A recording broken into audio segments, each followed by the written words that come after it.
I'll make sure I have it.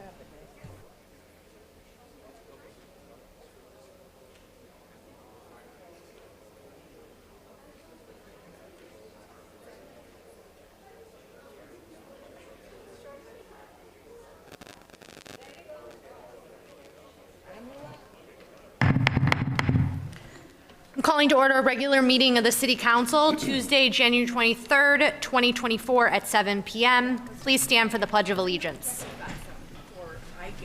I pledge allegiance to the flag of the United States of America and to the republic for which it stands, one nation, under God, indivisible, with liberty and justice for all. Roll call.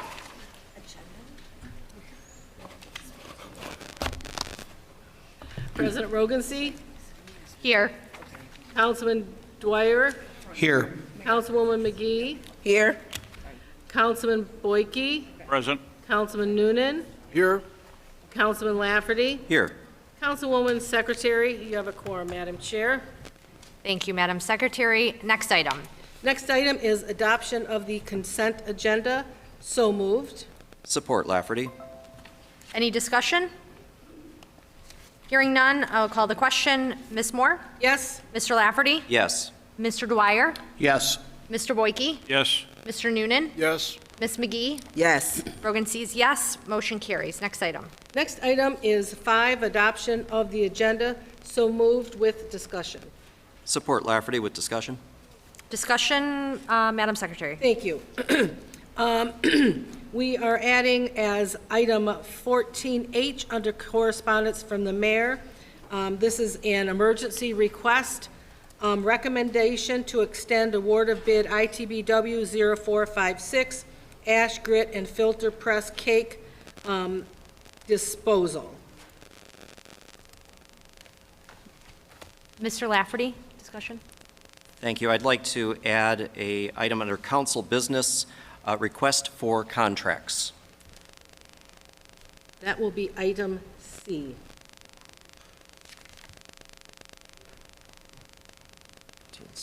Any further discussion? Ms. Moore? Yes. Mr. Lafferty? Yes. Mr. Dwyer? Yes.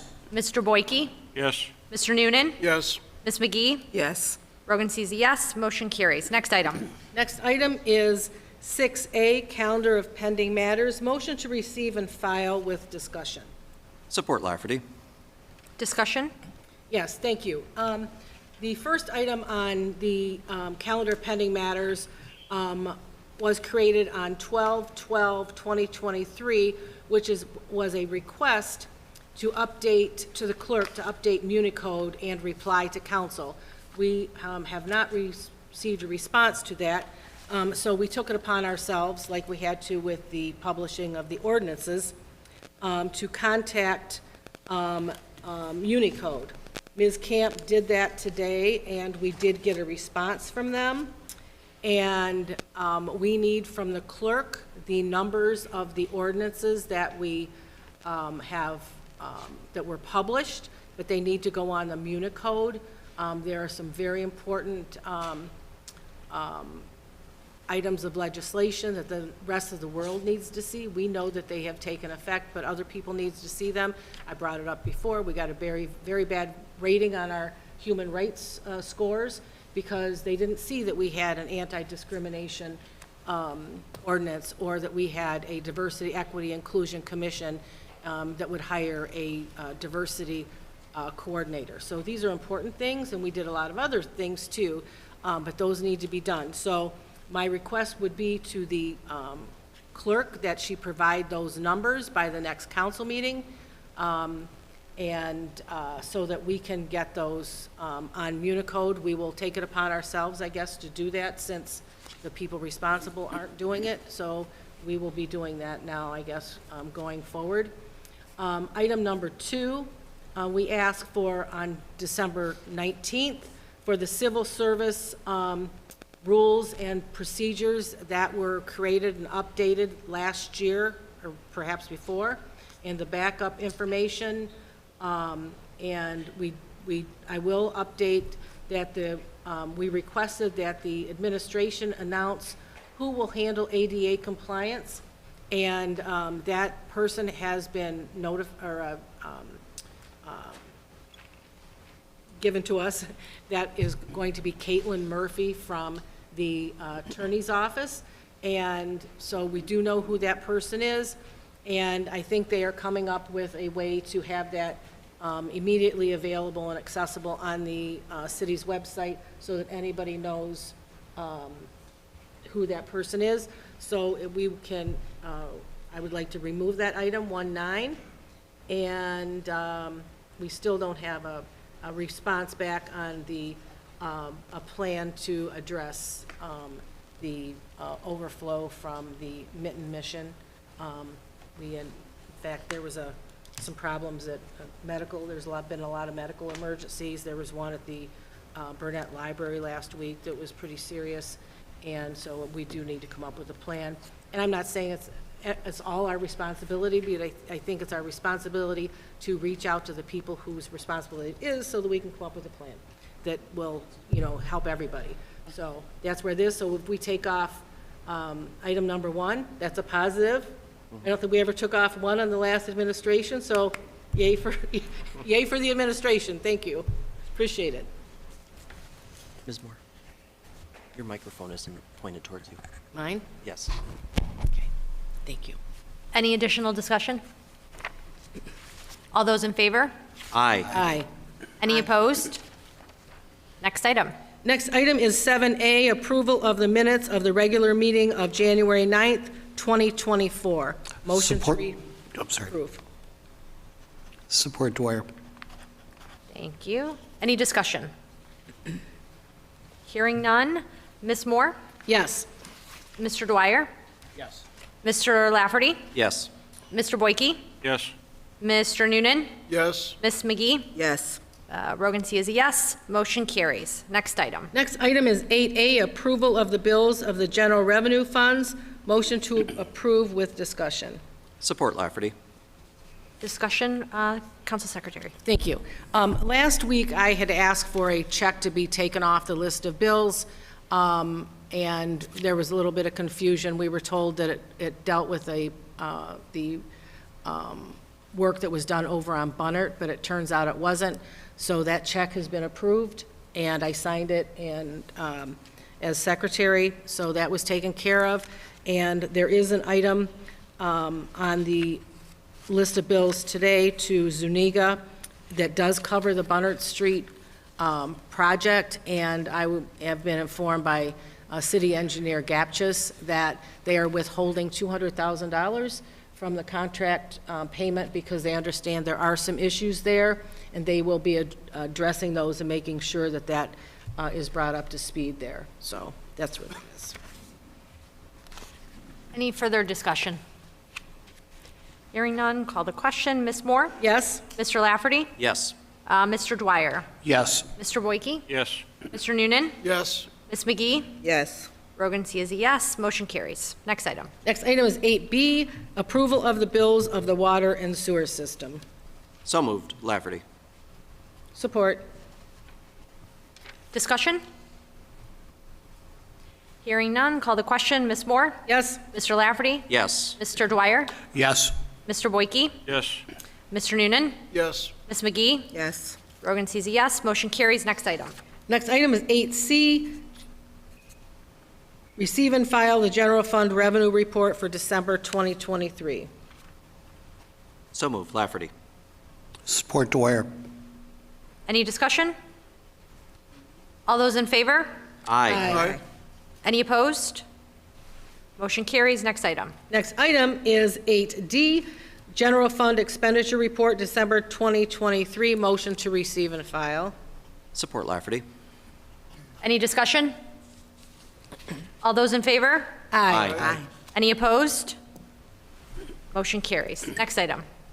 Next item is audience participation for agenda items only. Members of the audience who would like to address the City Council relating to agenda items this evening may do so under this audience portion by filling out agenda item audience form located on the right side of the stage. As a general reminder, you have 3 minutes to address council, and council members are prohibited from answering questions or commenting during audience participation. Item 9 is for members of the audience to discuss items on the agenda. Members of the audience who wish to address items not on the agenda must address council under item 15. First is Ms. Harris.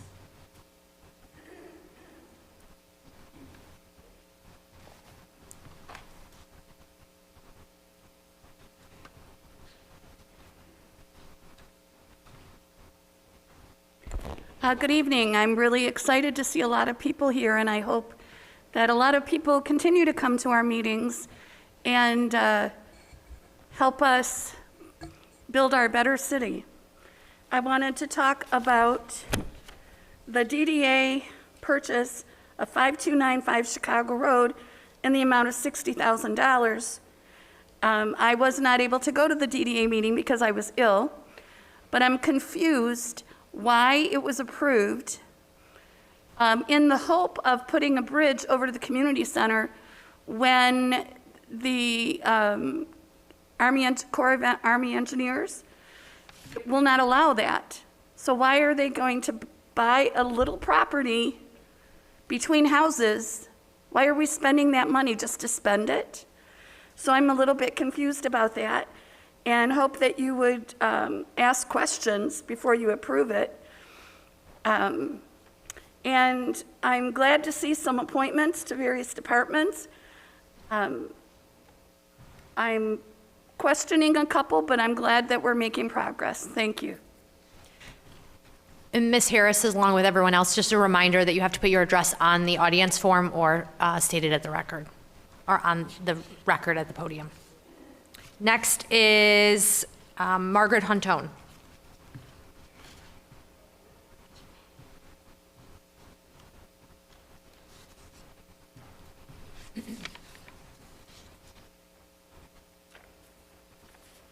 Hi, my name is Margaret Ann Huntone. I live at 8479 Town Center Circle North in Warren, and my comments tonight are about Agenda Item 13A. I'm repeating comments I made at the January 9th meeting because they're relevant to the agenda item. Last year, on December 21st, 2023, a U.S. District Court ordered Michigan to redraw several state, Senate, and House districts, including 3 in and around Warren, because the State Redistricting Commission drew those boundaries based mainly on race. The U.S. District Court's order will likely impact districts adjacent to those named in the order, and that offers Warren an opportunity to redraw the city district boundaries to give South Warren residents the equal representation to which they are legally entitled. In the summer of 2022, Mr. Paul Cardaz presented a district map with 2 districts located in South Warren to the City Redistricting Commission. Mr. Cardaz's map was ignored because whatever the intent of the original bowling alley district's design was, the effect has been to dilute the representation and power of South Warren residents on this council. And there is language in City Charter Chapter 5, Section 5.1b, which intends that to continue in perpetuity. This council and all future councils are prohibited from acting in the best interests of Warren's increasingly diverse population by this statement, quote, "In subsequent reapportionments, the apportionment plan shall make only incremental changes to the single-member election district boundaries that are necessary to accommodate population change requirements," end quote. Whether or not council chooses to redraw the existing district boundaries, I beg the Charter Revision Committee to throw off the shackles of racism and remove that statement from Chapter 5, Section 5.1b. It's the right thing to do. Thank you.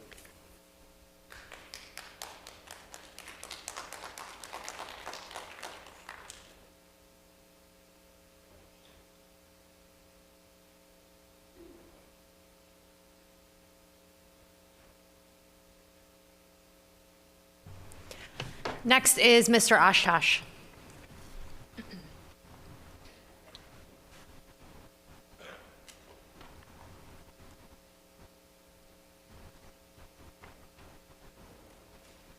Good evening, Curtis Oshkosh, resident and pastor here in the city. Address is 26600 Berg. The thing that I noticed on the agenda, it seems like there's a ton of very high dollar items on the consent agenda.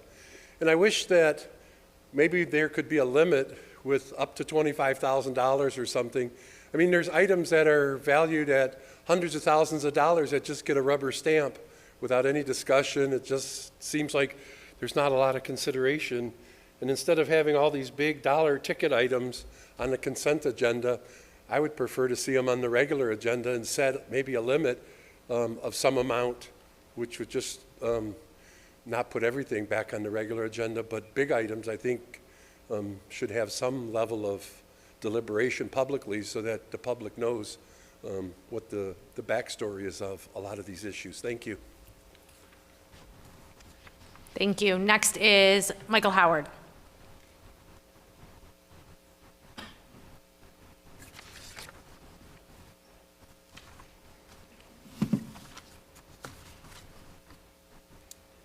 Michael Howard, 23725 Bierman Avenue, Warren, Michigan. A community member already spoke about the 13A, again, with the redistricting. I think in talking about charter commission, the way the districts were drawn is a grave problem, and many residents talked about that previously. And I don't want to belabor the point, but I'll just add some quotes about transparency because it was done in the most inauthentic and untransparent way. Transparency doesn't mean sharing every detail. Transparency means providing the context for the decisions that we make. Transparency is the currency of leadership. If we can look at the Charter Commission and redrawing these districts, not saying redraw the districts, but how that's formed and cleaning up the language, because they were not done so in an authentic or a transparent way, which is something that many residents, including myself, have been saying for well over a year, but some residents have been saying that for over decades. So if that can be addressed, that would be phenomenal. Thank you. Thank you. Madam Chair, Yes, Madam Secretary. I would like to suspend the rules and move item 14C up to this point. Since Mayor Stone is here, she's got a lot to do, and we don't want to take up too much of her time. So if we could put that up, this is item 14C, notice of appointment to various departments. Christina Lodavisi, Chief of Staff, Mayor's Office. Rhonda Howe, Community Outreach Director in the Mayor's Office. Judith Smith, Administrative Coordinator, Mayor's Office. She is very friendly, by the way. David Mazzarelli, Building and Grounds Superintendent. Richard Fox, City Controller. Mark Knapp, Assistant City Controller. Marilyn Warren, Benefits Administrator. Tina Gapchis, City Engineer. Clarissa Clayton, Communications Director. Joseph Kowalczyk, Wastewater Specialist. Charles Rushton, Deputy Police Commissioner. Matthew Dillenbeck, Police Captain of Patrol Services. Motion to approve with discussion. Support to suspend the rules. All in favor to suspend the rules? Aye. Any opposed? Okay, rules are suspended. Motion to approve the item with discussion. Pardon me? She wants to speak, so we can ask questions, right? Yeah. Motion to approve with discussion. Support Lafferty. Discussion. Yes, if Thank you for this Stone would like opportunity. to address this item. It's my honor this evening to join my esteemed colleagues on the City Council. At this point, I have recently passed the 2 months of serving as our city as Mayor of Warren.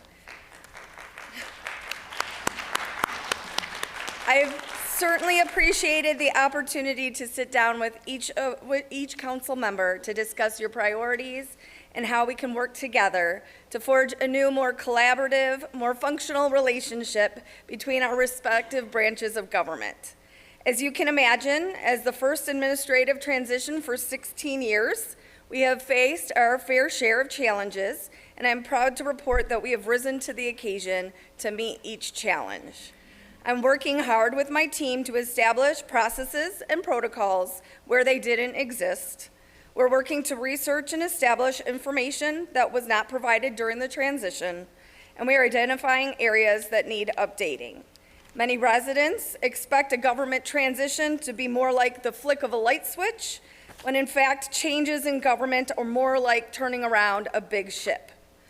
My leadership philosophy of listen, learn, lead has served me well, and this looks like listening to employees and residents, come to learn that many employees were previously unwilling to raise concerns in the previous administration. Listening has required hours upon hours of meetings and investigations, and we have engaged residents on a listening tour with a focus on our 5 policy priorities that were raised during the election: public safety, economic development, parks and recreation, environmental sustainability, roads and infrastructure. Thank you to everyone that has participated, elected, department heads, and residents. This process sets us on a foundation moving forward. Learning includes meeting with department heads and visiting departments. Leading involves changing the culture, setting expectations, and making the changes needed. We are building a highly effective, responsive team in order to serve residents. I am proud to bring to you my first round of appointees. They've been vetted by Human Resources and demonstrate a commitment to making Warren a better place to live, work, play, and grow. In addition, they share my mission to improve trust in local government through ethical behavior, integrity, transparency, and accountability, as well as serving as good stewards of tax dollars.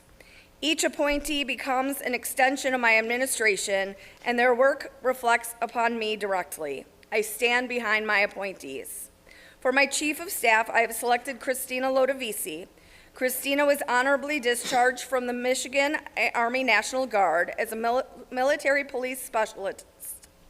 Christina earned an Associates of Applied Science degree in general from Macomb Community College and a degree in Bachelor's of Science in Business Management from Baker's College.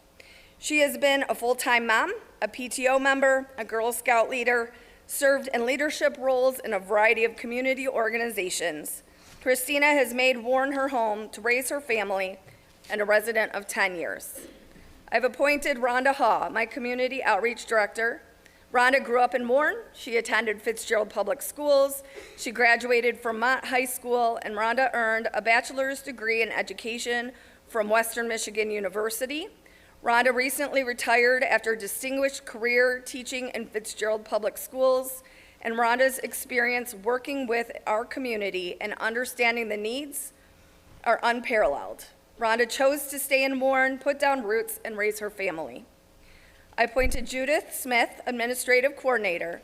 Born and raised in Warren, Judy is an alumni of Warren Consolidated Schools and Western Michigan University. Judy has over 10 years of office administrative experience working in Chicago, New York City, and Metro Detroit before returning home to Warren. David Mazzarelli has been appointed Building Maintenance Department Head. His nearly 30-year career in the city of Warren started in sanitation, and the last 4 years has been building maintenance superintendent. The majority of his time is an elected union officer, and he has been able to volunteer with many Metro Detroit nonprofits, and people who know Dave know his creative outlets. Richard Fox is being appointed City Controller. His career in the city of Warren has spanned 31 years, with 23 and a half years as City Controller from 1985 to 2009. He has served as City Manager in the city of Oak Park. He has over almost 39 years of high-level financial management and labor negotiation experience. Mark Knapp was appointed Assistant City Controller. He has served as Assistant City Controller for Warren for the past 2.5 years.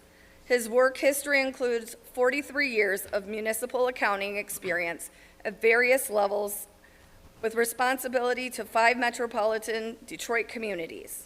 Almost 27 years have been with the city of Warren, and he has lived in Warren for the past 38 years.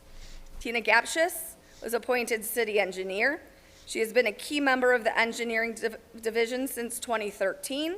She holds a bachelor's in science degree in civil engineering from Wayne State University in 1991. She acquired her professional engineer's license in 2006. Tina has over 25 years of municipal engineering experience. Clarissa Caton is a communication director and is being reappointed, serving in this role for 6 years. She brings a wealth of broadcasting experience, having worked in the industry for over 18 years. She holds a bachelor's in science degree from Tennessee State University. Charles Rushton has been appointed Deputy Police Commissioner. He's served with Warren Police Department since August of 1999. He received an associate's degree in criminal justice from Macomb Community College. He is a graduate of Northwestern University Center for Public Safety School of Police Staff and Command. He has served as patrol officer, community policing officer, field training officer, and undercover officer, among many other positions, including commander of crisis negotiations. Appointed to police captain of patrol services, Captain Matthew Dillenbeck joined the Warren Police Department in 2003, holds a bachelor's of science in criminal justice from Wayne State University, has previously served in the United States Army and the Detroit Police Department. Captain Dillenbeck has worked as patrol officer, criminal investigation detective, corporal, special investigations division detective and corporal, road patrol sergeant and lieutenant, special response team operator, entry team sergeant, and special response team commander, sergeant of the special operations unit, lieutenant of the special investigations division, and is currently the captain of the patrol division. Last but not least is Joseph Kowalczyk. Worked as wastewater treatment industry for 37 years, 26 as a wastewater specialist in the city of Warren, wastewater recovery facility. Kowalczyk holds a state of Michigan Department Eagle Sewage Treatment Worker Operators A, B, C, and D certification and has been a Class A operator for 31 years. He holds his Associate of Applied Science degree on Climate Control Technology from Macomb Community College, a Bachelor's of Science degree in Business Administration, and a Master's of Science in Operations Management from Lawrence Technological University. This transition is very much a work in progress. I want to express my deep appreciation for the support we are receiving and the patience it takes. For those residents who are getting to know their new mayor, I would describe myself as diligent and deliberative. I was raised that anything worth doing is worth doing right. My top priority during this transition was to ensure a continuation of the dependable services our residents value. I am anxious to continue the important work of working with and for the residents of Warren, and additional documentation will be provided by Human Resources. Thank you. Madam Mayor? Yeah. I have a couple questions? Yeah. Please. I appreciate very much that you sent over these job descriptions. Since there were some new positions, I think it's important we all know who's doing what. You do have that there are 2 community outreach directors. Correct. But you have not appointed anyone to this second one? Okay. And can you tell me, does Mr. Kowalczyk hold the license to be able to be the director of the wastewater treatment plant? I can't remember. Or who, is there somebody acting? I would have to go back and double check that. Is there somebody, is the acting with the license? I'd have to go back and double check what you're asking for. Okay, thank you. Yeah. Rick, maybe Mr. Fox will know. Thank you. Very much. Any additional discussion? Okay. Roll call vote on all of the appointees. Ms. Camp, is that appropriate? Yes. Okay. Okay. Motion was Moore, second was Lafferty. Councilmember Moore? Yes. Councilmember Lafferty? Yes. Councilmember Dwyer? Yes. Councilmember Boyke? Yes. Councilmember Noonan? Yes. Councilmember McGee? Yes. Organcy is a yes. Motion carries. Motion to go back. Motion to resume the rules. Thank you. Support. All in favor? Aye. Aye. Any opposed? Okay, Madam Secretary, next item. Next item is 10A, Certificate of Recognition of Dolores Keel. Motion to approve with discussion. Support Lafferty. Ms. Moore? Yes, thank you. We have a little different format. In a lot of instances, we do a formal resolution, but there are some situations that come up that just a mere tribute would be appropriate. And in this case, we are sending a tribute, a certificate of recognition to Dolores Keel. Dolores is 92 years old, so best wishes to her. And she has been a resident of the city for 65 years.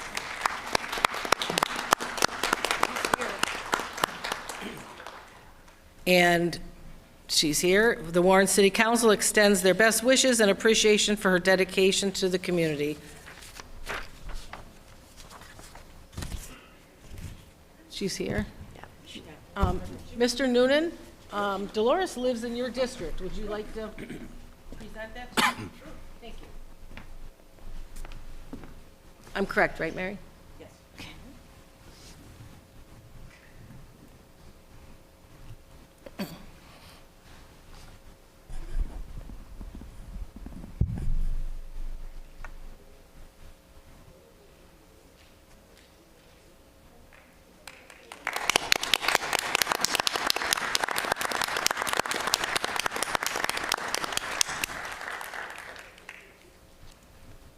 Thank you, Mr. Noonan.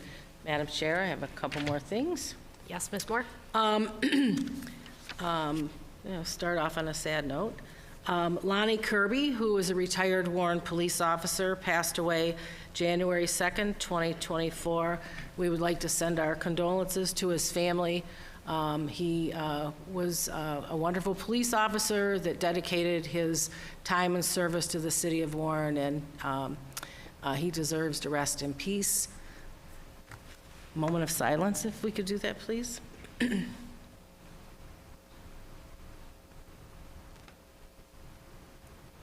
Thank you.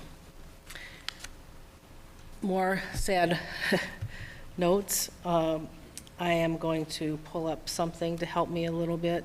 Probably most of you know that Marv Sauger passed away yesterday. Marv was a long-running county commissioner for over 20 years. He represented Centerline and parts of Warren.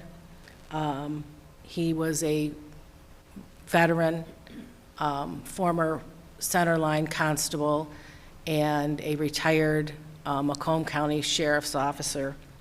Anybody that knows Marv, he was just a wonderful, wonderful person. He was always upbeat and happy and supportive and just a wonderful, wonderful human being. And anybody that was his friend knew it. He didn't keep a secret of his affection and love for his friends and family. He talked about his family all the time. You know, there just aren't too many people like him, and the world just won't be quite the same without him. So many of us go into restaurants at Haney's or somewhere else around and run into him, and I'll sure miss him, that's for sure. He's been a big part of my career. He's been a big supporter, and he will certainly be missed. I think Mr. Lafferty's probably going to make some comments later as well. I think Jonathan served with him, right? But if we could do a moment of silence.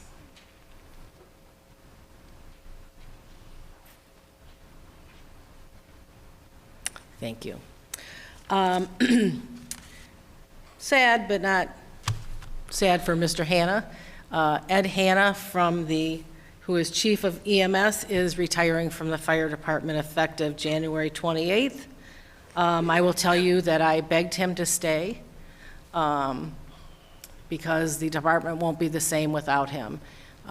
His dedication is unparalleled. He's got contacts throughout this country. Some of the things we've been able to purchase, emergency squads and equipment, he has just been instrumental in coming up with the specs and everything. And he's got such a good relationship with suppliers throughout the country that we've been able to get equipment when other people couldn't. Little background, he hired in at the Warren Fire Department September 8th, 1998. He was promoted to fire engine operator driver April 24th, 2016, promoted to sergeant paramedic September 7th, 2018, promoted to chief of EMS March 17th, 2019, and his retirement is effective 1/28/23. I want to thank him for his service, his bravery, his dedication to this city for so many years, and wish him well. I hope his health is good, and I hope he has a wonderful time in retirement. On the bright side, we will still have a Hannah in serving the citizens of Warren in the fire department, so the legacy continues. But just hope he has a wonderful, wonderful retirement.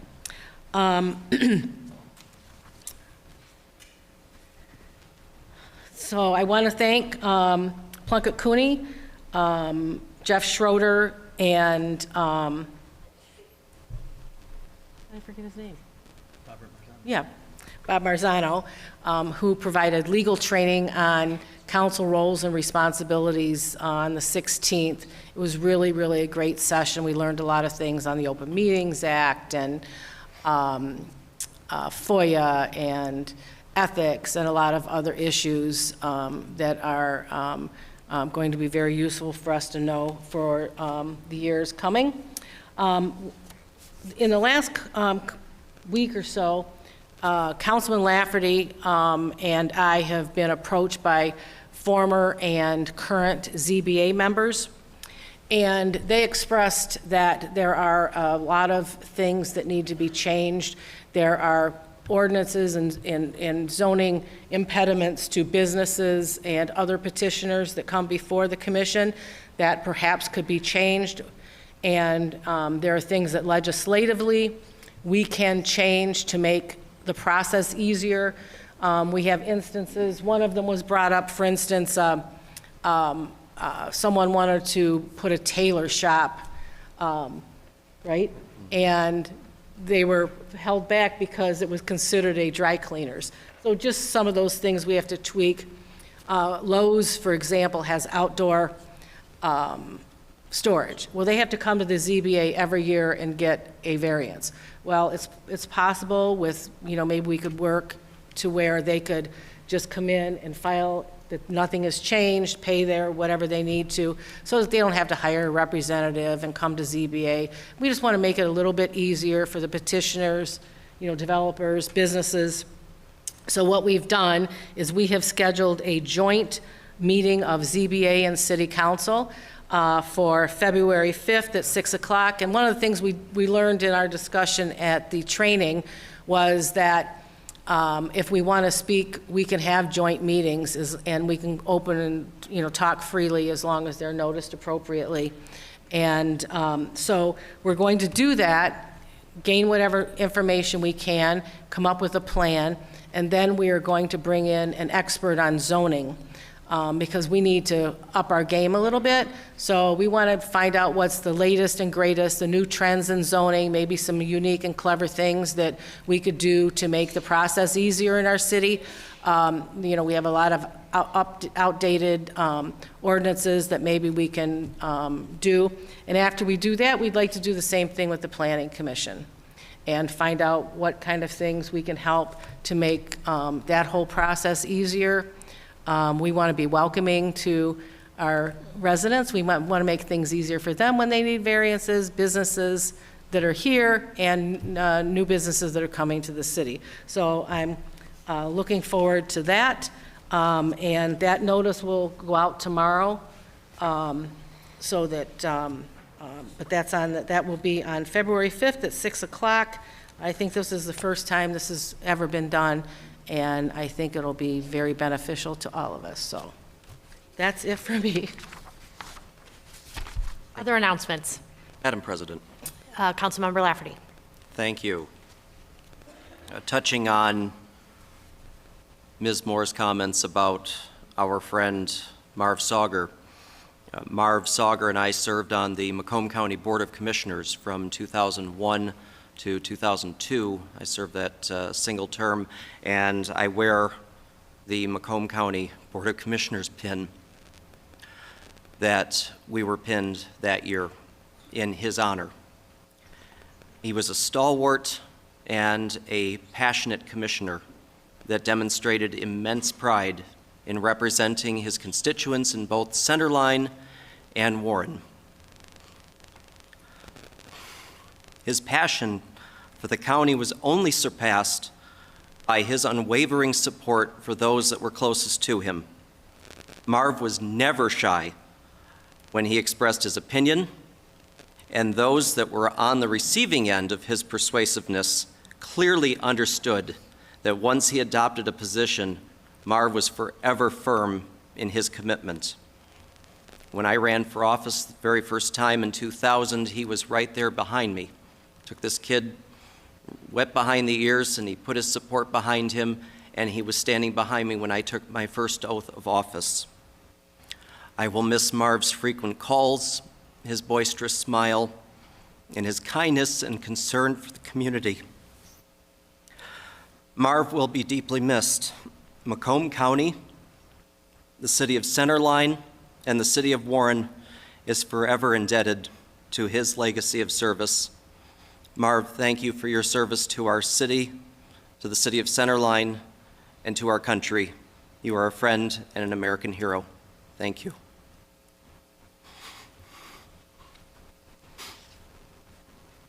Any other announcements? Okay. I have a few. Thank you, Ms. Moore and Mr. Lafferty. As many folks know, I put together a 120-day plan when I became council president. I continue to update it online. It's available and shared, so you can track progress. Just want to remind folks that Mayor Stone and members of City Council are participating in a series of listening tours. We just wrapped one up on public safety yesterday. The rest of the sessions happening in different districts in the city are as follows. We have one on the 3rd from 12 to 2 on environmental sustainability, one on the 7th from 6 to 8 on roads and infrastructure. All of this can be found online. Happy to provide additional information if folks need it. Additionally, I am teaming up with Treasurer Lori Barnwell to hold a series of tax town halls. Many residents do not understand how their taxes are calculated and why they go up or down. Heard a lot about this this past summer. The request for additional information has been most notably growing from our Bengali neighbors. So we are planning 2 town halls, one in English and one ideally in Bengali for those who are non-native English speakers on February 15th and February 26th. If there's additional communities that folks would like us to visit or host town halls for, I'm certain we would be more than happy to. Lastly, I'm working on several items in conjunction with the Committee of the Whole around ZBA, trying to identify business owners and determine what legislatively we can be doing to make doing business here in the city a bit easier, including zoning and other legislative things. So if you know of anyone who is a small business owner, please, or a business owner in general, not just small, please feel free to reach out to me. My email is fairly simple, angela@cityofwarren.org. And that is all that I have. Any further announcements? Okay, next item. Next item is 11A, administrative hearing, presentation by Plant Moran.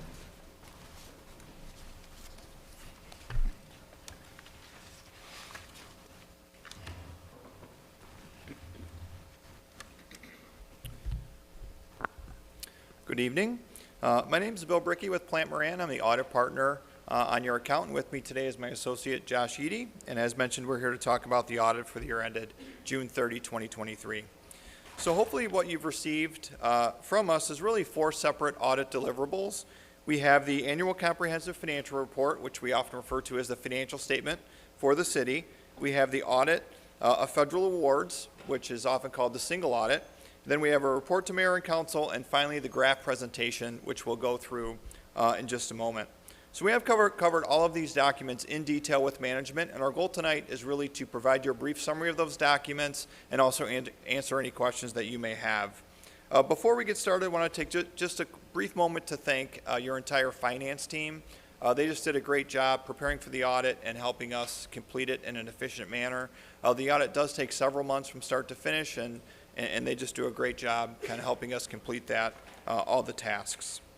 So the first thing I want to talk about is included in the annual comprehensive financial report, and that's our audit opinion on those statements. So the city did receive an unmodified audit opinion, again in the current year, which essentially means the statements are in compliance with all the rules and regulations. So really the A+ audit report on those statements. In addition, I want to spend just a brief minute and talk about our audit of federal awards, and again, that's the audit of the federal grants. So that report that you received is titled Financial Awards with Supplemental Information. And so in the current year, the city did receive about $11.1 million in federal grants. And so one of the things we have to do is test, whether the city complied with all the rules and regulations related to those grants. Details of the grants can be found on page 7 through 9 of those documents. It lists out each individual grant.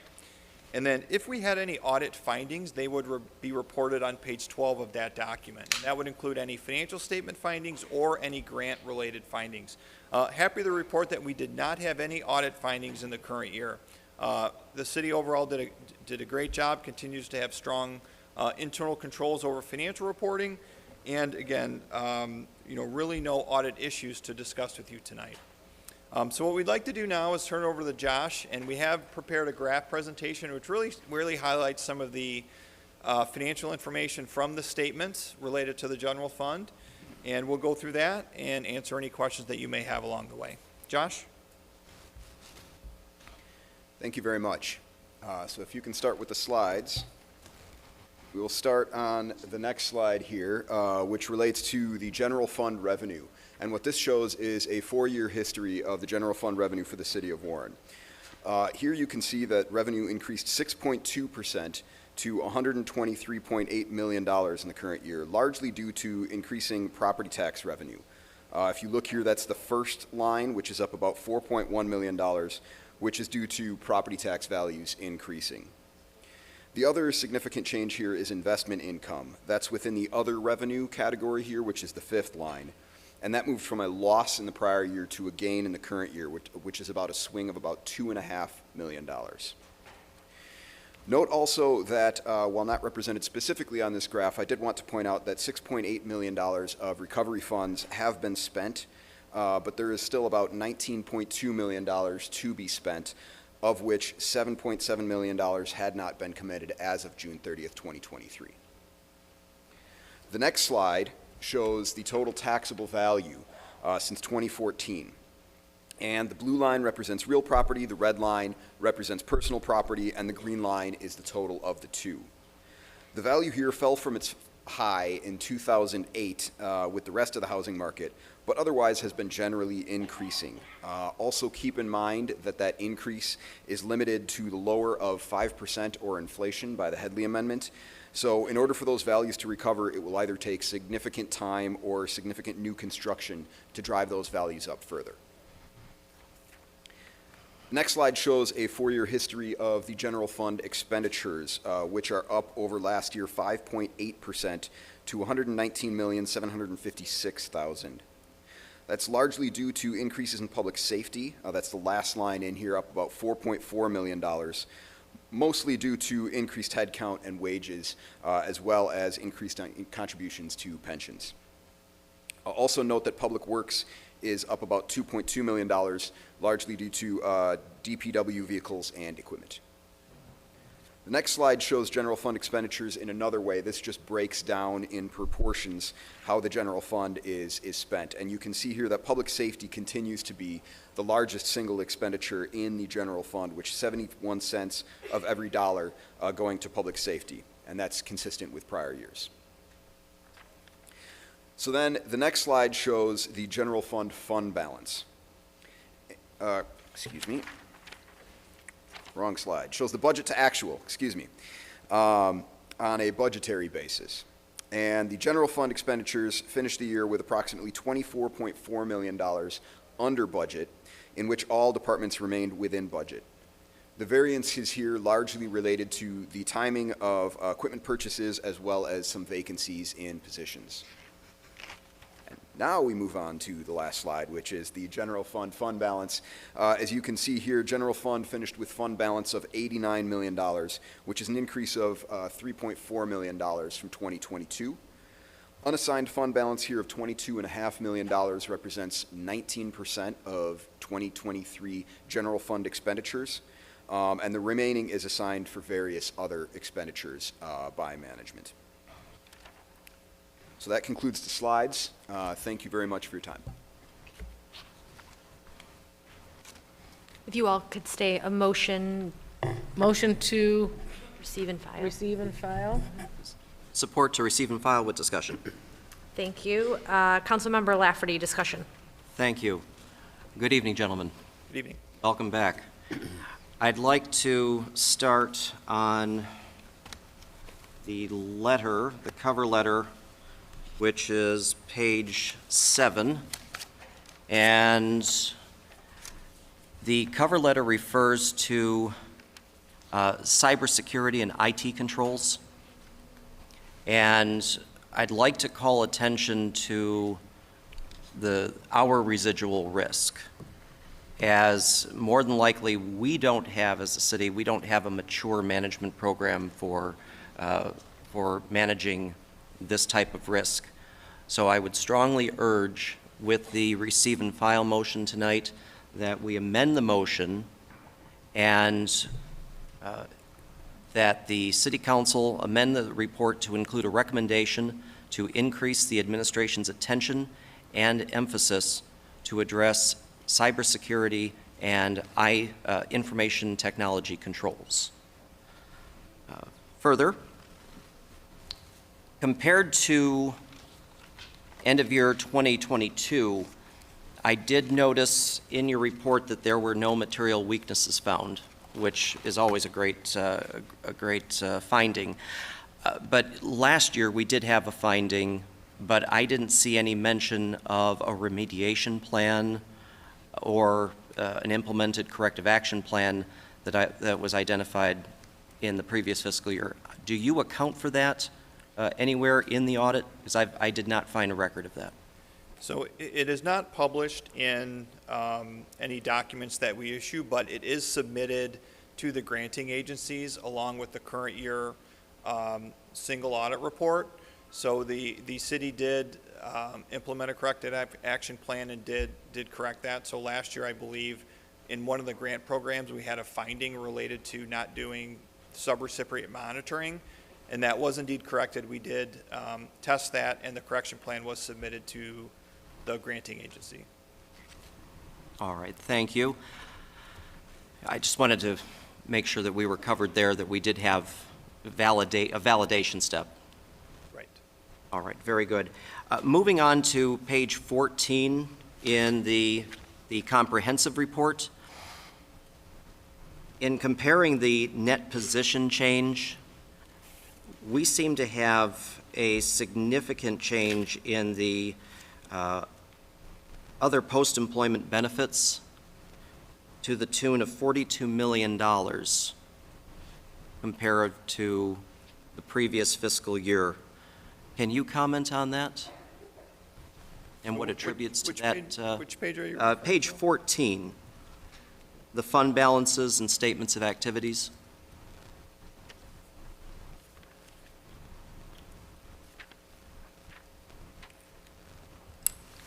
So sorry, we've got page 14 as the reconciliation of the statement of revenue expenditures? Correct. Okay, Yep. so I think that was, So some employee cost, pension, OPEB. It's the second to last line, the $258,164. In the previous year was $42 million. And so I was curious as to the difference and what was the causal factor there. So I can get back with you on the details of that for last year, but I believe there were some actuarial changes last year. So a lot of these liabilities are primarily based on third-party actuary reports that are prepared and then input into the audit. So off the top of my head, I don't remember what the change was last year, but certainly we have that information and I can provide that to you. All right, very good. Fiscal 22. All right, and then moving forward to page 42. And this will be the long-term debt. And can you provide any optics to our $9.4 million increase in long-term debt in comparison to neighboring municipalities or those of similar sizes? Do you see neighboring municipalities incrementing the same way? Are we behind? Are we well-balanced? I mean, overall, your debt balances are relatively low. So on page 42, we're specifically looking at governmental debt. And you can see in the current year, there was $11.6 million of new bonds issued for road construction. Mm-hmm. But, you know, in total, when we look at, you know, the debt load that the city has compared to many other municipalities, I would say it does remain low. So you've had the ability to fund a lot of your capital improvements with reserves and cash as opposed to going out, you know, for debt. So I think on balance, you know, you've done a great job, you know, issuing debt when needed, but certainly using current reserves to do a lot of the improvements that have been made throughout the city. All right. Now, I always get in trouble with this question because I've asked it the last couple of years and you've kind of shaken your head saying we can't give you that type of advice. But and I look at this from using this as a benchmark and your previous answer when we're asked to bond for additional funding for larger projects, are we positioned with within the current economic conditions? Should we be more cautious in looking at potential bonding in the future, given our current position? Your thoughts? So, you know, as you mentioned, tough question. I think a lot of it comes down to really looking forward at, are you going to need the current reserves you have in fund balance and in other funds for operating expenses, or can you use some of that to fund capital as opposed to issuing debt? So really, I think to answer the question, you'd really have to look at, you know, the next 5 to 15 years based on what your staffing levels are going to be. You know, will your current tax levies support that? To really answer the question. But certainly when the question is pay cash for something or bond for it and pay for it over time, there's no right answer there, and a lot of it depends on how much of your current reserves can you sacrifice today to pay for capital versus paying over time and pushing those payments out into the future. So there's no right answer. I think a lot of it, you know, comes down to the long-term planning of the city and what the cash flows are going to be. All right, very, very fair. I have one more question, and that is page 57 regarding the pension plans and the total pension liability.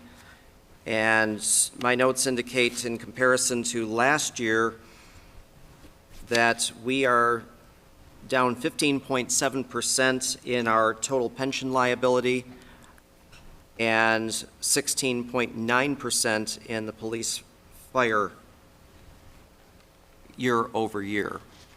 And do we rank, again, in comparison to other cities our size, are we trending in the same direction, or should we consider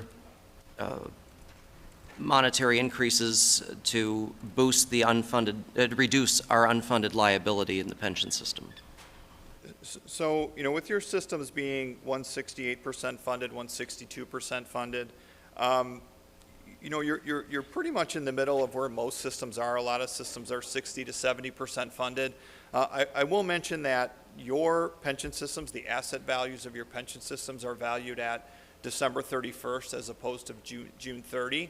And so what we did see is there was some negative market conditions that really you would have had some investment losses that likely today you're more funded than you were back in December of 22. So this is something where you're, obviously you want to be 100%, but this number is going to fluctuate every year based on where the market is at a point in time. And so certainly, trying to increase this funding is a great thing, but the city has always made the actuarial required contribution, which they calculate for you every year. And so you've always done what you've been required to do and even made additional contributions over the years. So I think you're on the right path, done the right things. Unfortunately, the funding was a little down because of the market conditions at December. So something to certainly keep an eye on, but I think you're doing the right things in this area. Okay. I know that we benchmarked at about 70% at its high point in 2020 in the most recent cycle, so that we were termed higher than average at that point. Yep. And I will mention the state of Michigan monitors both the pension and retiree health care of all the communities throughout the state. And from their perspective, if your pension is below 60% and your retiree health care is below 40%, they require some additional action. So those are sort of the values that they put as kind of the minimum that they would like to see. Okay. Mr. Fox, are you listening? Okay. All right. And I did say that was my last question, and I have one more. On page 70, final question here, and this is really just more as we move into our budget season. I'm always looking at how close were we compared to the previous year, and did our amended budget, was it closer to or further away from our actual? And it looks like year over year we had a delta of $24.9 million with a difference of 10.7, as you indicated earlier. So it's a very reasonable number, I think. And I just, given that you said that our increase was due, or the difference was an increase in property tax revenue, investment revenue, and a favorable budget variance, I'm just looking at, ways that we can, close that gap to be closer to actual every year. That way we know how much operating capital we have to spend, because I know Mayor Stone is going to be very aggressive in making improvements, and I want to ensure that we have a budget amendment that is going to be very favorable and providing funding for as much as we can afford given the conditions. So I don't know if there's any advice, if there are factors that we should be looking at come budget time that would help close the gap on that, if you have any advice there? I think the main advice is you just need to continue to monitor it. Obviously, when you set the budget well in advance of the year, things change, every day. And I think, just being in a good practice of monitoring what is actually happening compared to what you budget to happen. I think one of the biggest variances you've continued to have in your expenses is really headcount. And, are you able to hire and fill all the positions that you have in the budget? And to the extent you're not, obviously that, significantly reduces your actual expenses. So, as you mentioned in the current year, you budgeted to spend $150 million, and you actually spent $125 million. And a lot of that had to do with, not being able to fill all the open positions, as well as, it's been challenging to do a lot of the capital items I think you've wanted to do, just because the market is harder to get things these days. And so a lot of that has been deferred. But I think my advice is really just, on a periodic basis, make sure you're looking at what are you actually doing compared to what you budgeted to do, and then making amendments, as it becomes apparent that you're not going to be able to do the things that you wanted to in the budget process. So, the budget is a, living, breathing document. It changes every day, and obviously with the city of your size, there's a lot to manage there. But again, my advice is just, continuing to monitor where you're at and kind of making those budget amendments on a periodic basis so that, you're closer to actual at the end of the year. All right, very good. Thank you for your time. That's the last question I have. I appreciate it. Very well done, as always. Thank you. Madam Chair. Yes, Councilmember Moore. Thank you.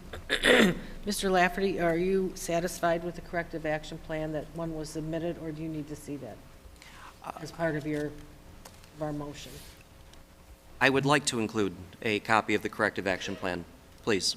And I think you're right about cybersecurity. I think we've talked about that. We did mention a little bit, maybe using some ARPA funds to fund some of that cybersecurity issues.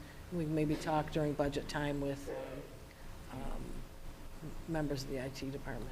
I would recommend a closed session if that is legally permissible for that sensitive topic. Right, I agree. Yeah, maybe we'll do that before budget. Okay, thank you. Any additional discussion? I have a couple questions. On the second to last slide, where it talks about our fund balance, at the bottom, it is unassigned, assigned, restricted, and non-spendable. And I'm hoping, a lot of folks talk regularly about how large our fund balance is, and I think there's often a misunderstanding of what's actually available and what's not. And so I'm hoping you could just quickly walk through what those items mean and what's actually available if we went to the bank tomorrow. Sure. So, so the way fund balance works, as mentioned, it's broken up into categories here, and so the non-spendable portion there, what that means is the money's already spent. So that money's either been spent on inventory or prepaid assets, things where expense will be recognized in 2024, but the cash was actually paid in 2023. So that's the cash is not available there.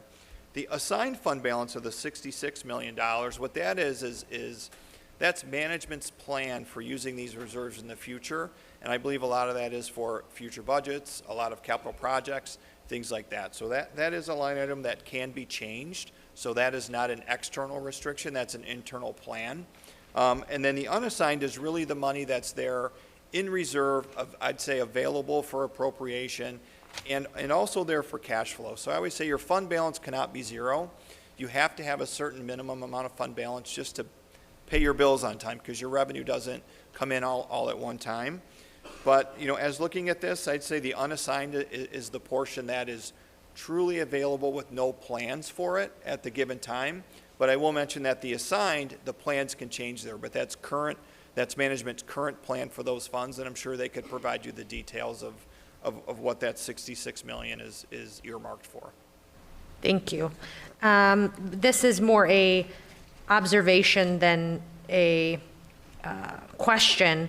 When you look at the general fund expenditures, June 30th, in the pie format, it is notable that recreation and culture is not even visible by color because we appropriate so little to those items. So I look forward to, ideally, a new administration and the opportunity to expand potentially where some of our money is being appropriated.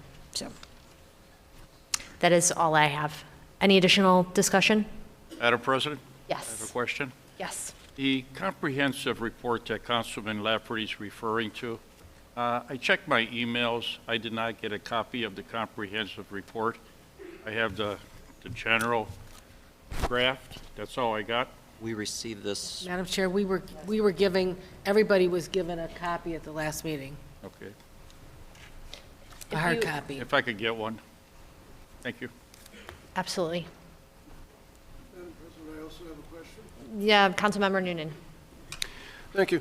So when it comes to the, let's see, the unassigned funds, is it appropriate to look at that as so many days of city expenditure?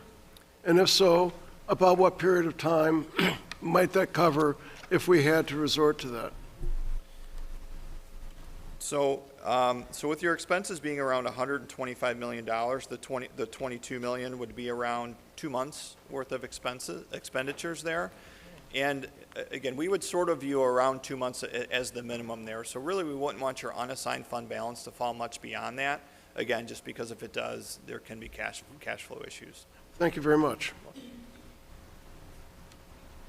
Any additional discussion? And let's see, we had a motion by Ms. Moore and support by Mr. Lafferty with an amended motion. 2 amendments. 2 amendments, a corrective action plan and a recommendation to increase the administration's attention and emphasis on cybersecurity and information technology controls. Thank you. And you're both the makers of the motion, so we can vote. Accept those amendments? Thank you. Ms. Moore? Yes. Mr. Lafferty? Yes. Mr. Dwyer? Yes. Mr. Boyke? Yes. Mr. Noonan? Yes. Ms. McGee? Yes. Rogan sees a yes. Motion carries. Next item. Thank you very much. Thank you. Thank you. Next item is 12A, consideration and adoption of a resolution adopting the real property tax, which is revised, poverty exemption guidelines for tax relief under Section 211-7U, Public Act 206 of 1893, and Public Act 253 of 2020. So moved. Support Lafferty. Any discussion? Hearing none. Ms. Moore? Yes? Mr. Lafferty? Yes. Mr. Dwyer? Yes. Mr. Boyke? Yes. Mr. Noonan? Yes. Ms. McGee? Yes. Rogan sees a yes. Motion carries. Next item. Next item is 12B, Water Division Operation Report, fourth quarter 2023. Motion to receive and file. Support Lafferty. Any discussion? Is there anyone from the Water Department here? I had a question. No? Oh, Mr. Pelikowski, thank you. Is it Mr. Pelikowski?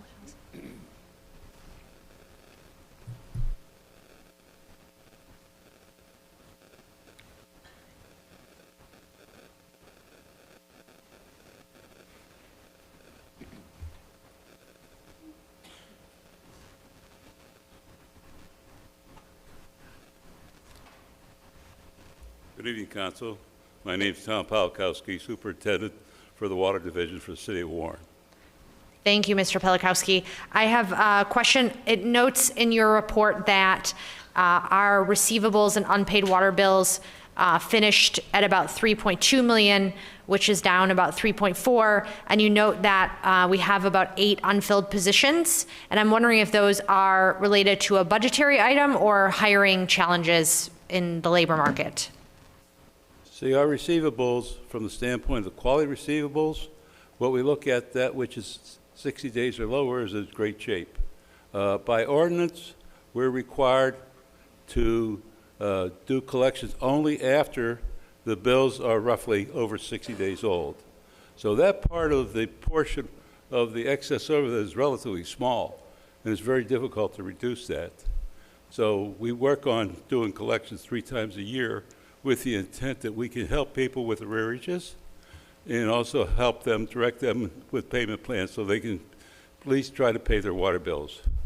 We do everything we can to give them support from some of the agencies who will help them with arrearages, particularly RAP, which is a program we have with the Great Lakes Water Authority, and we were very successful with that program when we reintroduced it 3 years ago.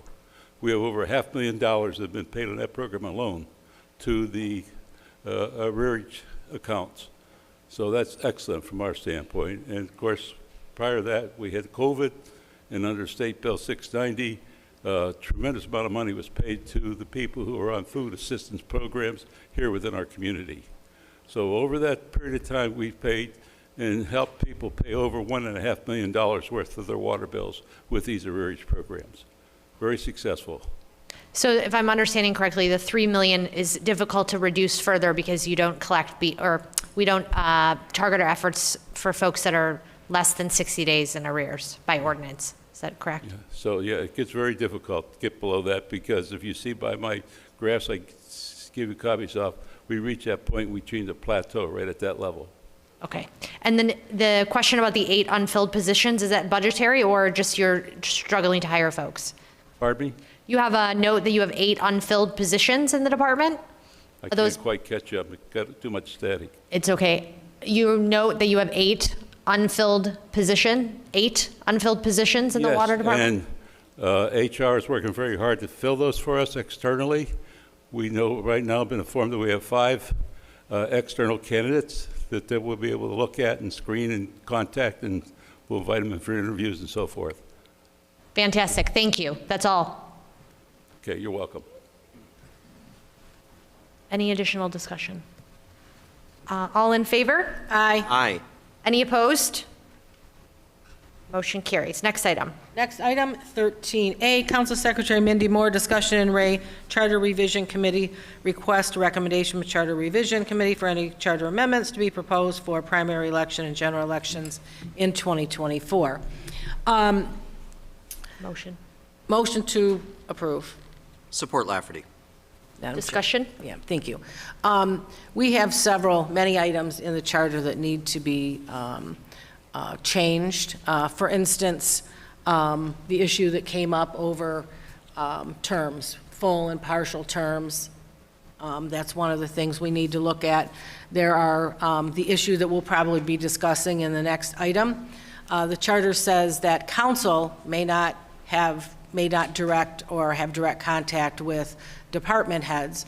Of course, we feel that that means council as a body can't direct the activities of the departments, but that we are not precluded as individuals by making contact, and certainly as residents, we have a right to call department heads. And so I don't think that was contemplated by the framers of the charter that we not have contact with department heads. Nevertheless, the court ruled in the last term that we had to go through the mayor, and the current mayor is being very cooperative in that sense. She has opened the door for council people to discuss with department heads. I think most of us are communicating with copies to the mayor or her chief of staff. We're not doing anything behind the mayor's back. So for transparency from us as well, she knows what we are doing and talking. But still, that should be changed in the charter. That should be cleared up. So I am requesting that we send this item to the subcommittee. Mr. Dwyer, Mr. Boyke, and I are on that committee, and I would like to have council direct the committee to become active, and we'll look at some of these issues. Any charter amendments to be proposed for the primary election and general elections in 2024, the ballot wording for the August 6th, 2024 primary must be approved by May 14. Ballot wording for November 5th, 2024 general election must be approved by August 13th. And of course, charter amendments need 5 votes of City Council, and the language must be approved by the Attorney General and the Governor before placement on the ballot. So there's a lot of things that City Council can do and clear up some of these items in the short term. But I think, and there's some other items. Mr. Boyke contacted me and forwarded some information today that I forwarded to Mr. Schroeder, who did send back an analysis that we can talk about when we meet. Hopefully when we meet in that subcommittee, Mr. Schroeder will be available also, because he's an expert in charter. Thank you. So we'll set that up. Ms. Camp will check everyone's availability once we get the vote of council to refer those sort of items, and we can start doing some work. Additional discussion. So the motion is to refer this item to the committee. Let's see, Ms. Moore? Yes. Mr. Lafferty? Yes to refer to committee. Mr. Dwyer?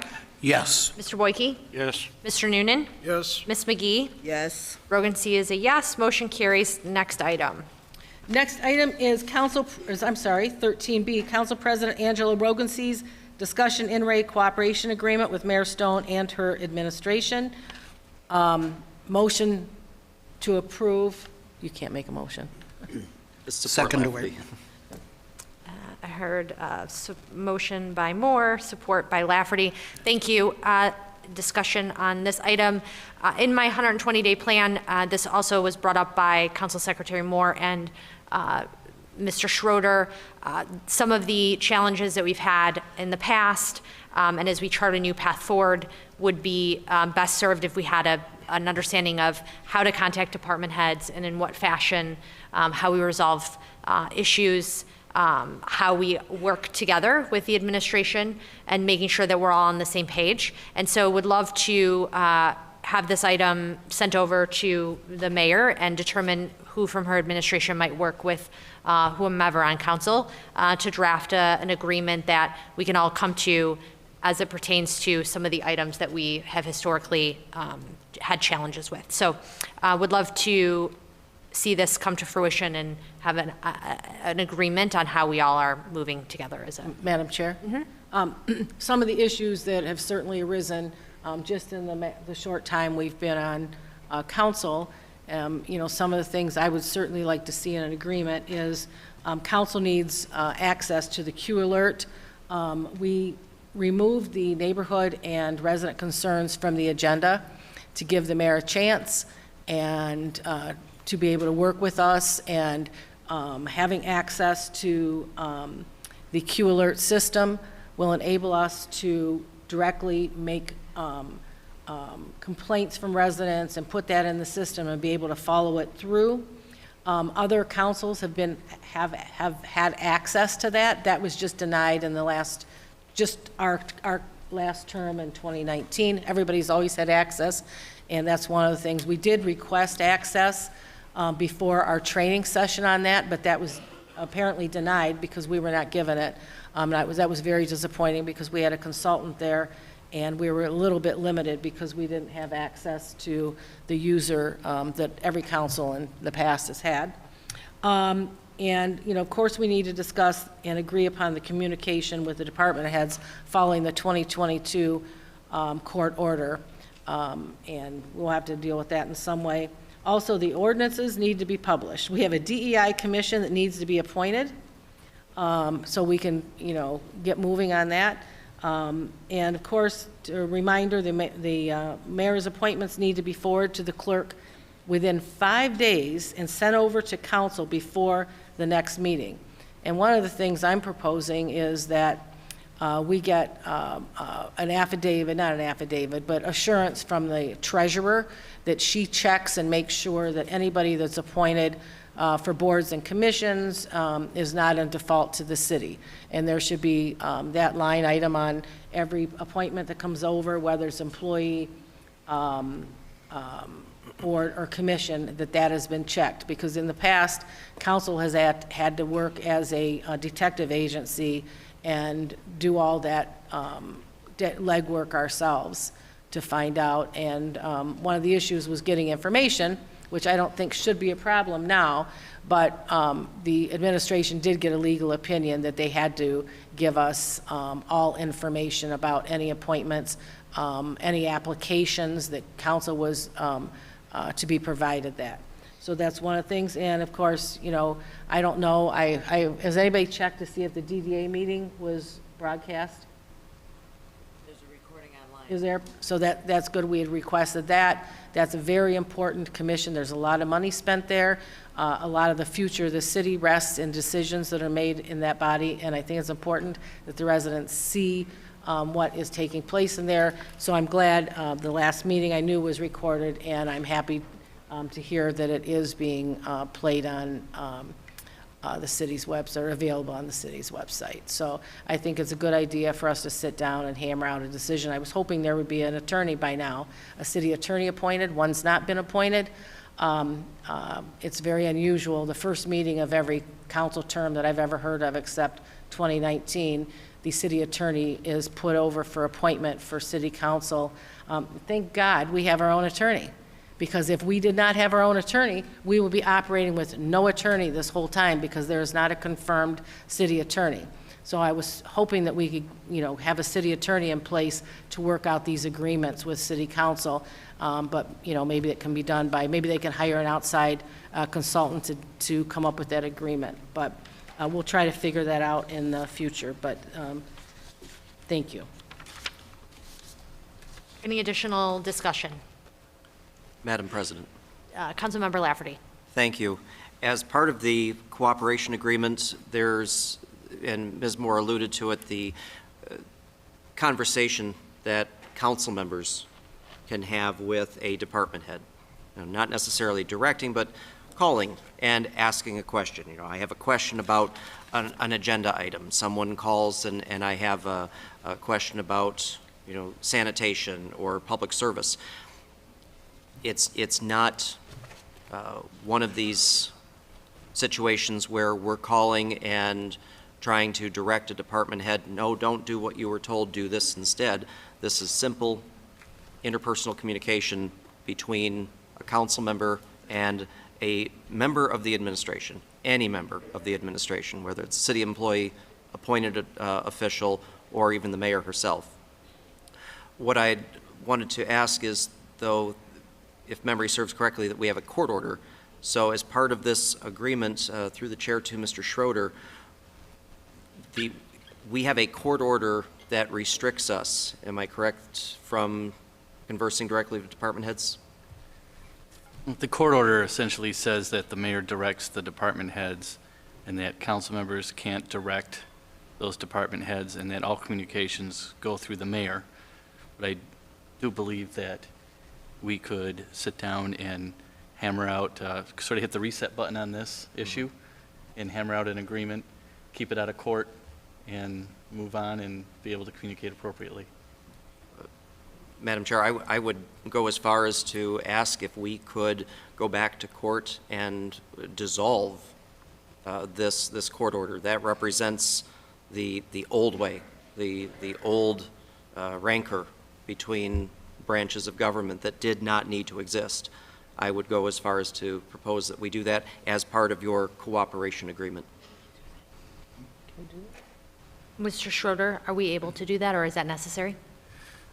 Well, Mayor James R. Fouts was a party to that case, and so I understand he's retired now, so we wouldn't want to really bring him back into this argument, but I think we can do this without going to court, and I think we can word this in a very crafty and smart way and a professional way to allow the communication to occur without going back to court or even dissolving that, and we can even reference that court order in our agreements and understand that it's there, but here's how we're going to move forward and still comply with the charter. Thank you. And Madam Chair, that was really what, I didn't want to enter into a cooperation agreement in conflict with a direct court order and be in violation, unknowingly, violate a court order every single day.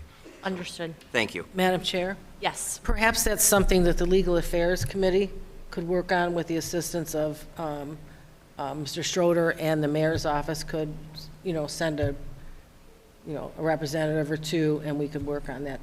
That probably, the Legal Affairs would be a good spot for us to work it out. Mm-hmm. Absolutely. Thank you. Any further discussion? Hearing none, let's see. Ms. Moore? Yes. Mr. Lafferty? Yes. Mr. Dwyer? Yes. Mr. Boyke? Yes. Mr. Noonan? Yes. Ms. McGee? Yes. Rogan C is a yes. Motion carries. Next item. Thank you for bringing that forward. Yes. Next item is 14A, which was a reconsideration filed 1/12/2024. Point of order. Yes? I'm sorry. I'm sorry, you have an item. 13C, request for contractors, Mr. Lafferty. Motion to approve. Support Lafferty with discussion. Discussion, Councilmember Lafferty. Thank you. I'd like to request from the City Attorney's Office a copy of the contract with QSend. That would be the contract, any amendments, statements of work, or recitals that might be associated with that. I also request the copies of the land lease agreements. There should be 2 of them on the Warren Community Center property. I'd like copies of both of those, including the red lines that were never completed, now dating, I believe, 2 years ago. So that's still pending from previous work. And that concludes my request. Any discussion, further discussion? Okay, hearing none. Ms. Moore? Yes. Mr. Lafferty? Yes. Mr. Dwyer? Yes. Mr. Boyke? Yes. Mr. Noonan? Yes. Ms. McGee? Yes. Rogan C is a yes. Motion carries. Next item. Next item is 14A, reconsideration filed 1/12/2024 on an item that was formerly 4R on the consent agenda. Proposed resolution to amend purchase agreement for sale of 11 tax reverted properties at parcels numbers 1303, 106, 102 through 015, 1303, 107, 001 through 004, and 1303, 107, 025 through 027, Warren, Michigan, and to amend the resolution dated February 22nd, 2022, for an alley vacation and to vacate right-of-way, consideration and adoption of a resolution. Motion to approve the reconsideration. Support Lafferty with discussion. Councilmember Lafferty filed a reconsideration. He has up to 5 minutes to explain why he wants to reconsider the item. Councilmember Lafferty, you have the floor. Thank you. 2 weeks ago, this item came in front of council, and we amended what we believed was the resolution, but when we voted on amendment number 1, and that was in reference to the letter dated December 28th, 2023, from the city attorney's office to the city council office and Councilwoman Moore. What ended up happening, and it was brought to my attention by the deputy secretary, is that while we voted on striking amendment number 1, the numbering of the amendments in the resolution did not correspond to the amendments in the letter that was presented to us. So inadvertently, we struck amendment number 3 in the resolution and not amendment number 1, which was our source of contention. Further on from that, I had a question that came up later on about the open space, because I was unable to find any reference to open space as part of the purchase agreement. So I was curious as to why an amendment was being requested to remove the open space from the agreement when no open space was initially part of it, and was there something missed? Obviously, we needed to make an additional correction. So I asked this council to please support the reconsideration so we can undo the action of council from 2 weeks ago. And with that, I was successful in working with Deputy Chief City Attorney Mary Michaels, the assistance of Planning Director Ron Worth, to hammer out all of the details and an amended resolution, which I believe will satisfy all of the concerns that we had 2 weeks ago. So if this motion is reconsidered, I will be happy to discuss it under a brand new motion to approve. Thank you. So there's a motion by Council Secretary Moore and Councilmember Lafferty for the reconsideration. So we're going to vote on the reconsideration first. The original item passed 5-1. So folks, just for clarification, we're voting first on the reconsideration, and then we'll vote on the item second. So Ms. Moore? Yes. To reconsider, Mr. Lafferty? Yes to reconsider. Mr. Dwyer? Yes to reconsider. Mr. Boyke? Yes to reconsider. Mr. Noonan? Yes. Ms. McGee? Yes, to reconsider. Rogan C is a yes. Motion carries. So the next is we need a motion and support to discuss the new item, which would be... So moved, Lafferty. Thank you. Support with discussion. Boyke is support. Discussion, Mr. Lafferty? Thank you. And I'd like to ask Mr. Worth, Director of Planning, to approach. And council members, you have a letter from the petitioner, Mr. Glenn Eckert, who is also in the audience tonight. And so I've asked Mr. Worth to kind of walk us through the color-coded. You should have this letter at your desk. Good evening, Mr. Worth. Good evening, Councilman. Could you bring the microphone a little closer to you, sir? Sure can. Good evening, Councilman. Thank you. Good evening, Council. I'd like to address the issue with the open space, as the original purchase agreement had mentioned, and this was on page 7. This is paragraph 2, subsection 5. The green space in the concept plan shall be dedicated for the use and enjoyment of the public and maintained by the City of Warren upon completion. And so if you could please walk us through this concept plan. The items in red, I believe, are the lots in question, and the items in yellow are the city property, correct? The items that are surrounded in red, okay, those are the lots in question to be purchased, all right? And then, okay, the yellow area is the city property, and you've got it, you don't have it up there, but anyway, I think the council does. We have copies. All right. So anyway, your exact question is what now? So what I wanted to clarify, because the issue was unclear 2 weeks ago, is that the area shaded in yellow is owned by the city. It has always been owned by the city, and it is not a matter of question for the purchase agreement that we are amending this evening. That's correct. Okay. Exactly. All right, so we have 11 lots that were already sold back in February of 2020. In February of 2022, we approved the street and alley vacations with conditions, and that's important because I'll mention an amendment later for that. And then and this has been, the alley vacations and the road vacations, all of this has already been cleared planning. This has been through your office with your recommendation for approval.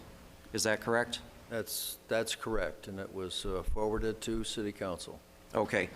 And so the only item that would not be under your purview and is under the purview of economic development would be the purchase agreement and the covenant deeds. That's correct. Okay. Yeah. All right. Before I go on, Madam Chair, I'd like to ask if anybody has any questions about the open space, that we address that, and then I can go back to the amendments. Does anyone have any questions? Okay. Okay. So beyond that, we had a question as to rentals, and I believe I started that discussion, and we were pretty firm about the rentals. In discussions with City Attorney Mary Michaels and the graciousness of the petitioner, Mr. Eckert, through several conversations, he was very gracious in offering a substitute amendment. And so I will read those into the record as follows. The proposed changes: 1, an 18-month extension of the time to complete the conditions in the resolution from February 22nd, 2024 to a completion date of July 22nd, 2025. Amendment number 2, amend the purchase agreement to eliminate the open space requirement, as the land that would have been served as the open space was removed from the final property purchase, and such lot will be used by the city to provide ingress or egress to or from a public park. That public park being Bates Park, which is immediately nearby. Number 3, amend the owner occupancy requirement to a less restrictive standard.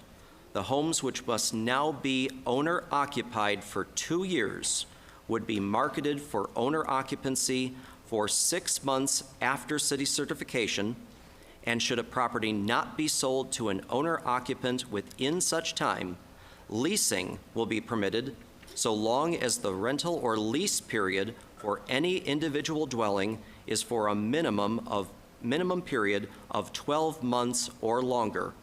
Short-term rentals are expressly prohibited. And finally, amendment number 4, extend the due diligence period for a period of 6 months from the amended agreement. With that, Madam Chair, are there any questions? Any questions?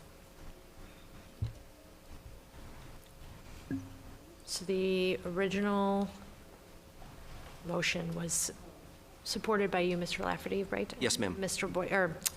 Motion by you and supported by Boyke. If there isn't any further discussion, we will vote on the amendments that Mr. Lafferty, or the new resolution that he read into the record. Councilmember Lafferty. Yes. Councilmember Dwyer. Yes. Councilmember Boyke. Yes. Oh, and I went out of order. Sorry, that was my fault. We'll do that again. Councilmember Lafferty. Yes. Councilmember Boyke. Yes. Councilmember Dwyer. Yes. Councilmember Noonan. Yes. Councilmember McGee. Yes. Council Secretary Moore. Yes? Rogan C is a yes. Item passes. Next item.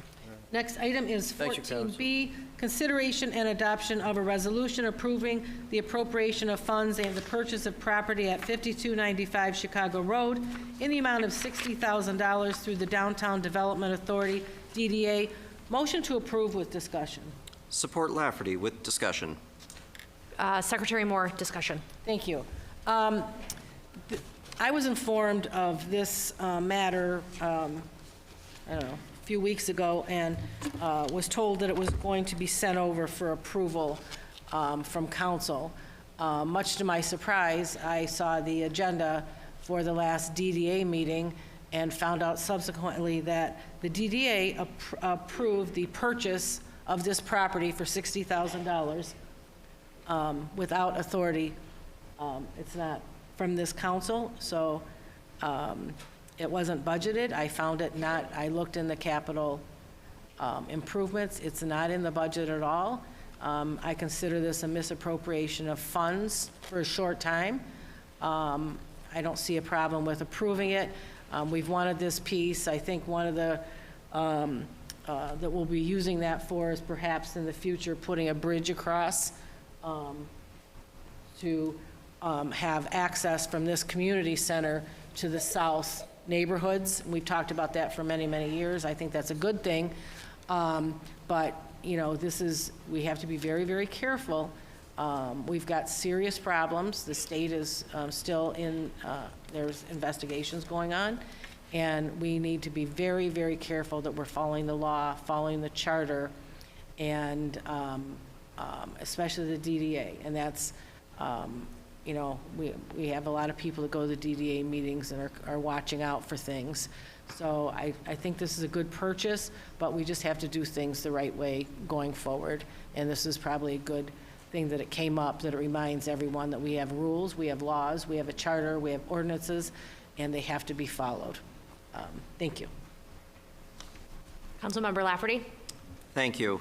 And so I do see that we have a capital improvements account transfer for the $60,000, since it was not in the budget. We need to make that that appropriation. The other questions that I have, and Ms. Harris had mentioned this as well, that there might be some contention with the Army Corps of Engineers. So while I am very much in favor of approving the bridge, I remember the bridge from when I was very young. And in fact, people that I went to school with from Old Warren High mentioned how they used to use the bridge to get to and from school and whatnot. But there are also, this brings me back to when we had the discussion about the downtown, that there are elements that are missing here that I think we should tread a little more cautiously. And I would expect to see a letter from the Macomb County, the Office of the Macomb County Public Works, a letter from the Inter-County Drain Board, and if there are any concerns from Candace Miller for operation of the drain, and then also understand if there are any issues with, from the Army Corps of Engineers, what those issues are, if any exist, and so that we don't jump into a purchase prematurely, only to find out that we have to reverse course and backtrack. I think this is a wonderful idea. I think this should have happened a long time ago. I'm just concerned about the due diligence that has not been presented here in this item. So I will withhold a motion to table in case anybody else has any questions. Anybody else has? I've got a question. Madam Chair, as I understand it, and maybe Mr. Fox, you have information about this, because we have talked about this a little bit. Can you hear me now? Yes. Okay. Richard Fox, City Controller. Congratulations, Thank you. by the way. How many mayors have you Look forward- survived? How many? Well, I've been through 6 mayors, but 4 as the City Controller. And one you barely survived, right? Is it true that we have actually built on this piece, or we might have Yes. already? And so that's you're- part of the reason we need to buy it? That's correct. So years back, when we redid the Warren High and made it the community center, we put a walkway all the way around for people to walk on the asphalt. At that time, when they did the survey and stuff, it was our property, the whole community center and all the property that we have equipment on and swing sets on and so forth. Come to find out that we literally have a walkway going through this piece of property that we don't own. So the bridge is a kind of a nice thing that if we can do it, but we really need the property in order to have our walkway through it.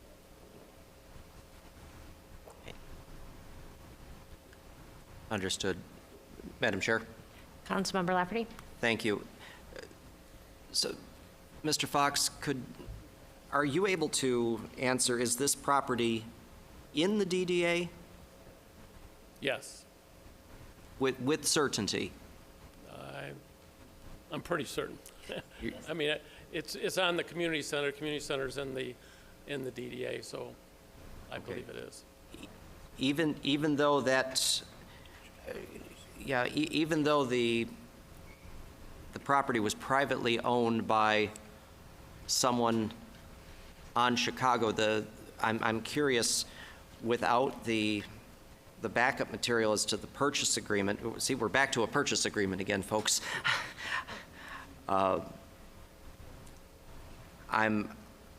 have some hesitation here. I just want to be assured that if the DDA acted properly, if the purchase agreement was sound, and if we actually have clear title to this before we make the appropriation and give our concurrence to this. I don't see any harm in waiting 2 weeks, tabling this, bringing it back with these questions answered, and asking for the additional information. Madam Chair? Yes. I am told that this is in the DDA. I've spoken with the former DDA director attorney, and she's probably more familiar with anything in the DDA of anybody in the world, right? And she said this is in the DDA, and it was contemplated long, back in the very shortly. When was the DDA formed? It was before I was on council, but not real far before. Yeah. 99? Yeah, 99, 2000, somewhere in that area. Yeah. Yeah. And that was contemplated at some point, Well, there was- because it would be a great thing to connect that, because the community centers, this is not the easiest place in the world to get to. Right. And especially if there's construction anywhere, so it's kind of nice if, all the kids in this, south of here can get across a bridge. It's definitely been a subject since the DDA's been built, about having a bridge come across to have the people on the other side of Chicago Road being able to get to the community center. Right. Mr. Fox, can you speak into the microphone a little bit more? Sorry. So if I could just to clarify the motion, what exactly you are looking for? So I have it straight.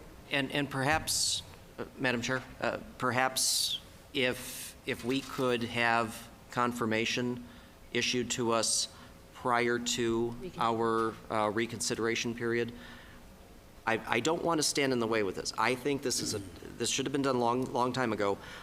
We can move forward with this if we can just have proof of clear title that, and In the DDA? that it's in the DDA, that the DDA acted appropriately, and we can have that demonstrated to us through letter to the council office prior to Friday at 4 p.m.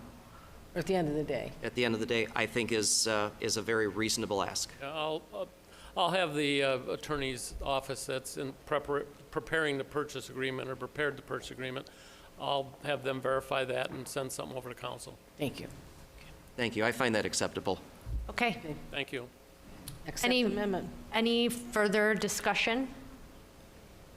Hearing none, call the question. Ms. Moore? Yes? Mr. Lafferty? Yes. Mr. Dwyer? Yes. Mr. Boyke? Yes. Mr. Noonan? Yes. Ms. McGee? Yes. Brogan sees a yes. Motion carries. Next item. Next item is 14D, request of the fire department to award bid ITBW 01071 for furnishing drones to the fire department to Steel City Drones in a total amount of $81,317, consideration and adoption of a resolution. So moved with discussion. Support Dwyer. Discussion, Secretary Moore. Thank you. I will tell you that these drones are absolutely amazing. I saw a demonstration in when we had our police and fire meeting or event at City Hall, and it's really cool to see what they can do. And actually, the fire department has used the drones to help the police department out in a couple of situations. We think the police department now are going to be getting their own little more sophisticated things, but they do use them for, you know, they can look up on a roof and know what the problem is and fighting fires and all that. So I'm totally in favor of this. And I've talked to many of the firefighters, and, you know, they've convinced me that this is a fabulous tool. Good evening, Commissioner. Does anyone have any questions? Madam Chair. Yes, Councilmember Lafferty. Thank you. Through the chair to Commissioner McAdams. Good evening. Good evening. The number of drones that we're going to have, are they going to be from a central location? Are you going to have one or a couple at various stations? No, it is our intent to, it's 4 drones that we're purchasing, and then we have an existing drone and some trainer drones. Our intent right now is to put the existing drone in a vehicle, a first response vehicle, and train FEOs to operate the drone and get their license. And then the new drones would be like a secondary response. So we'll have an initial response and then a longer-term response capability, because the new drones double the flight time of the existing drones.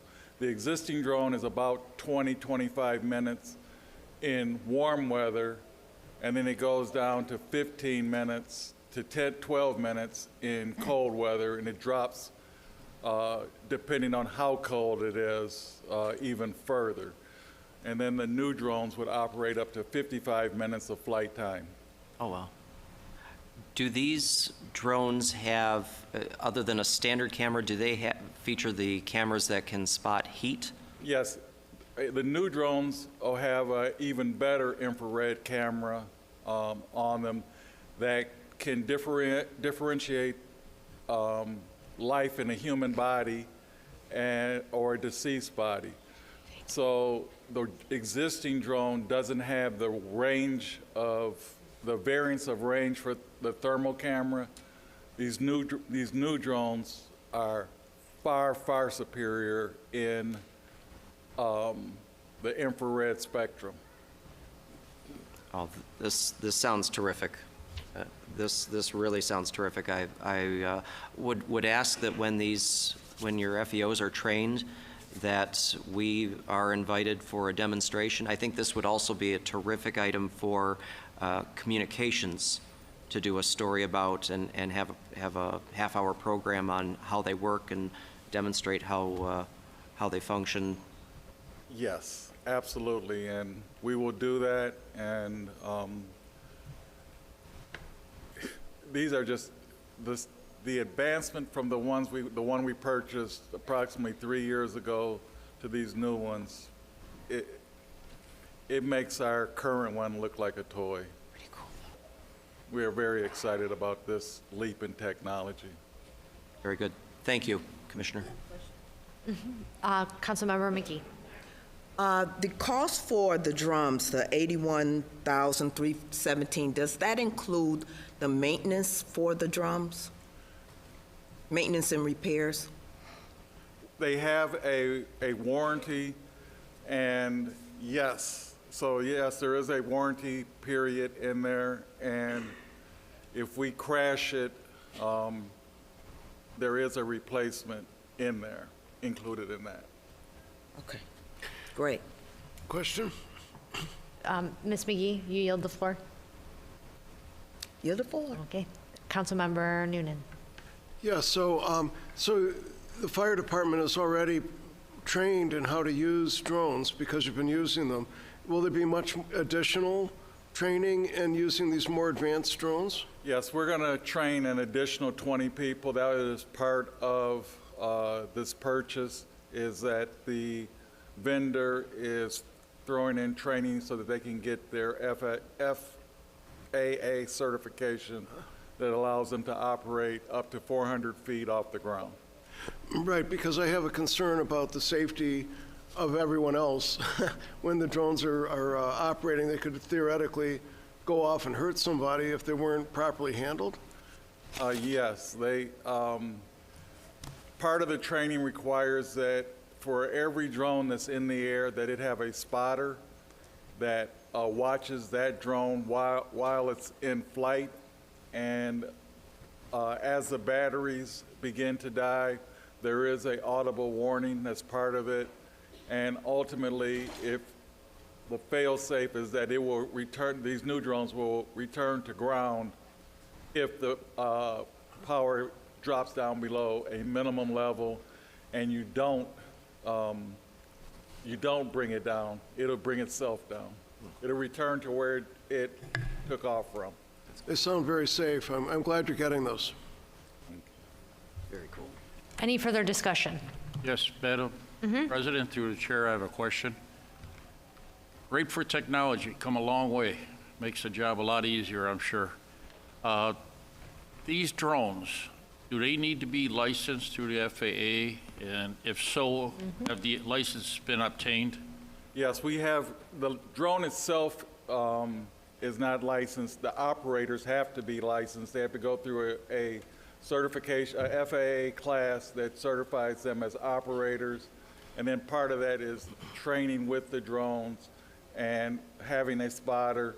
We'll also be purchasing some software that we are going to, as a citizen or anyone, if, like when we use them and they wonder why are we flying over their home, they can request video and it'll be on our website and available for them so that we can reassure the public that we are not attempting to spy on them and that it's an incidental flyover relative to what we are trying to do.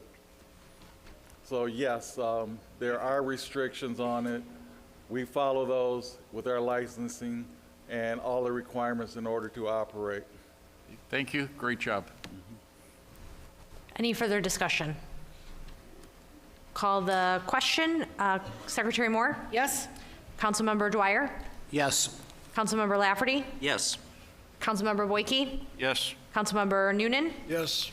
Councilmember McGee? Yes. Rogan C is a yes. Motion carries. Next item. 14E, request of the Fire Department to award ITBW 1074 for the replacement of the roof at Fire Station Number 1 located at 8321 East 9 Mile Road to Sheena Roofing and Sheet Metal Company in the total amount not to exceed $85,250. Consideration and adoption of a resolution. So moved with discussion. Support Lafferty. Secretary Moore, discussion? Yes, thank you. Well, I was not happy about this for sure and thought that we shouldn't be putting a new roof on a station we're going to tear down. Thought maybe we could keep patching it. And the day I called down at Station 1, it was leaking pretty bad. Multiple leaks. Yeah, and they got, it's more than just putting a bucket here or there, and it's leaking down through the kitchen cabinets, and that's really creating a problem. So I think it's just something we're going to have to do.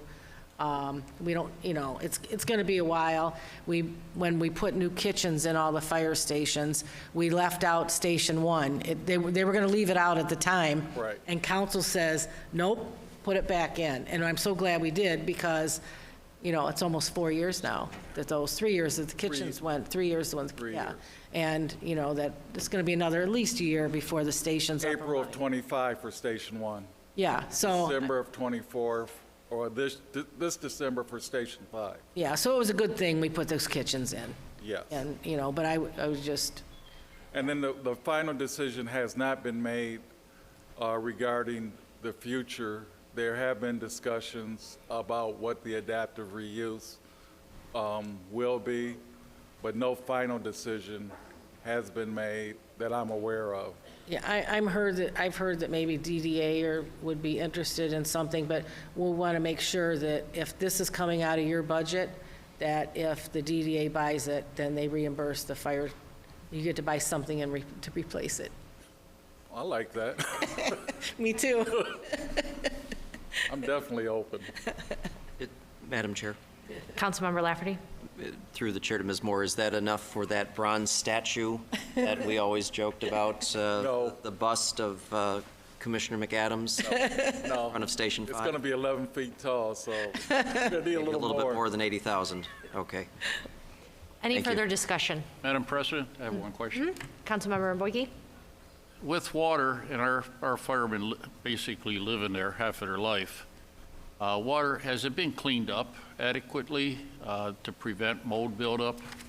Yes, that is why we are moving forward with this, to ensure that we don't have a mold problem, but we will be testing for that to make sure that if there is any, that we'll address that issue. So you plan to at least test the air? Yes. Make sure? Yes. Thank you. Any further discussion? Councilmember Mickey? Have you guys tried any type of patching, Yes, roofing services? yes. If so, how long did the maintenance last? We've had multiple patches done to the roof over its life, and we got to this point, we were trying not to replace that roof and to stretch it until we were able to move to the new station. But the leaks became more plentiful, and upon this last examination, 2 roofing companies told us that we would be throwing good money after bad, and we would not solve our problem. We would just move it to a different area. So the decision was made that for safety's sake, they live there, they work there, they spend a third of their life there, and therefore we have to protect our employees. 85,000. Okay. Any further discussion? If not, I will call the question. Ms. Moore? Yes? Mr. Lafferty? Yes. Mr. Dwyer? Yes. Mr. Boyd?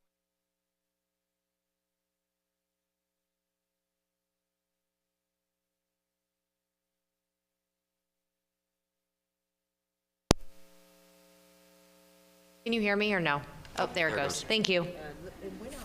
14F, request of the fire department to award bid ITBW 1029 for furnishing furniture to the fire department to Dream Seats LLC in the amount of $69,299.38, consideration and adoption of a resolution. So moved with Support Dwyer.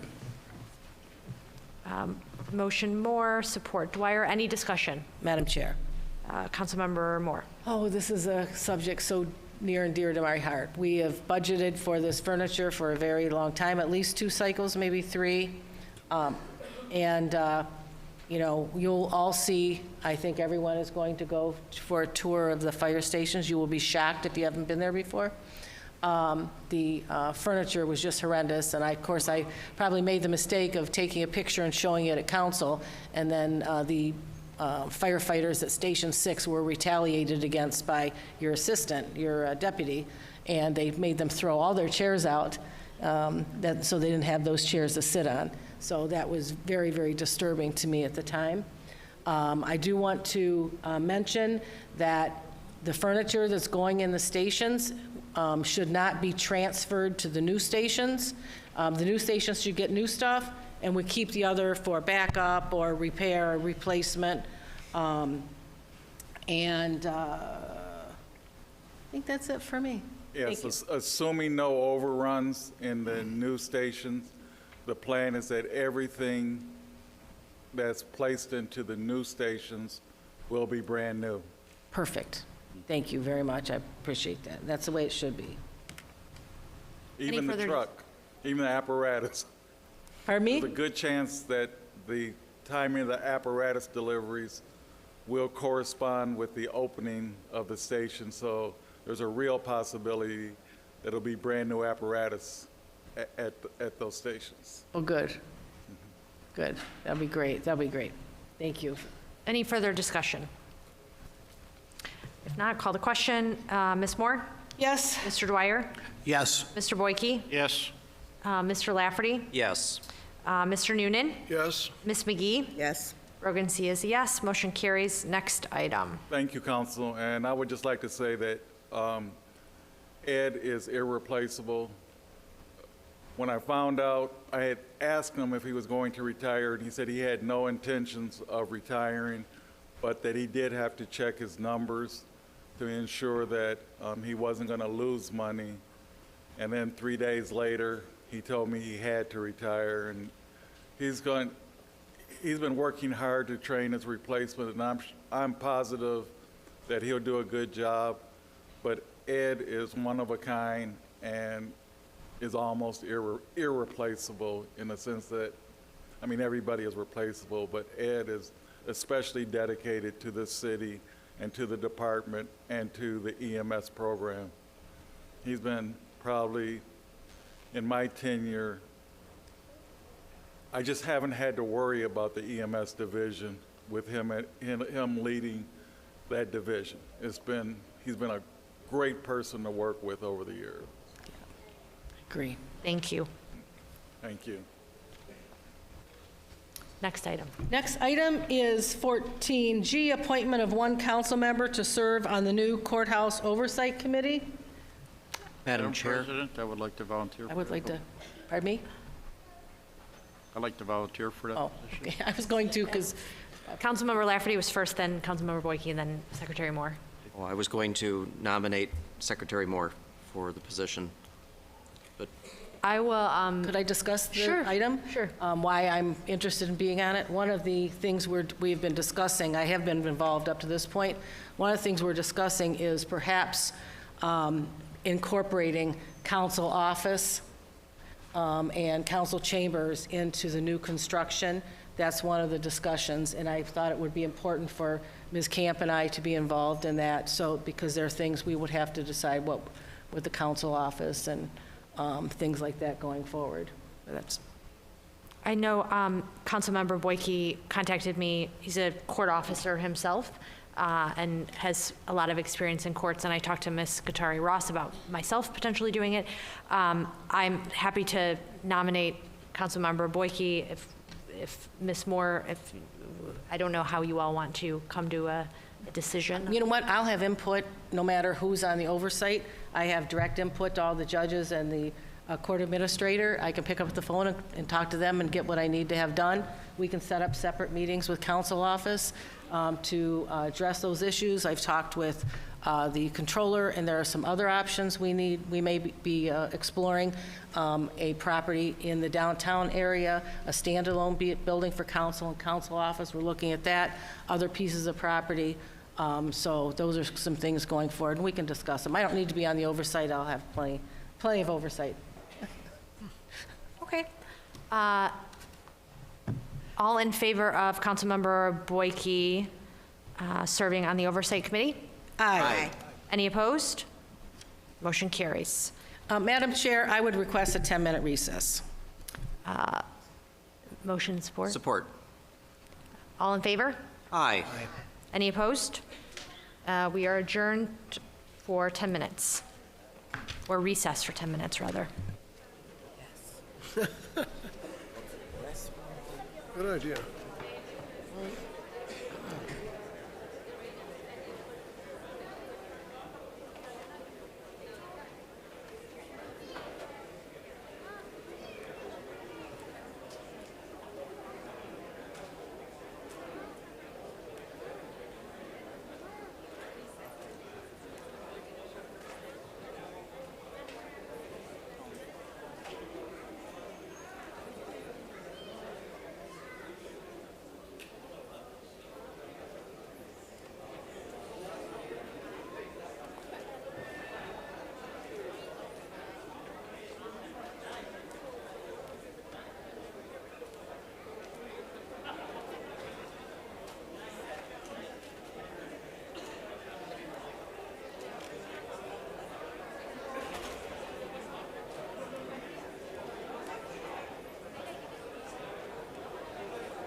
Can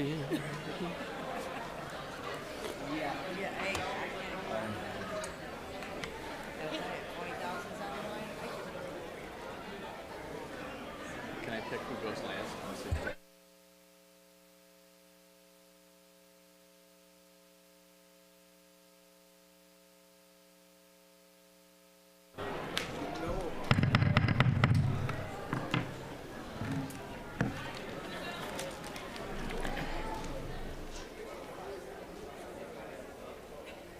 We're, motion and support to resume the meeting.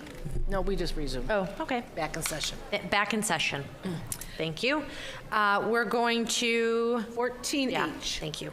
14H, recommendation to extend award of bid ITBW 0456, ash, grit, and filter press cake disposal. Motion to approve with discussion. Support Lafferty. Support Lafferty. Discussion? Yeah, thank you. I think just to clarify, the incinerator that was taken down, they need to haul out all the debris, and apparently our contract expired to do that. So they extended the bid, and that's all that was, and it certainly is an emergency because it needs to be taken out of there. Any further discussion? Hearing none. Ms. Moore?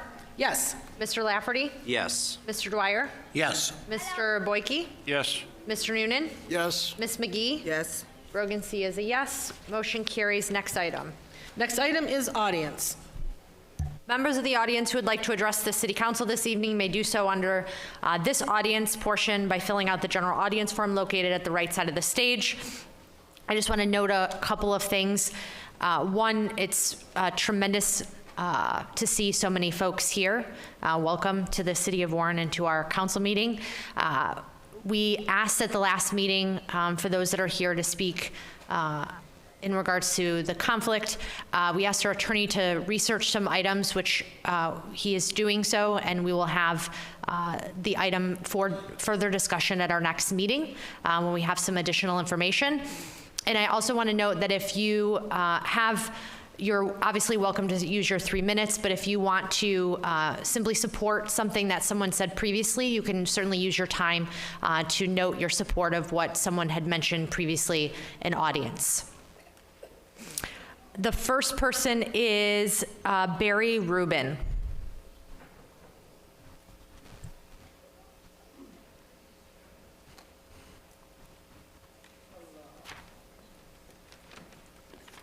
Thank you. Hello, my name is Barry Rubin, and at some time in the near future, you'll be asked to consider a resolution regarding water affordability bills now in committee in the State House and Senate.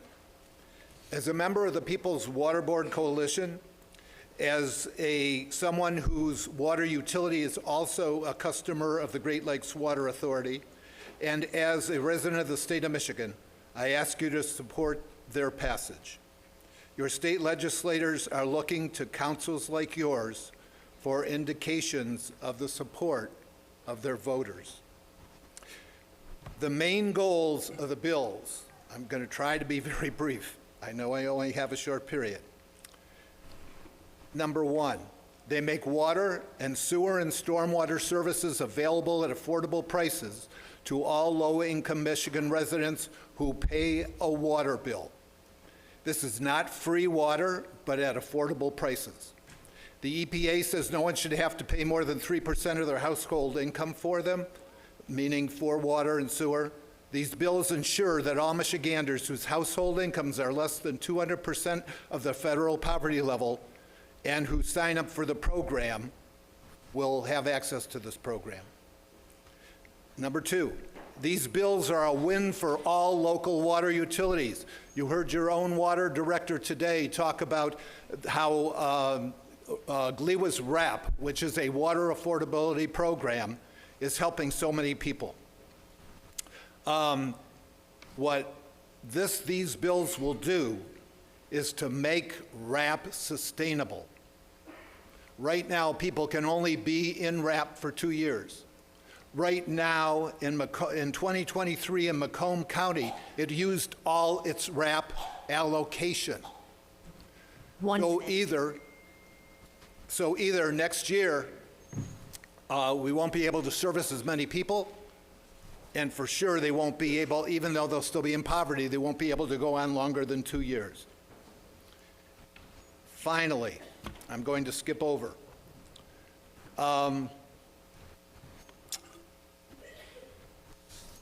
For people who can afford to pay their what do people who can afford to pay their water bill gain from the program? Their own water utility captures more money to be used on its operations and infrastructure as enrollments rise. Because of the fact that the people who can't afford to pay their water bills, you're getting nothing now. The difference between them paying only 3% and what a regular bill would be, that's the money that comes back from a $2 fee that everybody in the state who pays to a water utility would pay into each month. So that's only $24 a month. Finally. If you could wrap up. Yes. You're at time. Thank you for the opportunity to address you on this very important issue. Please support the passage of these bills. Finally, please urge your state legislators to pass the bills. Remember, please, water is life. Thank you. Next is Michael Halawadi.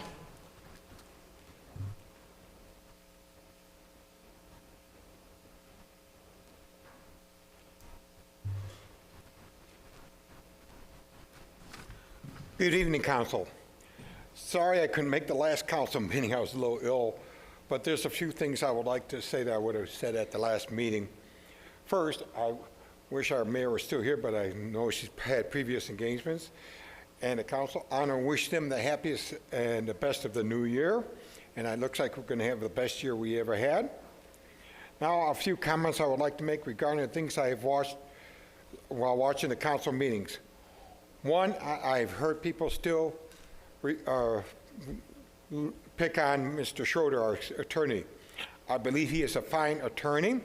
He has won cases against our previous mayor in which our previous mayor misused his office. Second, there were comments made that people weren't allowed to have free speech. I have watched the council meetings for the past 10 years. I have never seen where the council president, now or in the past, ever now allowed a person to speak during his time. And regarding the new council agenda, I like the new order. I've always stated people should always stay to the end to see how the government works. I believe now that with this new agenda, that will make them stay so they could see how both the mayor and the legislative branch of the government works. Lastly, I saw a program on TV on how and to properly recycle our goods through our garbage. I would like a report on how our city is doing in that area, and if possible, a PSA put on one TV showing our citizens how to properly recycle, what things to recycle, and even maybe an insert into our water bills so people can read it and keep it for reference. Thank you for your time and have a nice evening. Thank you. Next is Diane Weckerly. And after that is Sabina Yasmin.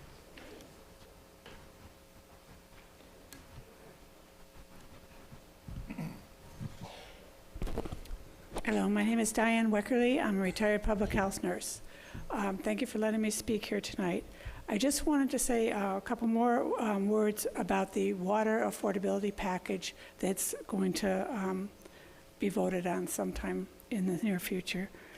One of the things that's being said about it is that we already have a RAP program here. Why do we need another one? And it says right in the bill that it's not, you know, if you have a program that you like and that's working for you, you can keep that structure, you can keep that program. If you have an agency that's, you know, working well for you, you can keep that agency to administer it. The only thing is that these, like the RAP program would have to go according to the guidelines of the water affordability legislation. It would have to keep the bills at no more than 3% of a household income. And let's see, one other thing. Oh, I was just going to say, and it's a very small fee. It's based on like the Michigan Energy Assistance Program that was passed under Snyder in 2012. It's very much like that. That didn't hurt anybody economically to pay a few cents.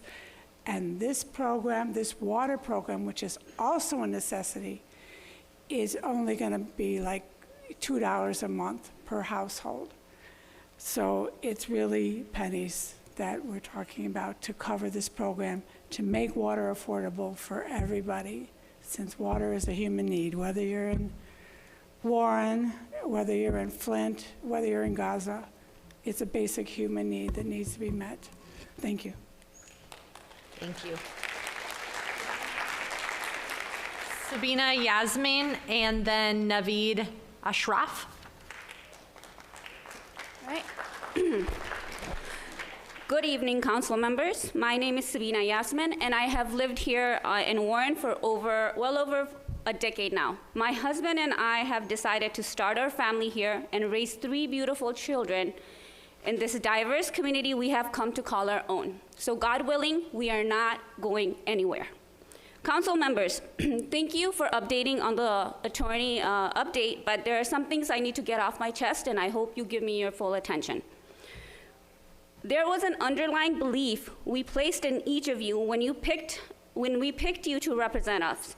But I must say we feel disrespected and ignored, that you have disregarded our concerns, failed to acknowledge and reply to our multiple emails, so much so that we had to come here for a second time to make the same plea to you to see the suffering of the innocents overseas and the distress your community is facing locally. Your community is suffering mentally. They are scared for their physical safety. Hate crime and Islamophobia is at a rise. So I ask you, what is stopping you from caring? Why was it that the only Black council member had the decency to make a comment during the first session when we came, and the rest of you were silent? When you guys needed us, we were there for you. You attended our festivals, our picnics, and other events to pitch for your cause. But now that we come to you with our cause, you simply ignore us. Why? My city of Warren didn't shy away from standing in solidarity with Ukraine and weighing in on a foreign affair not too long ago. There was a flag of Ukraine in front of the city hall, as was the building lit up with the colors of Ukraine's flag. The city also took some solid actions with President Biden and with the local government sectors to show solidarity. Why was the council before you able to do it and you cannot? So I ask you, council members, why the discrimination? Why use the local versus foreign affairs card with us only? In my book, all lives matter. But why is our city showing solidarity to one group and not to the others? Any innocent life, regardless of their race or religion, is a big deal. Council members, you on an individual level and from the seat you currently occupy can commit injustice simply by doing nothing. So I ask you today to tap into your conscience. Put yourself in other shoes to understand their suffering, their frustration, and do right by your community. The people you see in front of you all share a common view, and we will only magnify further in numbers to stand for our cause. We aren't going anywhere. We need to be heard. Please pass a ceasefire resolution for the city of Warren and stand in solidarity for the people suffering. Thank you.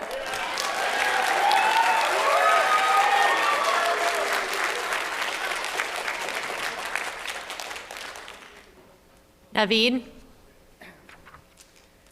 Yeah, good evening. The good thing is the young lady said everything I should have said, so once more, thank you very much.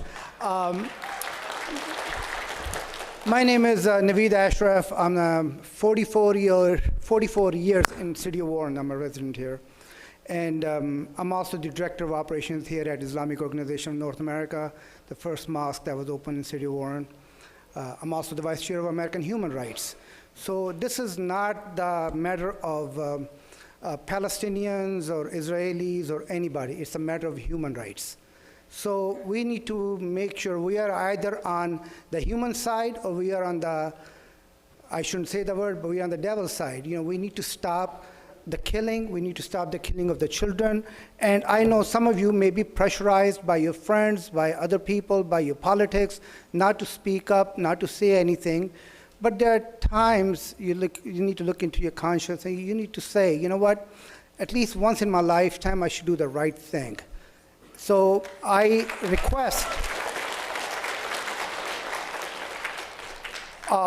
you know what, and these people that are sitting behind me and sitting in front of you, believe it or not, they are not, maybe only few of them are Palestinians. The rest of them came from all over the world.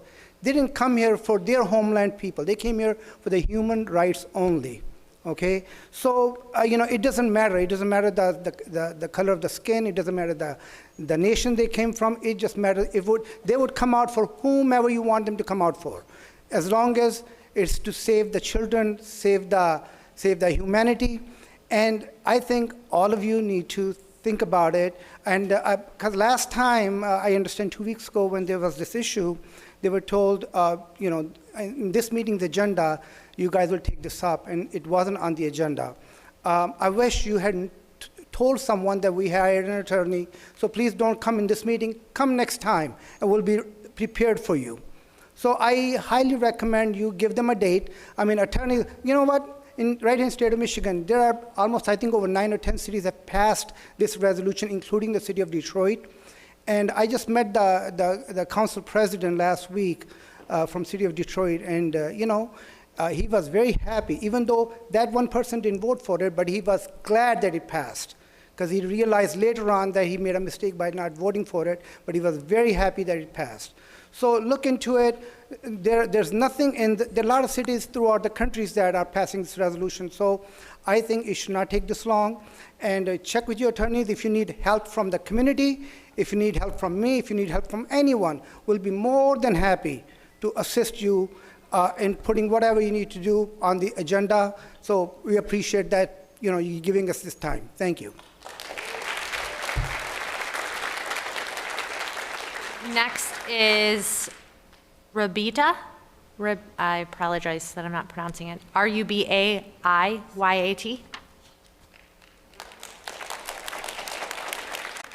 And how do you pronounce your name? Rubaiyat. Rubaiyat, thank you. Yes.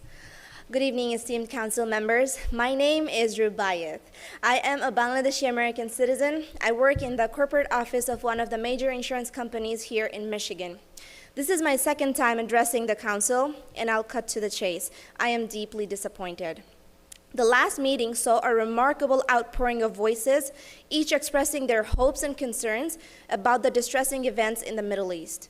It's been 2 weeks since we first brought this up to you, and yet there has been no move to acknowledge or support our community in this time of need. While recognizing that the City Council's jurisdiction may not extend to international affairs, I want to remind the Council that taking a stand on international issues is not unprecedented, as demonstrated with your actions for Ukraine. Our collective voice can send a powerful message, urging leaders at all levels to prioritize peace and humanitarian concerns. You were just at our picnics, at our mosques, at our local events requesting for votes. And when we showed up last time, we expected a similar engagement in return. The pain and suffering of our community members due to the ongoing conflict cannot be overlooked. We are not asking for foreign policy changes, but for empathy and acknowledgement of our community's distress. By passing a resolution calling for a ceasefire in Gaza, we send a message of solidarity and a shared commitment to a more peaceful world. Remember, the time to seek re-election will come quickly, and we will mobilize. You are seeing hundreds of faces here. Trust me, there are thousands that are with us in spirit here tonight. We will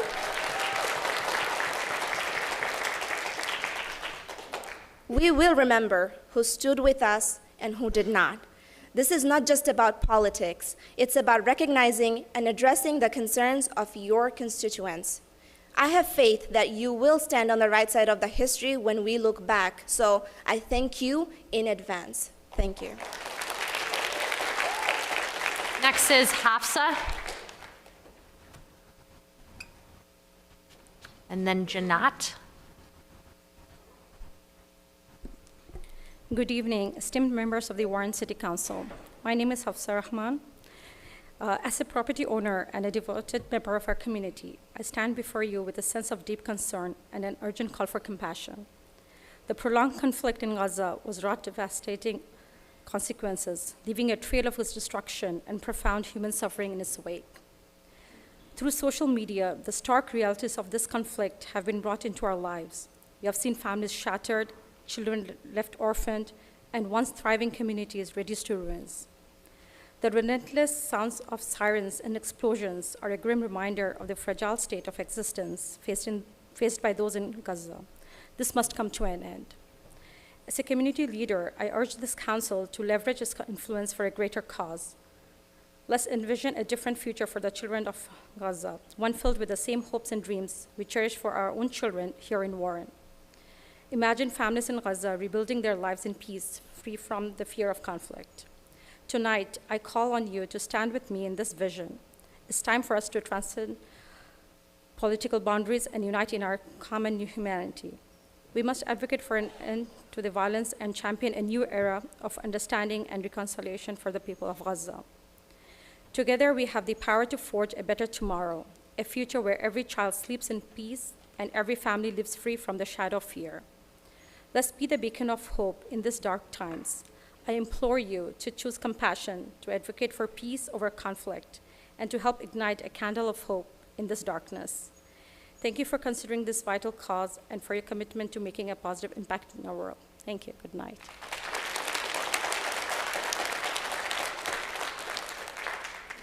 Janat, J-A-N-N-A-T. Bahari Mia.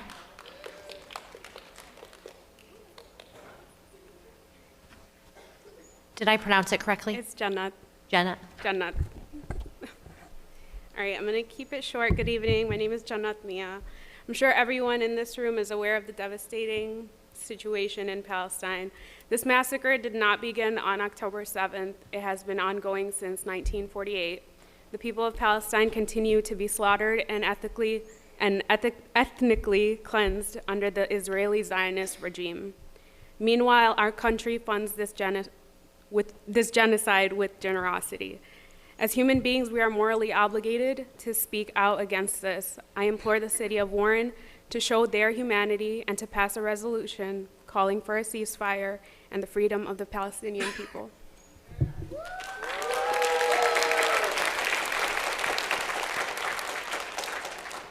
Next is Adrian Chowdhury, and following that is Dalwar Answar.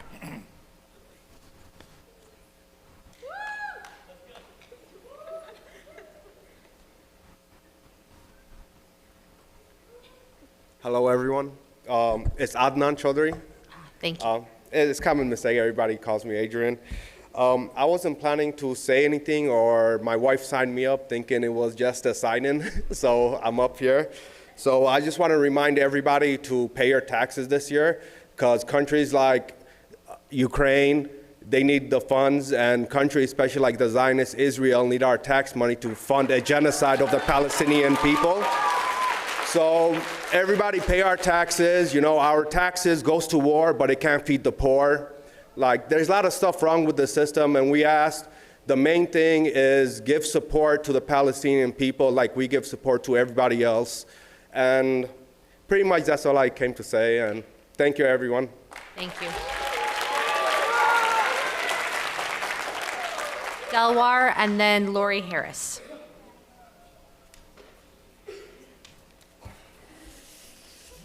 My name is Dalwar Ansar. I'm here today. You see that all of those people here, same reason I'm here today. I'm a resident of Warren, and also I'm in Planning Commission, but today I'm here as a resident to talk about the same issue everyone is saying. You know, what I was gonna say, my sister Sabina, she already said the same thing. So But few point I want to mention. I'm really disappointed because last council meeting, all of those people, they're here. And today, we came here again for the same thing, but the subject not in the agenda. Why not? 2 months ago, all of you guys, you went to door and asked them to vote us that, we're going to be your boys. We are going to be your boys. But after 2 months later, they are here asking the same thing, but I don't see that you are being their boys. You are not being their boys yet. If you are being their boys, then why not this in the agenda now? Why they have to come back again and again? All those 100 people here, hundreds of people. I think you guys never had this experience like a more than 200 people in the audience. So those 200 people here, they all voted for you. You are representing them. So be their boys and, passing a resolution, ceasefire resolution means you are supporting peace. You are supporting peace. Passing a resolution for ceasefire, you are raising your voice against humanity. Right? So please, I don't want them, come again for the same thing. I hope that, in next council meeting, we will see this ceasefire resolution. Thank you all.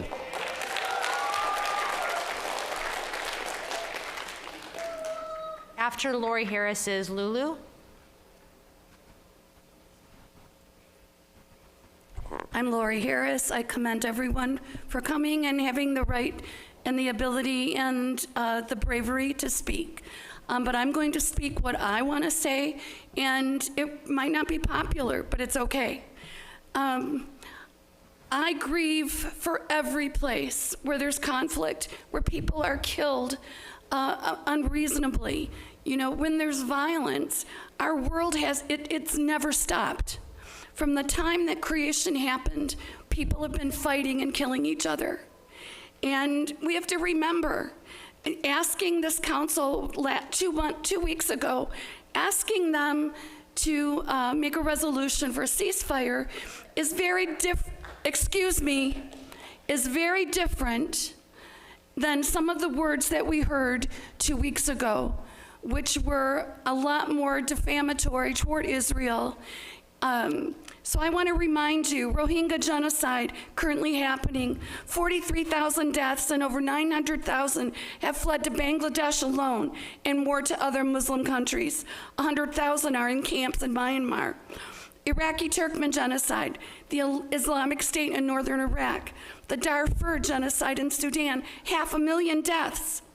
Rwandan genocide in '94, almost 1 million. 60 to 70% of Tutsis in Rwanda were killed.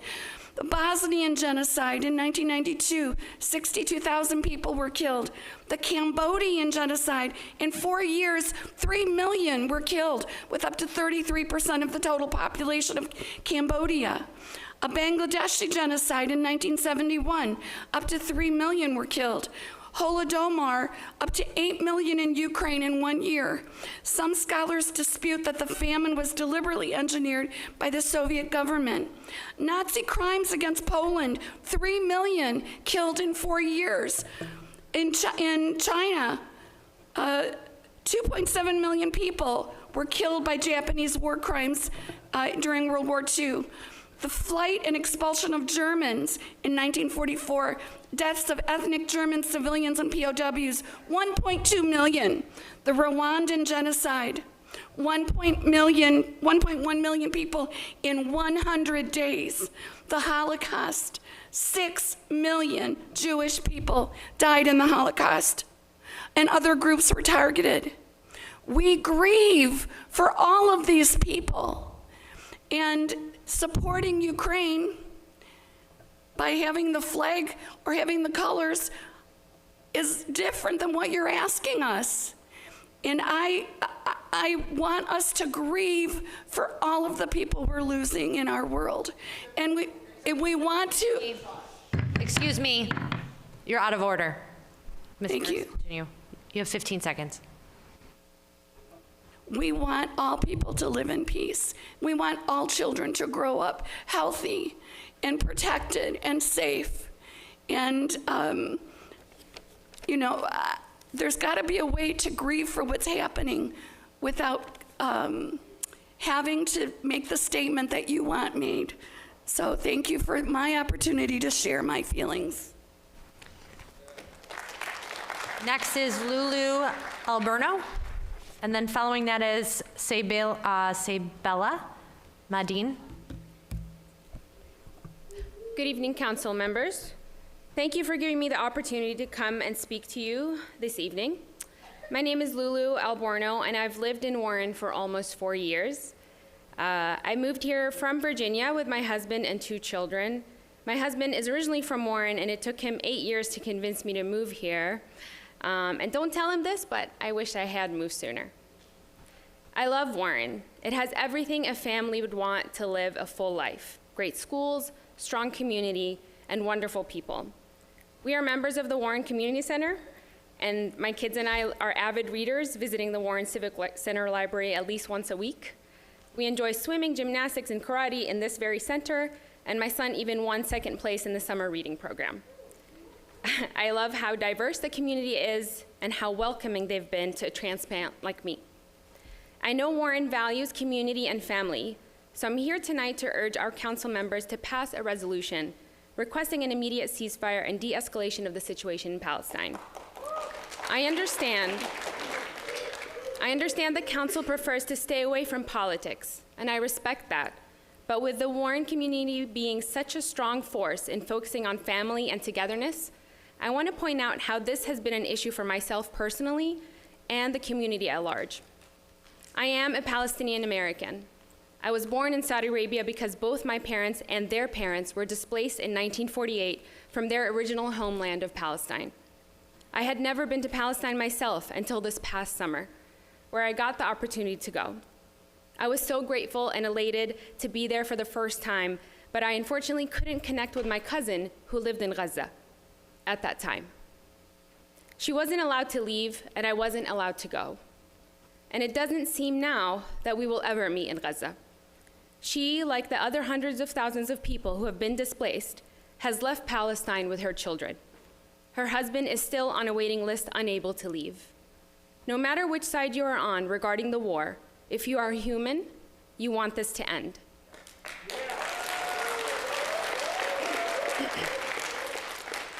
Enough innocent lives have been lost, and there has to be another way than continuous bombardment of a people held accountable for the terrible actions of a few. I urge the council members to please pass a ceasefire resolution so that Warren, the community I now call home, can extend its service and helping hand in the name of justice and humanity and be on the right side of history. And maybe, just maybe, my cousin and I can one day meet in Gaza, and she can always know that she also has a second home in Warren, the city that stood up for humanity and peace for all. Thank you. Sabella Madine, and then next is William Deskins.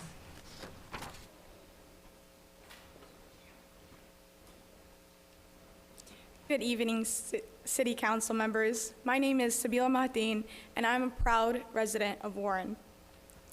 A community that holds a special place in my heart. Having grown up in the city, I have witnessed the beauty of its growth and the strength of this community bonds. As a child, the changing seasons in Warren brought about unique joys. Every winter, I eagerly anticipated the opening of the skating rinks, and then in the arrival of fall, the reopening of the water fountains, where my sisters and I would spend our entire day. Last year, upon reaching the milestone of choosing a college, I was presented with the opportunity to attend the University of Michigan in Ann Arbor. However, my attachment to Warren's familiar roads, local shops, and tight-knit community was too strong. Opting for the comfort of my hometown, I chose to commute to Warren, allowing me to continue my education while deeply remaining connected to the roots that shaped me. Through my experiences, I have come to appreciate the unique character of Warren, and I'm committed to contributing to its ongoing success. As I stand before you today, I ask for your support for a ceasefire in Gaza and to stand in solidarity with other cities in our region. I know this may be a difficult decision to make, but I think it's the right decision, and one that will ultimately put Warren in alignment with the growing international consensus that our communities, nations, and world should be a safe place for everyone. I deeply believe that we will be judged in the future for what we did and didn't say during this very difficult historical moment. There's a need for cities like Warren to state clearly and loudly that peace and safety for all civilians is a priority, that anti-Semitism, Islamophobia, racism, sexism, and hatred of any kind is not acceptable because it threatens us all. We are obligated, I believe, to support a safe place for our community members to live, learn, and work. I also believe that advocating for the same for our fellow citizens of the world is the least we can do. Asking to consider a ceasefire is essentially asking for safety and security for civilians in crisis. Your actions in the Council are crucial. I request you to use your position to advocate for a lasting peace, including a permanent ceasefire and end to the siege on Gaza. Thank you for your time. William Deskins, and next is Adam Saka.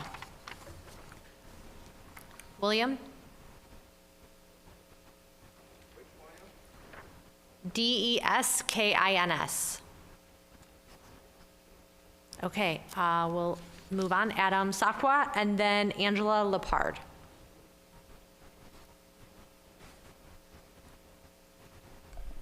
Good evening, council members. I just want to switch gears here a little bit. Over the summer, I had the opportunity to campaign, and there were about 5 concerns that kept coming over and over again that I'd like to see addressed or maybe see a game plan for. Angela, you had mentioned previously you had the 120-day plan, and I'd like to see it refined a little. The number one concern residents had was property taxes were too high. What is our game plan for making them lower? You know, it kind of goes hand in hand with my second thing, where we need to take a look at our expenses. You know, over the last 4 years, we've hired Mr. Schroeder here, and it's been hundreds of thousands of dollars, our taxpayer money. And the argument was, well, we needed him because of the previous administration. Well, that administration is gone. What I would like to see from you is, when is the term end for Mr. Schroeder? I can't see going another 4 years and hundreds of thousands of our dollars paying that law firm in Bloomfield Hills. Number 3, speeding. Speeding needs to be addressed. What's going on? Maybe we need to come up with a marketing campaign in terms of how many tickets have we issued, what's the average cost, make people aware that, you know, if you're gonna speed in Warren, it's gonna cost you, and maybe there's other ways you can spend your money than paying $100 for a speeding bill. Number 4, I don't understand how this isn't addressed already, but there needs to be halal lunches for the kids in school. We have a diverse community, and it would be nice if they had that option going to school. Every school in Warren should have that opportunity. And then lastly, and it's a concern that, you know, it makes a lot of sense. Warren used to have a lot of trees with going up and down the roads, and a lot of them had suffered because of the ash borer disease. We should come up with a campaign to either replace or plant them. And if somebody doesn't want it planted, that's fine, they can tell. But let's make Warren the beautiful city it once was. Thank you. Next is Angela Lepard. And after that is Fat Mamu. Hello, my name is Angela Lepard, and I'm a resident of Ferndale. I was born and raised in Warren, and some of the most important people in my life still live here, a couple of which are here with me today. This is my second time attending a Warren City Council meeting, advocating for what I believe in. I am deeply concerned. The lack of response to your residents and their calls for a ceasefire resolution paints a picture of Warren as lacking in compassion. This isn't just a resolution for a distant cause. It's for the people of your city. You have residents with family and loved ones in Palestine. And yes, you are also setting a precedent of what you will accept. And while I respect the lady earlier talking about all the deaths everywhere, you have a chance to speak before the complete genocide of an entire people happens. Currently, our country is financially supporting a genocide, and we have elected officials who are not listening to us at a federal level. Over 25,000 people have been killed in Gaza. To give you a sense of the number, that's about 20% of your population. That's 3 times the population of the city of Centerline. The question is, will you continue to stand and watch while hospitals, universities, places of worship, and entire families are destroyed by Israel? Why would you not do all in your power to stop the death of an already oppressed people? I saw that someone today had said the only difference between Anne Frank and the young Palestinian journalist Bassan, hopefully you all follow her on social media, the only difference between those two people is you have the opportunity to prevent the death of Bassan. You have the chance to help those being attacked who are starving, freezing, and dying from preventable diseases in Palestine. You have the chance to use your power to pass a ceasefire resolution that includes a permanent ceasefire, that includes the release of hostages and political prisoners, and includes the unhindered delivery of humanitarian aid. I am asking for an action that reflects the humanity and the values of your community, the city of my childhood, the city I went to high school, the city of my young adulthood. People are becoming more active online and are ready to support leaders who stand with humanity. Your residents will remember the actions taken today. At election time, they will remember inaction as well. I ask you to connect to the humanity and hear the calls of your community. Please, thank you.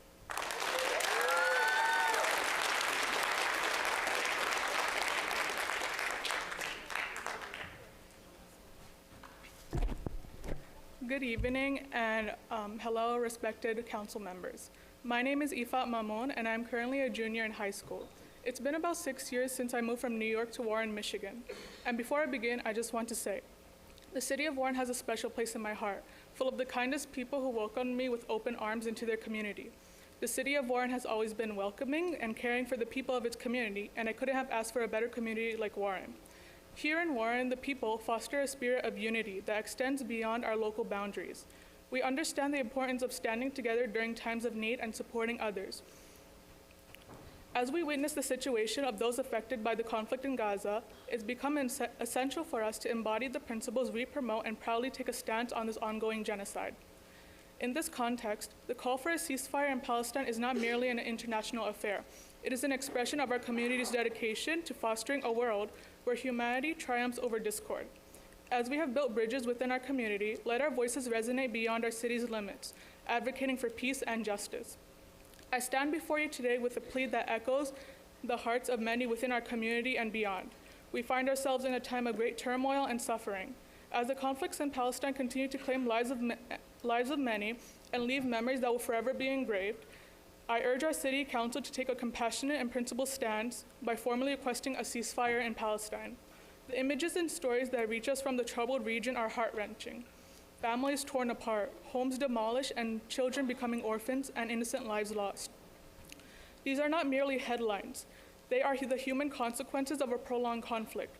As representatives of our community, we have a moral obligation to speak out against the injustice and suffering inflicted upon the people of Palestine.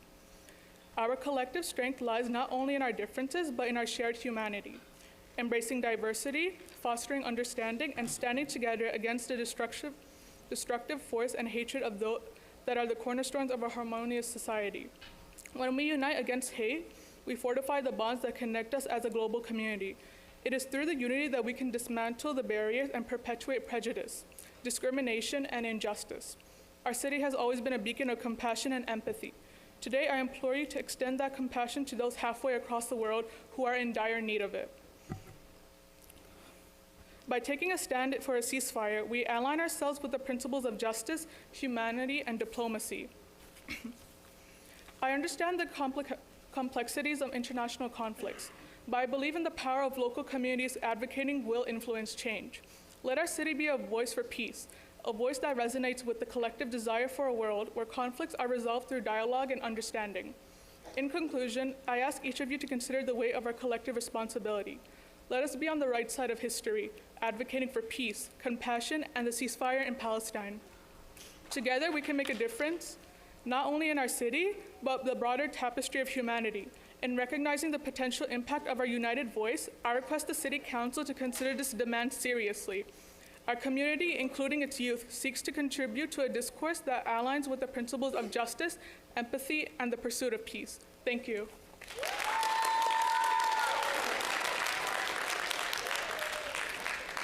Ishrat Mamu, and then Ahmed Mamu.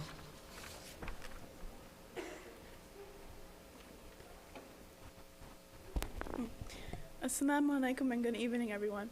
My name is Ishrat Mamoon, and I'm 12 in 7th grade, and I have been a resident of Warren for 6 years. I'm here today to speak on behalf of the children of Gaza, whose voices aren't being heard and aren't able to express their pain during this ongoing genocide. Before I begin, I ask you City Council members to listen to my speech with an open heart. Although I am young, I believe that my voice too should be heard and my words be taken seriously. I am genuinely grateful to be able to live in a safe community that is diverse and supportive of others. I'm privileged to be able to be here today and to be able to speak up about the situation that's happening while others are silenced. As you should know, the ethnic cleansing of Palestinians, the destruction of knowledge, and the bombing of public facilities and homes has been going on for 109 days as of now, and the children of Palestine are forced to witness these atrocities. But why should these children, who are like me and other kids, have to endure what is happening now because they live in the land of Palestine and have Palestinian heritage in their roots? Why should their childhoods have to be taken away from them because of the ongoing conflict that they have no part in? Why is the world watching and turning a blind eye when the Palestinians need us most? Many people in the city of Warren, including me, are affected by the conflict in Palestine. Yet our suffering cannot compare to the suffering of the Palestinians who are experiencing this conflict firsthand. We are mourning the death of Palestinians, even if they are not related to us by blood. The people of Palestine aren't like us. We are all human, and we do not have to be brothers or sisters for our hearts to ache for the people of Palestine. This conflict is not a political issue that should only be discussed by those in higher positions. It is a human rights issue that should not be controversial if you support human rights for all. I'm sure that you City Council members have heard what I've just said countless times, but I really would like you to acknowledge that the people in Gaza that have been killed and the people who are grieving the loss of those killed in Gaza, in Palestine and here in Warren, are not just numbers. They are actual people with dreams, aspirations, and goals like us. It truly bewilders me that although more than 25,000 Palestinians have been killed, over 10,000 children, and millions affected, that we are still watching from the sidelines and are still waiting for a ceasefire in Palestine to be approved. I am one of the children among millions who stands for Palestine but cannot help them. So I hope today my voice does not just reach your ears, but also your heart. Today I am representing the children of Palestine because their cries are not heard. So respected City Council members, I hope that you will take the small step in approving the ceasefire so that our brothers and sisters in Palestine can find ease, and so that the city of Warren will go down as the city which stood on the right side of history. Free Palestine and ceasefire now. Thank you.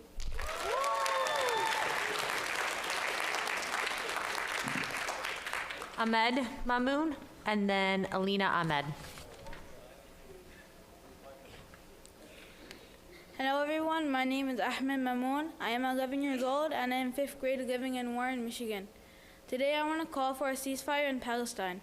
I think every kid on earth should have proper care, education, love, and have fun. They should grow up to be world leaders, but the kids in Palestine don't get the chance. Every day, hundreds of Palestinians are murdered, lose their homes, are separated from their loved ones, and are starved. I think if we all work together, a ceasefire can be approved, or even better, this genocide will end. Growing up in Warren, I always felt safe and loved by people in the community. I believe Warren will make the right choice and demand for a ceasefire to help the kids and families of Palestine. If our city can demand a ceasefire, then this will be the beginning of peace and freedom for the Palestinians.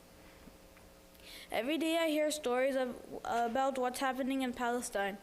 Knowing that there are kids the same age as me in Palestine, I am sad for what they are going through. I hope and pray they will face less trouble because of this ceasefire. I am so young and don't understand much, but I hope the elders of this community can help. I also hope the voices of the youth will be heard and we will get a chance. Thank you for listening to my speech, and I hope the city of Warren understands now and calls for a ceasefire. Free Palestine. Alina, Ahmed, and then Ayasha Bahar. Assalamu alaikum, peace be upon you. Hello everyone. My name is Alina Ahmed. I'm 15 years old and I'm currently a sophomore in high school. My parents have been residents of Warren for the last 20 years and have raised me for the last 15 in this loving community. Growing up here is easy, but unfortunately for the young people in Gaza, many of them don't have a chance to grow old. This is the first ever genocide to be broadcasted by its victims in real time. You would think that this dystopian reality would have been unshackled, yet the world sits unbaffled. And to be honest, it's disappointing that we are attending a second meeting. Does this issue not deserve a spot on our agenda? Our community has marched, pleaded, and cried, expressing their solidarity for Palestine in our city. How can we send aid to Ukrainians and not Palestinians? Have we lost love because Palestinians aren't white, blonde-haired, and blue-eyed? How can we sit here and accept the bombing of hospitals, schools, universities, fields where children used to laugh and play, refugee camps of already displaced people, denial of food, water, and the bulldozing of cemeteries? Our heartstrings pulled when we saw a video of a Palestinian man holding the limbs of his children in grocery bags. Our tears flowed when we saw baby Reem dead in her grandfather's hands. Many of the Palestinians don't have legs anymore, but we still do, so our legs will be theirs. My dad's friend is Palestinian, and even though he doesn't show it, I know his heart aches for his homeland. And I feel the urge to tell him everything will be okay, but how can I tell him it will be okay when the world sits silent, when our city council sits silent? Council members, I know you have morals and values. I ponder, does 25,000 murdered not pain you? The only thing we ask of you is to demand that the bombs stop. The average age in Gaza is 18. Doesn't that sound messed up? Why should the children listen for drones feeling horror-struck instead of the melodies of a colorful ice cream truck? Why should they have to cry instead of seeing a smoke-free sky? Our community is tired of posting, protesting, and proposing a change. Do not let the inhumane people consume you. Please do not let our biased media and propaganda deceive you. Our government failed us, so don't fail us too. If so, then perhaps you sustain no value. So please, dear council, call for an immediate ceasefire. Let's set a goal that no matter the situation, our city will stand up for oppressed souls. And with that being said, our people say that Palestine is the soul of our souls. Thank you.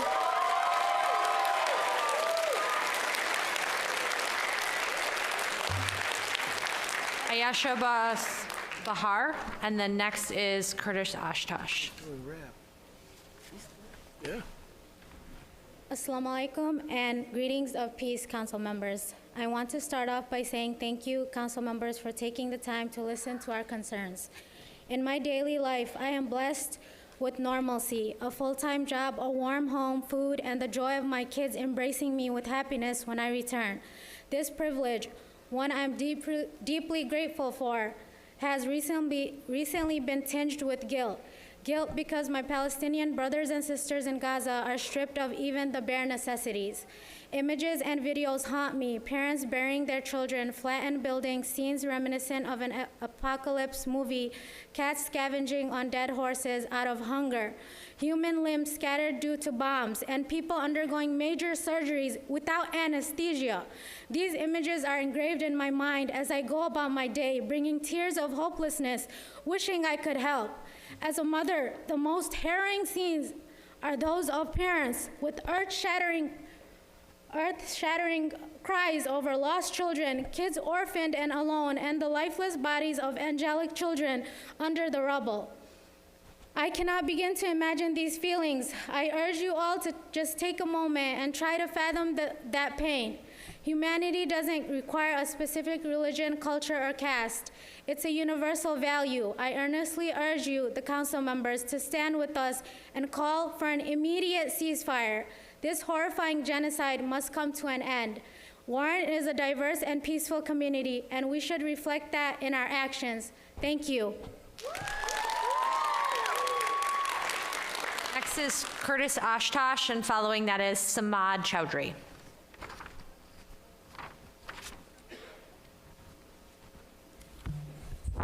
Good evening, Council. My issue is a little bit different. Curtis Ashtosh, I'm a pastor in this city, also a resident of this community for the past 15 years. There's an important election, special election coming up next Tuesday, 1 week from today, January 30th, for the Michigan House of Representatives, the 13th District. I'm a candidate running for that particular seat. My wife is also a candidate running for that seat, so you have a choice. You can either have Curtis or you can have the better half of Curtis, my wife. You get to pick and choose. So I just want to bring attention to that particular issue. It's an important election. I know that a lot of people don't show up at the polls, but we need to engage people and have voter engagement. I just want this to be an issue that is on everybody's radar next Tuesday. I echo Adam's point again with regards to the special counsel that the city council has. I was looking at a past meeting where our council secretary said that the city attorney's office reports directly to city council. We need to get back to where we were for the last 60 years, absent the last 4 years. We shouldn't have the acrimony that we had before. The source of that acrimony, you guys probably would say, is gone. So why are we going to continue to waste hundreds of thousands of dollars by having special counsel Mr. Schroeder sit up here when he's not elected, he's not appointed, yet he acts like an elected official because he sits up there with the other elected officials, collecting hundreds of thousands of dollars of our tax dollars. Why? Another council member mentioned last week, well, I'd like to talk to Mr. Schroeder. Well, it's $250 an hour to talk to Mr. Schroeder. I mean, hello, people. I mean, we have parks that need money. We have city infrastructure that needs improving. We talk about this new transparency, new collaboration. I've asked several of the council members, what's the deal with Mr. Schroeder? Don't know. Well, where's the transparency? Are we contracting him again for 4 more years? I hope not. We have multiple city attorneys. We need to work with the administration who appoints the city attorney, and then have the appropriate city attorneys or city attorneys work with the council, because our council secretary right here said that the city attorney reports directly to the city council. Let's make it the way it used to be and save hundreds of thousands of dollars. Thank you very much. If members of the audience could not interrupt speakers, thank you. Samad Chowdhury. Hello, everyone. Myself is Samad Chowdhury. I'm proud member of City of Warren. We all are different here, different ways, different color, different race, different ethnicity, even different food habits. We all enjoy to taste different foods from different ethnicity. What makes us strong when we are united, when we respect each other's differences, that makes us strong. As of today, more than 25,000 Palestinians were killed. More than 10,000 children, more than 7,000 plus women, many journalists, UN workers. I respect if someone from audience, from here, anyone who supports Israel. I respect everyone's opinion. But as a human being, that should not stop us to passing a resolution for humanitarian ceasefire for the Palestinians. I think this should not be an issue, who you support. We should stand on the right side of the history. The term human rights, democracy should not change based on my color, my race, or my ethnicity. It should same for everyone. we may have different belief in God, but I'm pretty sure none of us our God is going to support what's happening in Gaza, what's happening with the Palestinians. If my God asks me, what did you do for the Palestinians? I can answer, I waited more than 3 hours to get attention from my city councilmen to pass a resolution. What did you answer to your God? You should think. Thank you. Saeed Wafi. And then next is Zishan Chowdhury.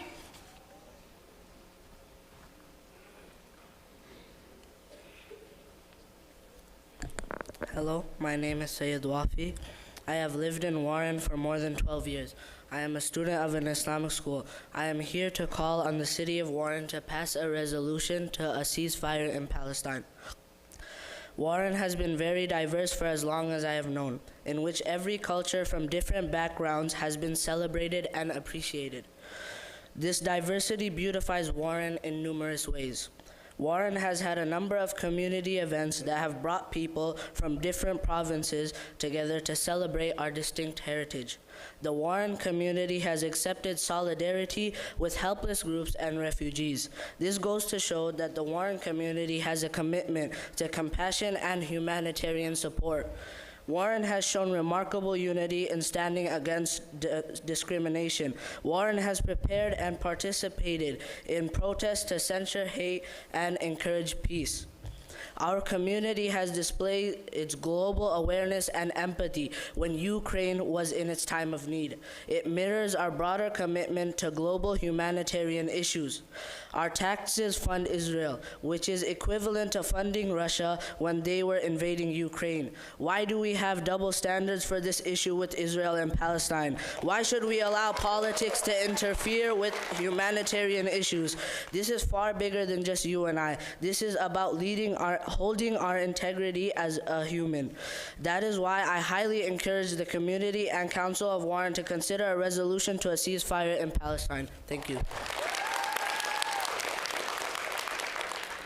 Zishan Chowdhury. And then Saida Janeth is next.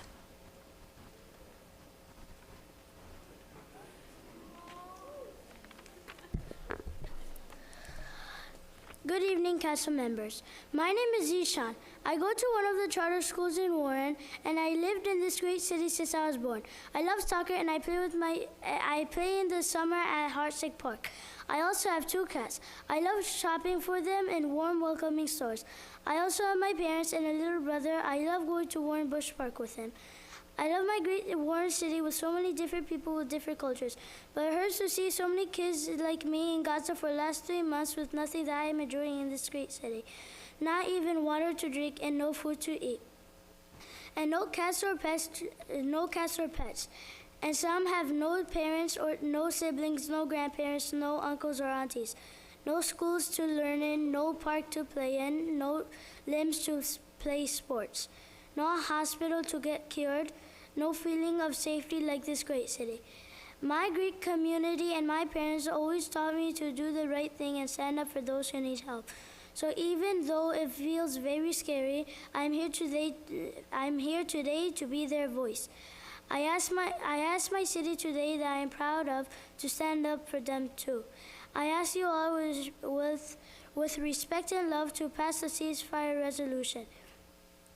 Also, we should never forget to be thankful for all our blessings and show gratitude by God and action, by action and heart. Thank you for your time. Have a safe night.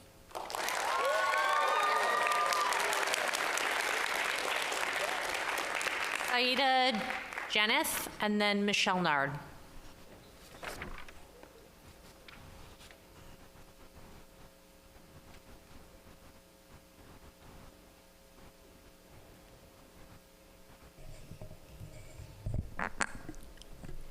Good evening, council members. May God's peace and mercy be upon you.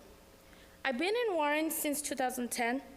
When we moved here with my parents, Warren was a dream city for many of us to move to, due to the safety and security. We were proud to be Warren residents. a city welcoming to people from different cultures and ethnicity. Now I have a family of my own living here. This is my second council meeting I'm attending. It was eye-opening to see how much you all do to serve this city, keeping it safe and standing tall. That goes to show you all sitting here tonight only mean service with dignity. You all here stand for giving life to dreams. So I ask you tonight, why is it that it took a long struggle to finally say next time we will put this pro-life, pro-human ceasefire resolution in Palestine on our agenda? How much suffering and loss do we need to witness to say enough is enough? This goes against our vision, our ultimate goal of working hard to better human lives. Why is it that whenever our great country invaded any foreign lands, it was done within hours, but we then did not raise up and question their decision of devastation? But today, why is it that we label this as a complicated foreign matter to even speak up to? Why is it so we need time to think about this, to even put it on the agenda to discuss? Forgive me for putting it so simply, but nothing gets any simpler than whether to save humanity or sit back and let it be. Every few days, my kids ask me, did they stop the bullies in Palestine yet? Are we going to help them? When will this stop? We send these very kids to school to learn history. But today I ask you, what history are we making this very moment? For the next generations to learn, for the next nations in building to witness as this genocide unfolds, while we just stand back with folded hands in our comfortable, warm cities. I therefore humbly urge you to consider passing ceasefire resolution and make us proud of our city and our choices we made, and set example for these kids. Prophet Muhammad, peace be upon him, follower of Prophet Jesus, peace be upon him, said, whoever kills a soul, it is as if slain mankind entirely. And whoever saves one, it is as if he had saved mankind entirely. Thank you for having me. Ceasefire now, not another city, not another soul.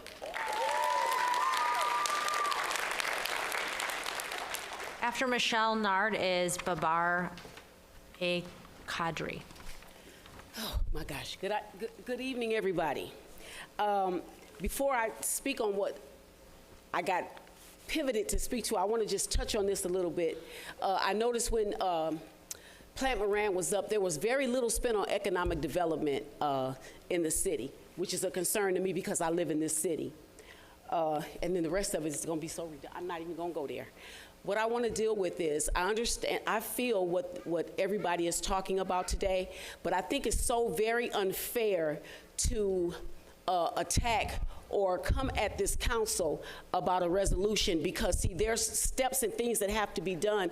We're in America, we do things a little differently than other countries, and we have to make sure that what we're doing is legal and what we're doing is right and fair, because we don't only have Palestinians that live here, but we have Jewish, we have African Americans, we have all different types of people that live here. And this situation is like having two brothers fight each other. So if you got, I'll put it like this, I'm a grandmother. I have 19 grandkids that went to school through Warren. So if two of my grandkids are fighting, I may agree with one of them, but because those are two people that I love, I'm not going to take sides. I'm going to try. Sometimes silence is golden, and silence doesn't mean that you don't want to help. Sometimes, okay. And in this case, this silence that this council is having does not mean that they don't feel this. Now, as I don't know if I gave my name, I'm Michelle Nard, I'm the Macomb County Commissioner for District 12, but I'm speaking today as a citizen of Warren. With that being said, I do agree that this war is enough. I do believe that a ceasefire needs to take place, but there's a way that we have to do that. And so it's unfair, you know, you put the kids before us, and then you're putting pictures of kids before us to move us emotionally, but this is not a situation that needs to be handled or can be handled with emotions. We're going to have to handle this in a proper way. You have a president that we elected that makes these executive decisions. So you're asking a local government to make a decision that they, at this time, cannot make, which is unfair, because if you bring this to the Board of Commissioners, I doubt if we could even make that type of decision without legal counsel. That being said, if you really want to do something, I suggest you get in some vans and you go to Lansing and you ask the governor that we chose why she hasn't said anything. We need to hear her saying something. We have a mayor here that we elected, 2.5 months ago. Do we have a plan for this city? Do we have a plan? Do we have a vision for this city? Because without a vision, people perish. Mr. Van So we need a vision, we need a plan. Let's deal with that. Let's deal with that home. We have kids that are hungry here. I just dealt with a man just a couple of days ago in sub-zero weather. I don't know if the man lost his hands or not, but he got frostbite because he didn't have anywhere to go. You know, we have our homeless people to take care of. We have a lot of things. We have people starving here in America. So we have to deal with that. We are all in this building American citizens. And that flag right now is the only thing that take precedence. I had a problem with them flying that Ukrainian flag because I felt like it was disrespectful to our soldiers, to people like Mr. Vanderlinden and other people. Okay, and so we got to understand that there's a lot of flags that come with this country. So we have to be very careful how we're going to handle these situations. And please, do not think that these people up here don't care. That's unfair to say because they do care. They have hearts, they have souls. They love God just like everybody else. Next is, members of the audience can please, there's no heckling of other members speaking. Baybar Qadri. And the next is Mohammed Rahman. Rahman, I think.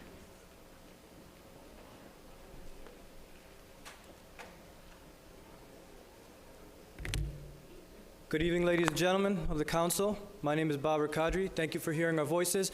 I just want to say real quick to everybody, everyone is entitled to their opinions. Everyone's entitled to their reactions, but if your reaction is not going to be pleasant, please keep it to yourselves. Be respectful. Thank you very much. First of all, to the young lady who just spoke, there's some points that she hit, and I agree with them, but there's some other points where I want everyone to realize that there are several cities in Michigan and a multitude of cities across the country, San Francisco now by being the largest, that has passed resolutions for ceasefire. There is pressure put on Lansing for the governor to do the same, as there is pressure in all other major capitals of the country. So everyone is sharing the same sentiment, right?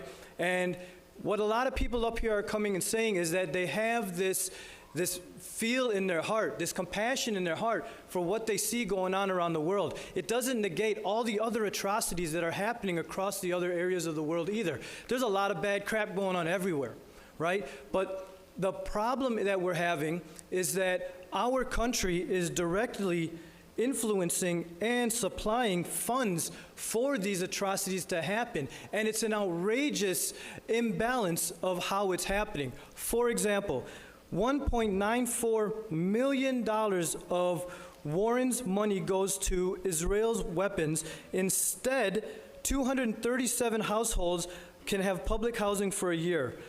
693 children could receive free low-cost health care. And just for a quick second, my background, I'm a physician assistant.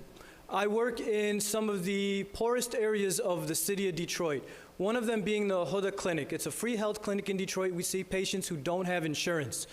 And they don't have insurance because they cannot afford it. But yet, we can afford giving people in other countries, I need not mention the name, but people in other countries funding so all of their citizens can get free health care. All of their citizens can get free education. I don't see the justice in that.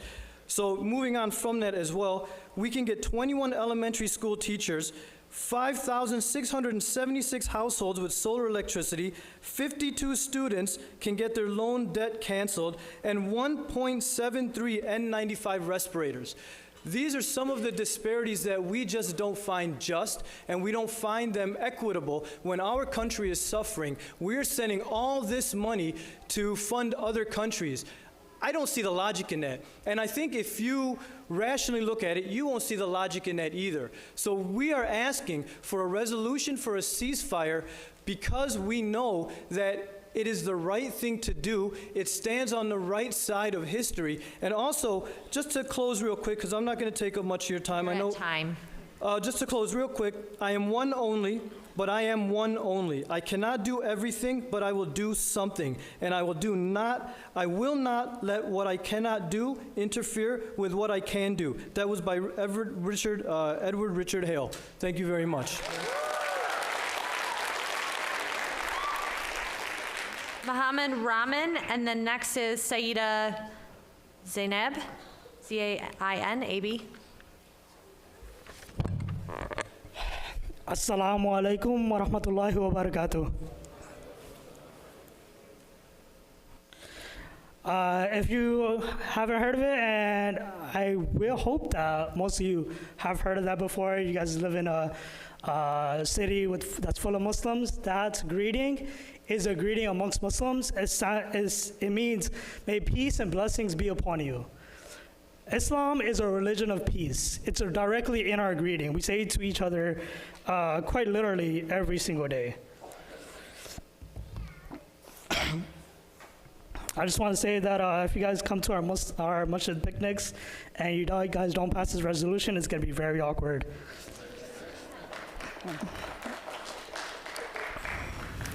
So I moved to Warren pretty recently. I moved like a few months ago, and I actually moved here specifically for the community that is here. I actually came from Troy, and a lot of people would think that, like, a lot of people saw my house in Troy, and they think that it's not as great here in Warren, but I beg to disagree. Because of the community here, it makes it 100 times more better than living anywhere else. Since the actions that happened in October, I'm not gonna lie, it's been very difficult for me to work and to even like focus on my work. Like, I work at General Motors and I work on a car, and it's like one of my dream jobs, yet I feel very guilty that I'm working for them while thousands of people are dying across the sea. Thousands of kids, literally with the same name as me, are dying. And I know a lot has been said about you all being city council members. You're not the president here, so maybe you guys don't have as much power here, but that is not the case. As you all know, it starts locally. You know, we got to start here. And I hope that you all can pave the way for other cities as well. Detroit has already done it, Ann Arbor has already done it. You guys are the city of Warren, as you can see, it's a room full of Muslims. I'm sure you all can do it as well. I think what a lot of people focus on is on October, over 1,000 people died in Israel. And we all here, we all condemn those actions. Like, we mourn for those deaths as well. But we want to add to that not just double, not just triple of that amount has died in Palestine since then. 25 times more people in Palestine have died since October. This isn't a war, this is a genocide. Quite literally, 25 times more people. You know, a lot of us, this is our first city council meeting, this may be our second, but I want you all to know this won't be our last. We're gonna keep coming here, we're gonna keep advocating for Palestine until election day. You're at time. I just want to end that, we're going to keep coming here until election day, and on election day, if a resolution isn't passed, we're coming for your jobs. Thank you. Saida? And then Saeed Umar. Bring it down. You want to stay like this? There you go. There you go, good. Hi, my name is Zainab.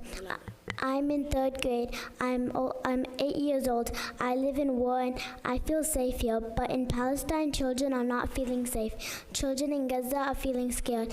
They have lost their home and family. I feel sad because children are dying in Gaza.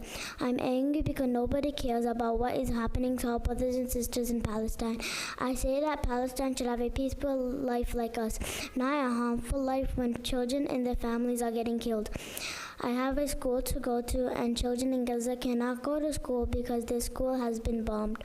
What did children in Gaza do to get bombed? I know that my city cares about us because I'm here, unlike people in Gaza who cannot speak for themselves. Why are the children of Gaza getting bombed? Children of Gaza did nothing to get bombed or lose their family. I have a brother and I feel happy when I'm around him. But in Gaza, children have lost their families and their siblings. Anytime I hear that, I get sadder. Some of the children have to live without anybody watching over them for the rest of their life. Please help us put a stop to this. Help stop the killing of children in Gaza, because no children can really be happy and safe without all children being happy and safe. Thank you, and ceasefire now.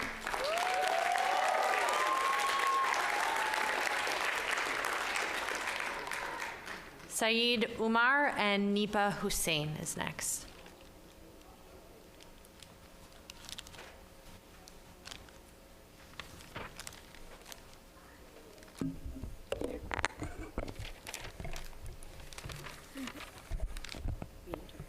Hi, my name is Saeed Umar. I am 9 years old and in 4th grade. I live in Warren. I also feel safe here. We do not have to think of bombs falling on us, but children in Gaza are always worried. Children in Gaza are always worried that a bomb might fall on them. I am a kid that loves to play and have fun. I want children in Gaza to have fun and be safe like me. I am hoping to watch the Lions win another playoff game this weekend. Go Lions. I also have fun watching games, but children in Gaza can't have that fun. They do not have any team to cheer on or any sports to look forward to. They can't dream of becoming sports athletes. They didn't do anything to deserve this. I had to get 5 stitches during winter break, and I had to go to the hospital. You can still see the scar right here, and now it might stay here forever, but that's okay. The children in Gaza are losing their arms and legs, and they are not going to the hospital because their hospitals were bombed and destroyed. So these 5 stitches remind me of what is happening in Gaza. Mine was an accident that I got hurt, but in Gaza, children are getting bombed on purpose. They have no medicine to help them, and some do not even have any parents to take care of them anymore. I am a brother to 3 sisters, a son to 2 parents, and a grandson to 4 grandparents. If I heard any of them died, I would cry, and they would too. There's so many children in Gaza losing their mom, dad, uncle, aunts, grandparents, and more. I am sure they are crying just as I would. It breaks my heart. I know yours does too. All I am asking is all grown-ups in our community who are in charge. Can you please just tell us that you guys are not like those evil who are part of the killing of other children in Gaza? I want to know that grown-ups in our city are better. I am asking, please help us ceasefire now. Thank you.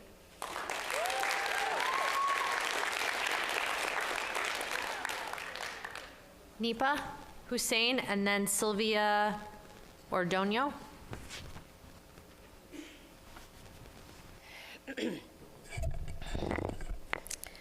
Hello, everyone.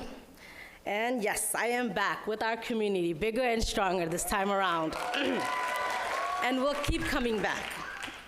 But first, I do want to say, let's start with saying thank you, because you guys are being patient and listening to all the passionate residents of Warren here today. It cannot be easy to sit for too long. Listening to us sharing our painful thoughts, comments, requests, it definitely requires a lot of patience, and I recognize you for it. All while I'll also ask you to use that as a tool to understand the patience we are experiencing. The people of Gaza are experiencing the highest level of patience there ever is that humanity can think of. Patiently waiting for their next meal that probably won't come. Patiently waiting for their next chance at life, which definitely won't come. A fresh breath of air that doesn't exist anymore. Dust, rubble, and destruction surrounding them from fallen bombs.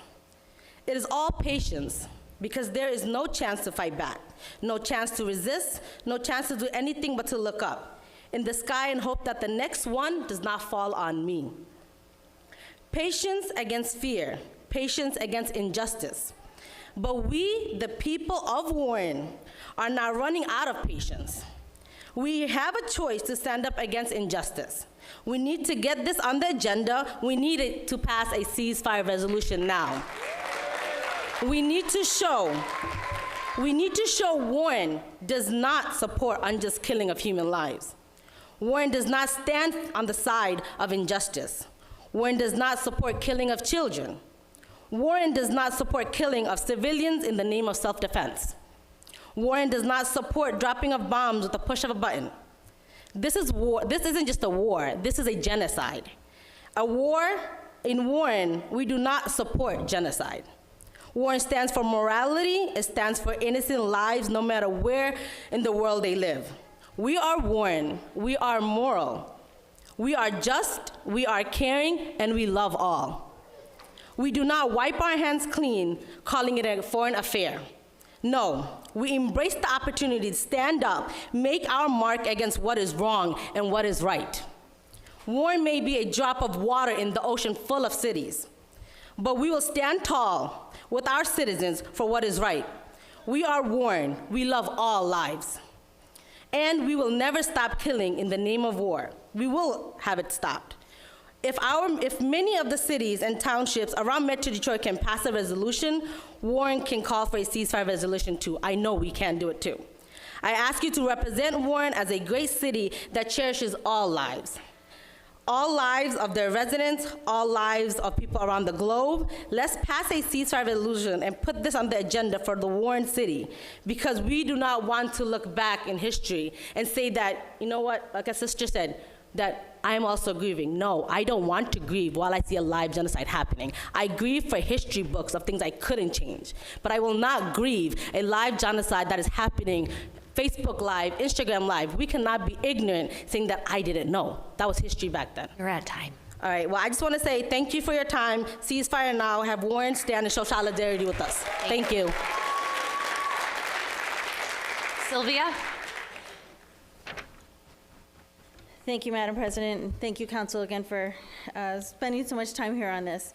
I'm here wanting to talk about the water affordability issues, but it's difficult jumping between topics like this, but I think that it's important to really just note also the threads here. I was, for the past several weeks, I've been going to meetings also in Sterling Heights talking about this, and it's important for you all, being the third and fourth largest cities in the state, to be taking up these issues. And I've seen many of these good people here who are residents of Sterling Heights also advocating for a ceasefire resolution there as well. And so what matters here is that you all are our closest connections to what it means to connect with government and to have people that are living the values and principles for what it is that we believe in the city that you're helping to run, to administer. And so we know that you have tough decisions, but again, what you say matters, again, as being the largest cities in the state. And so while it might not seem significant in that respect, what we're talking about here are very serious human rights issues. And in a sort of interesting point, when I was at one of the recent Sterling Heights meetings, they kind of joked about a rivalry between Warren and Sterling Heights and how they recently got a higher human rights score than you all. So we know that this matters to the important cities here in Macomb. And so when we ask for your support of these issues, it's again because we feel these strong connections with what you are doing as leaders. On the water issue, I've got some packets here that I'll leave for you all with the recording secretary that pertain again to the water affordability issues. Just want to note that we've been working on water affordability legislation in the state of Michigan since 2015. I come at this as a grassroots advocate. I've been working as a community organizer in the Tri-County area for more than 27 years. And I can tell you that when you get turnout like this at meetings, it's because people are so passionate that they have no other way to figure out how to get a response from local officials. And I'm looking at all the babies here in the room that have fallen asleep, that are past their bedtimes, who are not home, people whose dinners were interrupted, or trying to figure out what they're going to do for work in the morning or to prepare for school, what happens to homework. So these are very serious matters when people come to you, that the passion is really something they're hoping that you're going to respond to. On the resolution, again, that we're asking for by way of you for water affordability legislation, we know that you're going to be having some meetings coming up with some of the state officials that are sponsors of the bills, and we're hoping you'll really give it the deliberation that it needs. We know that the Macomb County Public Works Commissioner is pushing many cities and townships in the county to pass negative resolutions. We hope you really will give this the deliberation that it deserves. It's a serious, important issue, and I can tell you that as a proud neighboring city, I'm a resident of Detroit, at the 8 Mile border, we know that especially residents that live north of 8 Mile between there and 696 really struggle with a lot of poverty-related issues. Water affordability has been one of those. Thank you very much. Thank you. Shabir Khan, and then Lamar Lemons.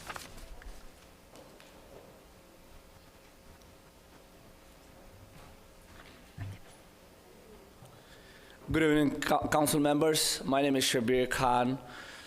Today I'm here to express my opinion, mainly what's been going on, the conflict between Israel and Palestine. As most of us know, that it's been a couple months that's what's been happening, although it started way long back, but this is just intolerable what has been going on. I want to first, thank you all again.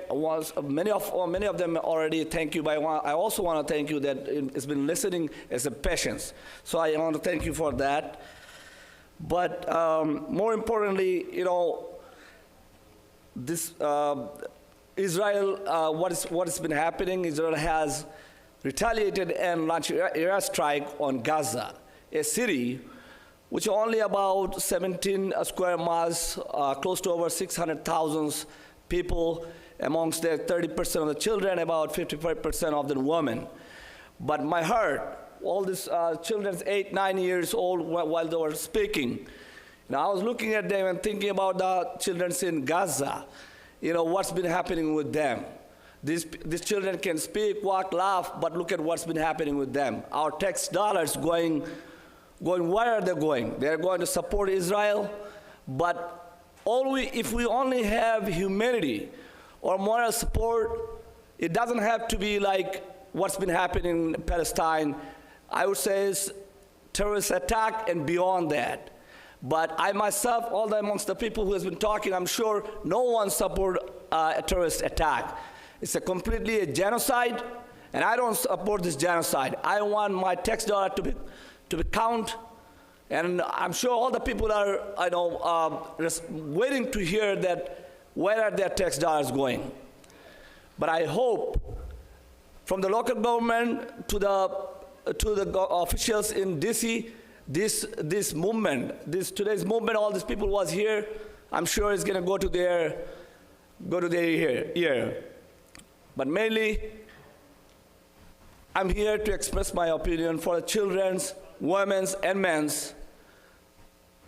I have no words to explain what's going on there when all these pictures and video I see them. It's become a little bit of emotional, but I hope the local officials will take some sort of action on that or stand behind that, because it's way and beyond human issue. I would say it's a human life issue. So when I talk about them, it's just shrink my body, that why can I not do something? And that is why I'm here to raise my voice, that I'm sure someone from here will take action which will play a bigger part to cease fire this resolution And I want to thank you all. With that, I conclude. Thank you again. Thank you.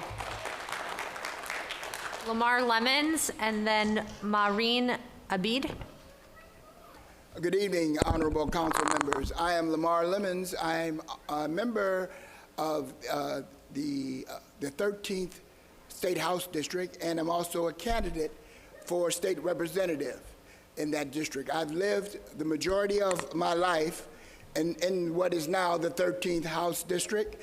I'm a former state legislator, so from day one, I'll hit the ground running, dealing with the issues here in Warren as well as the city of Detroit. Quite frankly, I have to say I felt neglected over the last 2 years as a resident of the 13th District, where the predecessor appeared to only focus on Warren, and when she did come to Detroit, she admitted that she didn't know what to do. Well, I've been very attentive here. I've been involved here in Warren as well, and so I would like to put a face so that the people of Warren know who I am. Not only am I a former state legislator, I'm a former president of the Detroit School Board, where under my leadership, we did institute halal foods for Islamic students.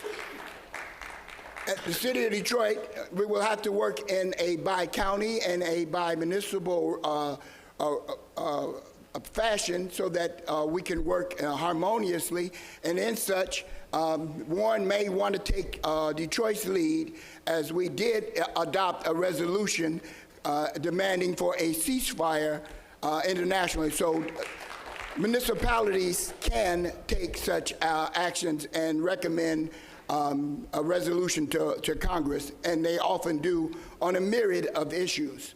I would also say that we need to work across 8 Mile, which was a notorious border and a boundary historically, and we want to overcome that artificial boundary, and we need to work harmoniously together, and I will be open and always available, irrespective of the outcome of the election. I still want to be able, as a citizen of the 13th, I want to be able to work across 8 Mile for our mutual benefit. Thank you. Maureen Abid, and then next is Shahrir Rahman.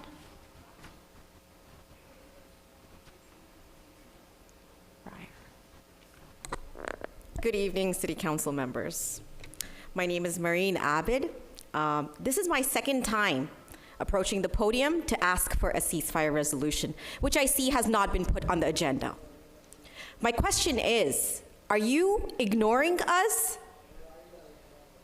Are you ignoring the Muslim and Semitic Arab population from your constituency who, because of this war of Palestine, has been facing Islamophobic backlash, mental health issues? You hear it. You hear it in every single one of their speeches. They are affected. They are scared. They are afraid that no one will speak up for them. No one will say anything.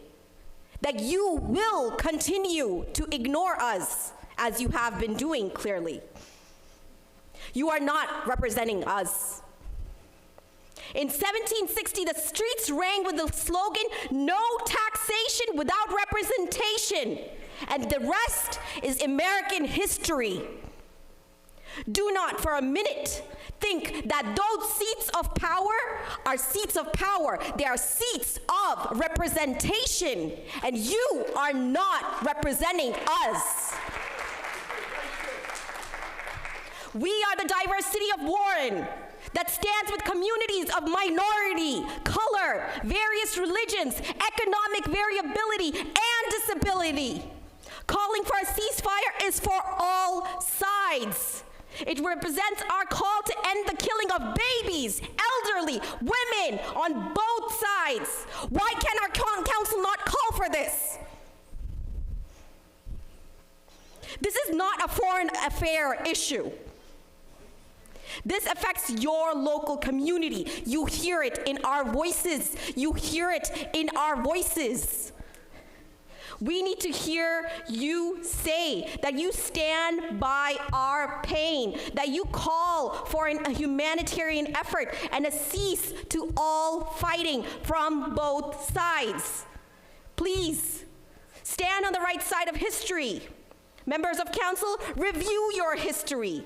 We are the American people. We do not need to prove to you that our issues are American and our Americanness is true. I am not going away. These people behind you are not going away. You need more numbers? We will bring you more numbers if that is the case. Today I am here disappointed because I have been ignored. We have all been ignored. Put this on your next agenda, please. Please call for a ceasefire. Thank you.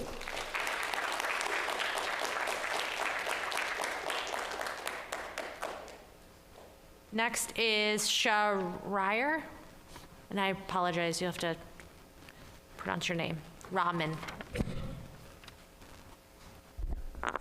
It's Shahriar, but you can call me Shah for short. Shah, thank you. Shah. Hello and assalamu alaikum. May peace and blessings be upon you all. I do want to thank you guys for being patient. I just want to thank everyone behind me for showing up to support this ceasefire cause in great numbers today. You're doing Gazans proud. My name is Shahriar Rahman. I'm a committed resident of the Warren City for over a decade now. My life is deeply rooted to this city. By profession, I'm an IT engineer working for General Motors right at the heart of this great diverse city. And it's heartbreaking that I'm working every day to pay the due taxes and that my tax dollars are directly going to Israel to fund this genocide against the suppressed Palestinians. I stand before you today to advocate for a resolution calling for a ceasefire. The reason is simple. The ongoing genocide, not a conflict, but a genocide, inflicted upon the Palestinian Gazans by the Israeli diaper force, as I like to call them, has resulted in severe humanitarian consequences, particularly impacting women and children. It's heart-wrenching to witness the devastation of educational, religious, and medical establishments by the Israeli diaper force, and not to mention that compounded by the fact that our tax contributions are directly connected to these events. We invest in our city's infrastructure, and to be honest, we don't even have a nice road to drive. Yet the contrast with the situation overseas is profound and very distressing.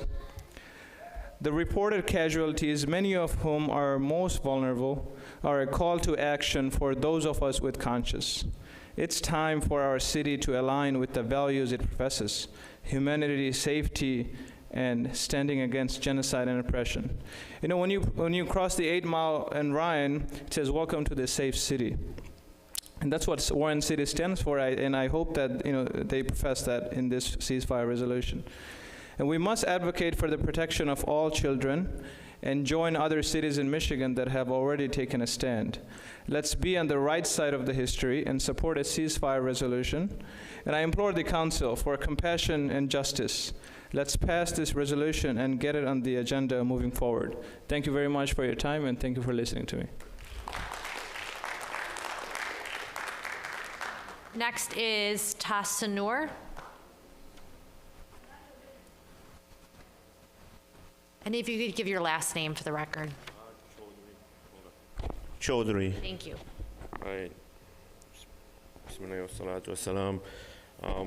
Thank you guys for being so very patient with all of us and all of our time. So I'm going to say Warren is a city that is a host to thousands of Muslims. Our voices count. As you can see, everyone behind us, they've been patient. Even little kids have been coming here. I mean, I'm sure a lot of them have school, but just to voice their passion so you guys can take action in this ceasefire resolution. Warren thrives economically by the Muslims that live within the city. There's countless masjids or mosque prayer spaces for Muslims, and basically we fund so much in this city.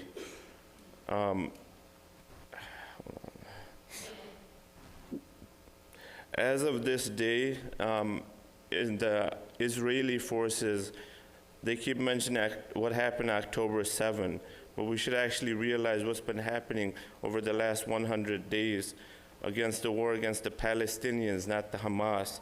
They've basically displaced over 1.8 million people that have been forced to flee the land.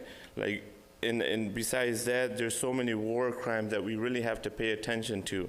They've used biological weapons of white phosphorus against the Palestinians, a war crime. They've destroyed over 266 schools, a war crime. They've recently destroyed the last standing university. They've bombed and flattened all the majority of the hospitals, the healthcare facilities, greater than 124, a war crime.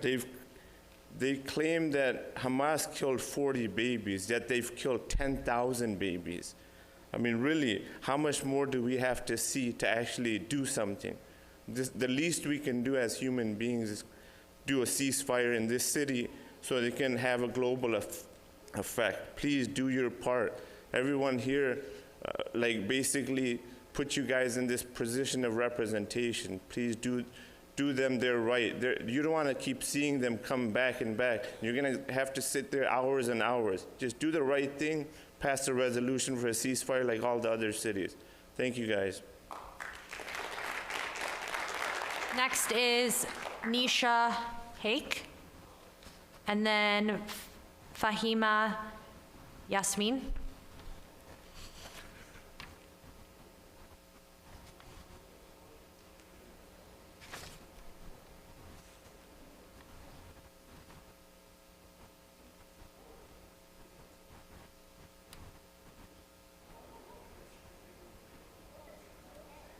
Nisha Hawk. Good evening, council members of Warren, and thank you for taking all this time to listen to each one of us. My name is Nisha. I'm a first-generation Bangladeshi American-born woman. I moved from Hamtramck to Warren in the early 2000s, which means I've been residing here for over 20 years now. To some, 20 years may sound like nothing, but for me, it's more than half of my entire life. My parents wanted a better life for my siblings and me, and Warren was known to be a safe and clean place. Growing up here, I've heard stories from my neighbors and friends of generations that grew up here happily, which inspired me to one day have generations raised here. Now, with everything going on in Palestine specifically, I feel disheartened.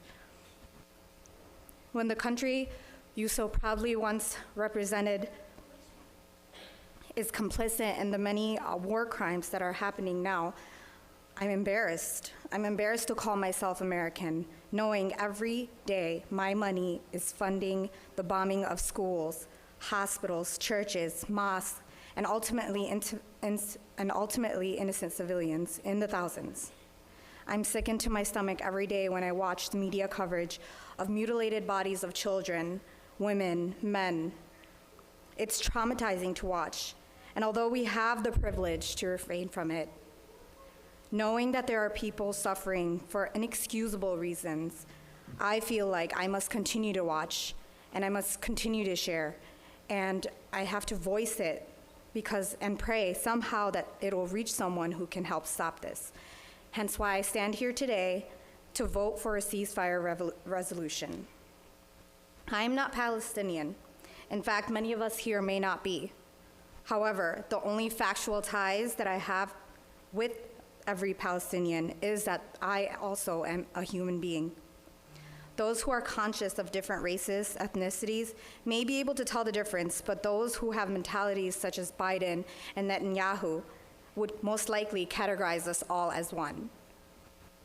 With that being said, it makes me uncomfortable and I feel unsafe knowing that they don't consider me a human being just because I don't look like them. That my life has no value, just as those Palestinians living now to this day have no value. Staying silent during a genocide is not okay, no matter where we are located. It is important for all of us here and those not able to be here but do want to be here, know that the city, my city, the city of Warren, will not be complicit to this. If neighboring cities like Detroit can pass a resolution ceasefire in Gaza back in November of 2023, what is taking us so long to pass something like this? You're at time.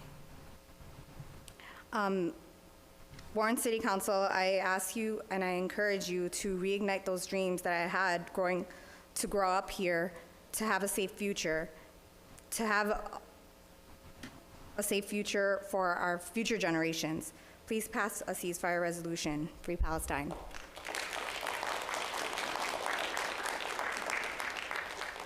Fahima, and then next is Israth Rahman.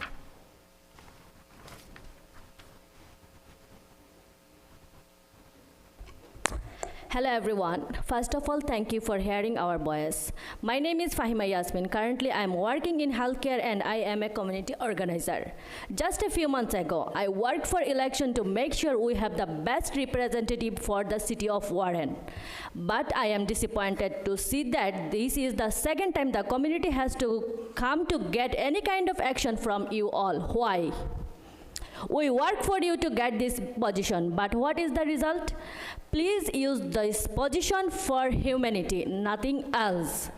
Today I came here to speak not about politics, just for humanity. The situation of the Palestine is deeply depressing, and it is a global problem. As a community, we must stand against the injustice of innocent people, especially killed children. War is not the answer. Again, war is not the answer. I request to the Warren City Council to pass a resolution for immediate ceasefire and help us to make a peaceful war and peaceful Warren. Thank you for the opportunity to share my perspective. Please bring peace. Thank you. Israth Rahman, and then next is Deacon Paul Lepard.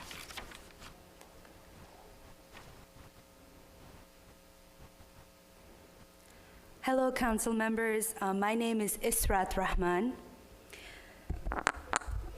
I have been living in the city of Warren for the past 14 years, which is basically half of my life.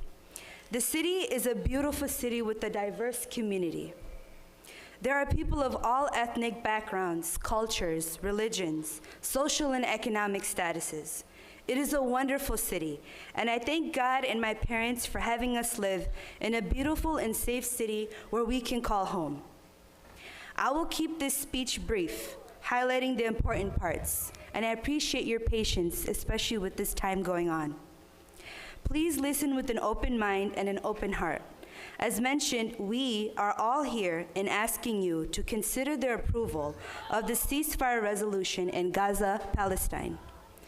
My first encounter in understanding the situation in Palestine and Israel was simple. The media shows us a war between the two. Now imagine you or a close family member, a friend, is in Palestine, where there are people in power that can make a change, just as you all here. Wouldn't you want them to act against the genocide affecting your family and friends? Open your eyes. It is, in fact, an ethnic cleansing, a genocide, a destruction and total annihilation of the native people of Palestine. This is something that is not negotiable. As a healthcare provider, seeing the bombing of hospitals, UN schools, churches, mosques, and innocent civilians is unacceptable. The use of starvation as a means of warfare is a violation of international law.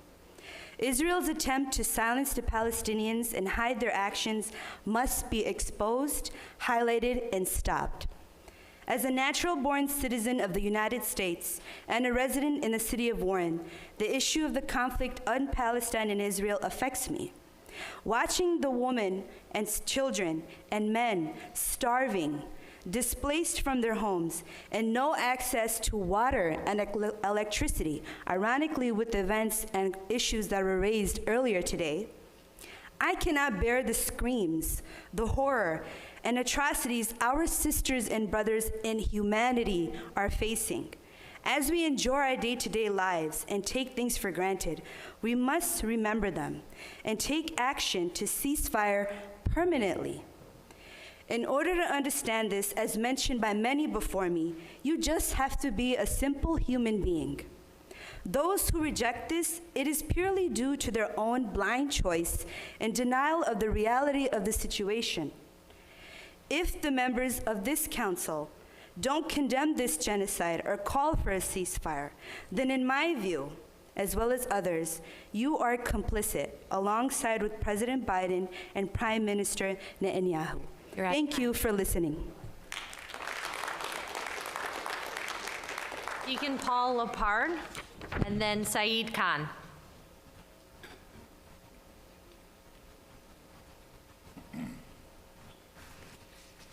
My name is Deacon Paul Lepard. I have deep roots in the city. My parents moved into Warren in 1946, Al and Louise Lepard. I've lived in the city of Warren all my life. I have 2 daughters that I've raised here in the city, including Angela, which you've met.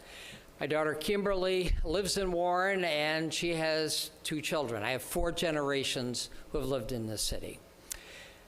This is the first time I've ever came before council to ask for, to give a request.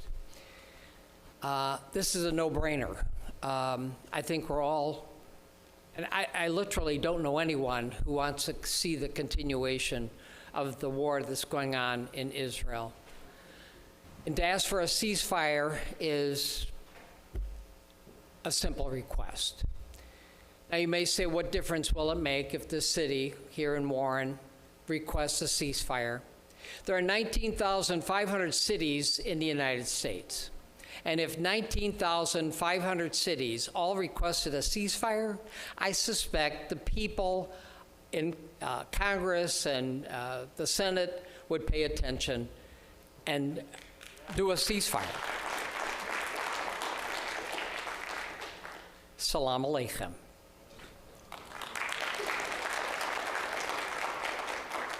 Saeed Khan, and then Erdois Nipu. Bismillah. My name is Saeed Khan. I appreciate everyone who's coming up here to speak so far. What I want to mention is that us as a community here, myself particularly, as much influence as I can have over social media, as much influence as I can have within the community, our organization itself caters to over 800 Muslim residents of Warren on a weekly basis. That's the kind of impact we currently have. And you've been hearing different kind of comments all throughout the night, things that sound like threats, like we're coming for your jobs, things that sound like pleas and requests, like we're in a state of depression and sadness. So I might imagine that you're probably confused because you're seeing different people coming up with different messages, but in reality, there's only so much you can do, right? That's the whole counter argument. The counter argument from your end is what? We are not international affairs. We are not foreign affairs. We are dealing with domestic reasoning and domestic issues. There's only so much we can do in Warren. So then let's talk about it logically, yeah? Let's discuss logically. But before that, I want to mention a few things. The first being that we mentioned there was no heckling. And when my sister Mahreen came up here earlier, that brother over there was heckling and no one commented. Nonetheless, going back to this point, it's okay, I need to continue. Going back to this point, logically speaking, there has to be something that you provide to us. There are people coming here talking about international affairs because they have no idea what to talk about. Genuinely speaking, you're probably sitting there thinking like, these guys are so ridiculous, they're talking about something that doesn't even pertain to us. Then why don't you guide us? Why don't you tell us what to come here with? Why don't you tell us what you can do? Why don't you tell us how you can make an impact? In reality, what's happening is you can't tell us. And the reason you can't tell us is because you haven't put it on your agenda. And because it's not on your agenda, one second, brothers and sisters, because it's not on your agenda, we have no idea. So we will keep coming here looking ridiculous, half of us, while looking passionate, all of us. And the reality is we need you to do something. Listen, you had 14 items to go through, 14 A, B, C, D, E, F, G, and the quickness to call a recess for 10 minutes was so swift. And within those 10 minutes, the World Health Organization reports that every 10 minutes, one child in Gaza is killed. So within your recess, a child died. But I understand you need the break, and I get that. But that break is not a means for us to leave this room, nor will we leave. We will address all concerns and issues. We will do this the right and legal way, as many have mentioned. But my counter to that point is tell me what the legal manners are. Don't come in here and say that I feel pain for everyone who's going through suffering and I want to grieve, but don't, and then just leave without a resolution. No, a resolution must exist. And therefore, what you can do is, from the little knowledge that I have, what you can do is consider what? A ceasefire that is on a bilateral ceasefire. The jargon that you require to do it politically correct has been shared with you. I understand you're currently working with it, but you need to get to that end, and you need to put this on your agenda so next time when we're here, this is our first impression. It's my first time here. I was out for a month, I'm back, but I understand some of you are new in your terms, and you have about a few years left. You're at time. I'm sorry. I hope that we can make this a meaningful relationship from our end and your end. Thank you. Thank you.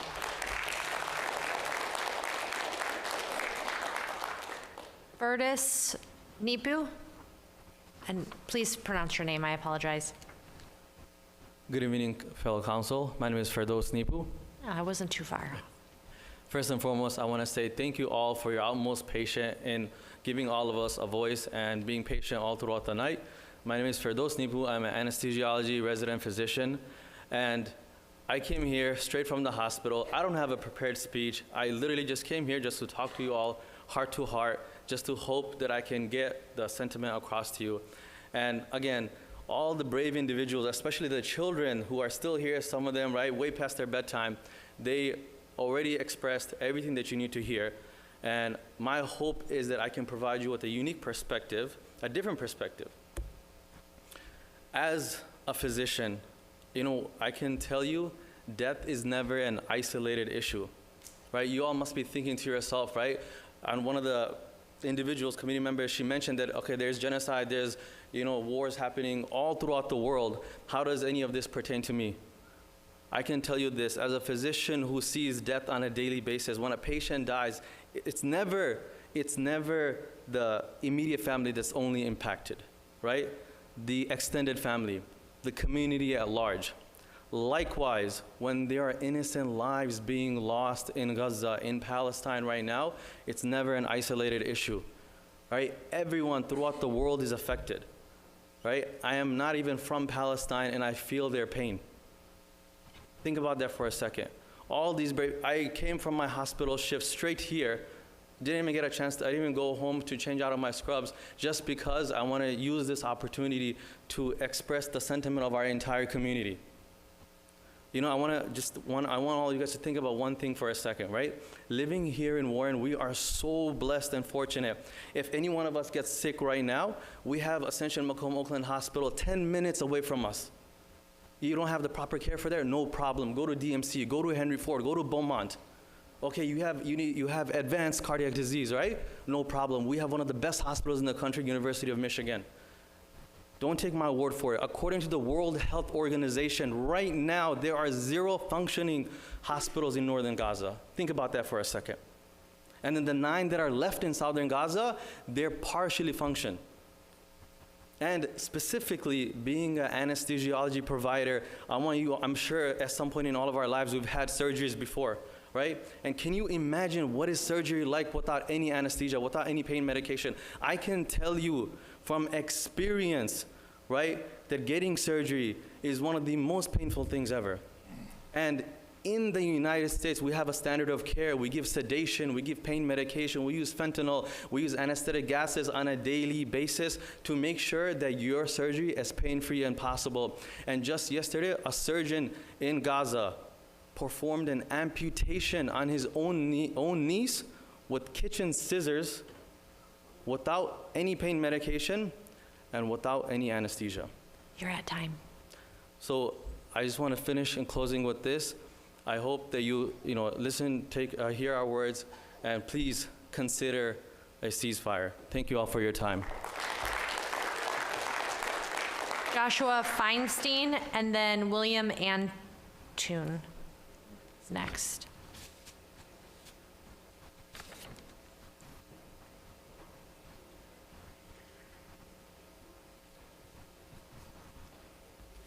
Good evening. First of all, I wanted to thank you all for your patience. And as the Bard would say, thank you for lending us your ears. I know it's been a long night. And I do say that it is a privilege to be with you here in Warren. It's been a long evening this evening. Warren actually holds a very special place in the American zeitgeist. It has strong ties with the automotive industry, and it is also referred to often as the city of progress. It also has a reputation of diversity. It actually has what's called a diversity score of 90 out of 100, which actually makes Warren one of the most diverse cities in the country, believe it or not. It is this combination of industrial prowess and diversity that makes Warren special. And it is special. For those of you that don't know me, I am a proud Jewish American whose mother was a Holocaust survivor. And it is part of my people's collective history to understand what it is like when one group is targeted for extermination. And today, that is exactly what is happening. War, oppression, genocide, all being rained down upon the poor people and innocent people and Palestinians in Gaza. As of today, and I know you've heard this number many times tonight, and I know you've heard it many times, but I want you just to think about this number. 25,000 civilians in Gaza have been murdered. That is 20% of the population of the city of Warren. Imagine that. 20% of the population of the city of Warren.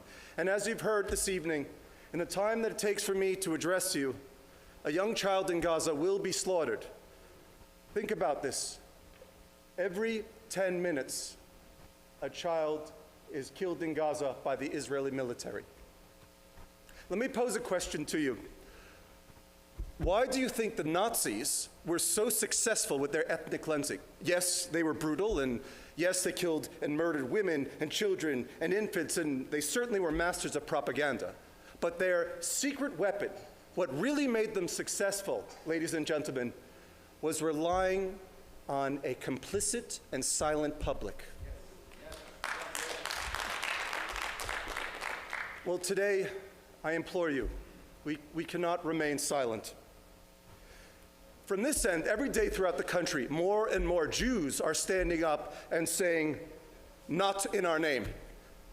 Never again means never again, not just for the Jewish people, but for everyone and anyone everywhere. You're at time. Bummer. Okay. Sorry. All right, well, thank you for hearing the humanitarian plea. I wanted to talk about Russia and Ukraine, but maybe some other day. Thank you, folks. Thank you. Good night.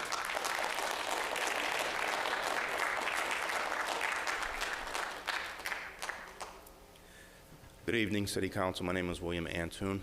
I grew up in Warren for the most part, and between here and there. I've had family here since the early 60s, and they're still here, okay? I have cousins, aunts, uncles. I've worked here for the past 15 years, and I don't know what else I could say that hasn't already been said except a couple of things. For those of you who think that, because I'm an Arab American, if you think that the diversity is something new here in America or in Warren, I think you're wrong. As I said, my family goes back actually 120 years in this country, actually longer. My mother's side, probably 180. And I'm every much more American than most of the people who are sitting up there in front of me right now. Because I believe in our obligations, and I believe that there's a misunderstanding of what your job is. These people pay the taxes to give you a salary. These people elected you. These people pay the property taxes. And I'm so proud of my community, Muslim, non-Muslim, whoever, who came up here and articulated very well exactly our obligations. Because I think you're forgetting that Warren is directly involved in what's going on as part of the military-industrial complex. It has not been a defense industry since Korea, which my father served in, by the way, and my uncle served in World War II, and they were Arab Americans. And they were reminded of that all the time, and they took home Purple Hearts, okay?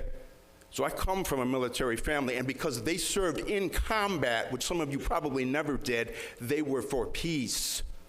And they were not for the abuse of our military-industrial complex, as President Eisenhower warned us against. So you do have an obligation. These are the people that elected you, that you represent. You don't rule over these people. They pay the taxes. And they tell you what to do. You don't tell us what to do. And I don't know why you have an attorney being paid for with our tax dollars that was here from the last administration because of the corruption, unless you got something to hide. Is there some corruption going on that you need an extra attorney advising you? So it's very clear what you need to do, because all I've seen is just arrogance for people to have to come back here who are the taxpayers. They own property, pay property taxes. They are Americans, whether you like their brown skin or not. Deal with it. You owe them the obligation. You took an oath of office. This is who you serve. They don't serve you, you serve them. And you have full legal right to produce a resolution because we are directly involved. We got the tank plant down the street. We are directly involved in the genocide that's happening. You're at time. No, you're out of time.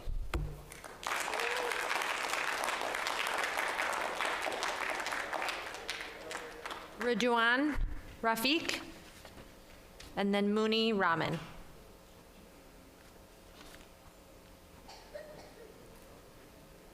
Riduan. Okay. Mooney Rahman.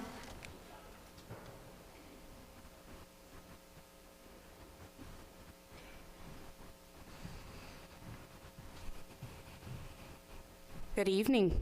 Looks like most of our moms with children have left because we don't have a way to process and allow our disabled members of the community and mothers with children to be able to come here and raise their voices and participate in this city. But that's not what I'm going to talk about tonight. Still, I wanted to say good evening to you, my respected council members. Tonight, I am wearing something around my neck. I don't know if most of you guys can recognize it. It's called a keffiyeh. I have watched my nana, my maternal grandfather, wear it all his life. He was a Qur'ani Hafiz, which means he had the entire Quran memorized by heart. Honestly speaking, I thought what he was wearing was just old man fashion. Over the past few months, I have learned to pick it up and fight for something I never thought I would have to in my lifetime. A blatant genocide is happening before us. I am raising my family here in Warren, also known as Potawatomi land. You guys know who we took it from. My children attend public schools here, and I serve in the PTO board for our local elementary school. We constantly hear that what's happening overseas does not affect us here. These constituents and myself are here today because we are hurting. Our lives are intertwined in the fabric of humanity. We need you to see us. We need you to hear us. We need you to be with us. My Islamic faith have taught me that when you save one life, it is if you have saved all of humanity. I urge you to exercise the power your community has bestowed upon you. We trusted you. Act on that trust accordingly. Thank you. Mahmouda Mori, and then Elisa Salim.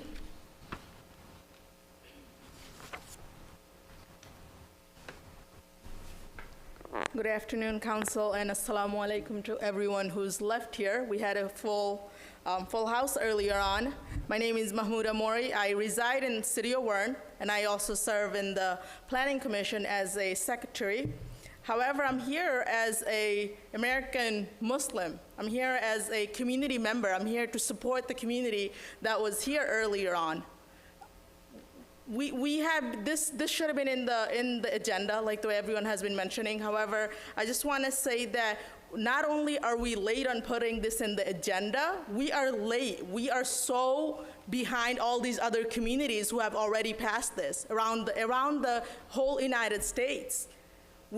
it's kind of embarrassing to be living in a community like this and serve a community, even from my stand, where I'm serving in the Planning Commission, you're serving in the council. We serve a diverse community, but we're not doing what the community has been asking. It's kind of embarrassing to me going to the attorney and still questioning what needs to be done about these foreign affairs when we have City of Detroit, Ann Arbor, all these other cities around the whole United States have already passed this. So I feel like we're pretty late in this. Not only did we not pass this, we didn't even put this in the agenda yet. I just want to kind of mention, I don't want to repeat everything. All these community members have worded this very nicely. We have lost more than 25,000 people in Gaza. We have lost, that's a huge number. Someone mentioned this triple the amount of people that we have in the city of Centerline. And I know one of the members mentioned how throughout all these other decades, we have lost this million of people here and there. We're currently losing these people and doing nothing. We're not gonna be repeating history in here again. That makes no sense. We're not going to be going through and later on 10 years down the road reading in our history book and being like, okay, we can change what's going on. As a local community member, as in your position that you hold right now, please support this and do the ceasefire and bring this to the agenda next time. Thank you.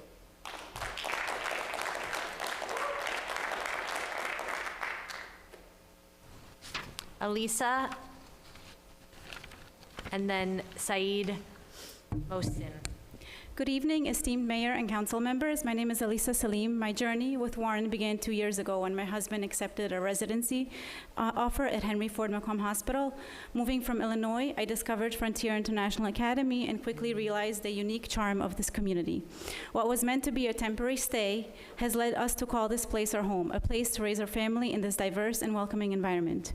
Today, I'm here to appeal to those values that drew us to Warren, the values of humanity and empathy. This resolution we propose is not about taking sides. It's about recognizing and fulfilling basic human needs, the very foundation of Maslow's hierarchy for a population whose rights have been gravely compromised. I stand before you, not just nervous about public speaking, but deeply afraid of failing to find the right words.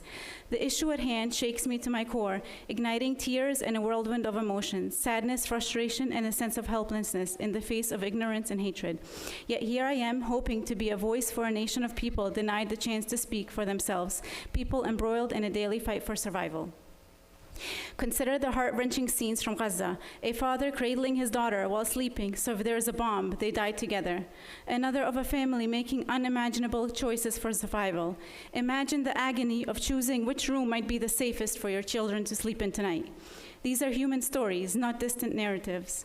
We may not be Palestinian, but as Americans, we uphold values that are the bedrock of our nation, inscribed in our Constitution. The atrocities we speak of today do not reflect the America we know.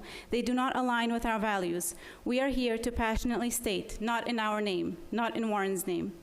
How can we, who cherish life, liberty, and the pursuit of happiness, witness such suffering and not act against oppression? Our influence may seem modest, but it's significant. Remember the man who protested nightly outside the White House during the Vietnam War? When asked if he thought his solitary protest would bring change, he replied, "I don't do this to change them. I do it so they don't change me." His resolve was to maintain his humanity amidst a world often indifferent to it. I myself come from a country which witnessed its own repeats of history, of so many never-agains. Never again happened in a small country in Southeast Europe, Bosnia and Herzegovina. Sarajevo's children were routinely murdered by snipers and shells. Never again happened in Srebrenica when over 8,000 men and boys were separated from their families and executed in the matter of days. Never again happened then, and everything I am is ingrained in this background. It pains me to my very core that the country which I have grown to love, the only country I call my home, the country in which I gave birth to my own 3 children, their home, is now aiding another never again as genocide rages on in Palestine. We can no longer claim ignorance. The tragedy unfolds in real time across our screens. In the words of Martin Luther King Jr., a time comes when silence is betrayal. So I leave you with this. How do you wish to be remembered? As bystanders to tragedy or as those who stood for liberation and justice? Thank you for listening and for considering our plea to support a resolution that reflects the best of our values here in Warren. Saeed? And then next is Shamim Mood. Good evening. It's my second time here, so I'm not going to repeat what I said last time for sure. I stand before you today not as a critic of this country, as some of our neighbors mentioned that that's what it sounds like, but as a devoted advocate for the principles upon which this country was founded.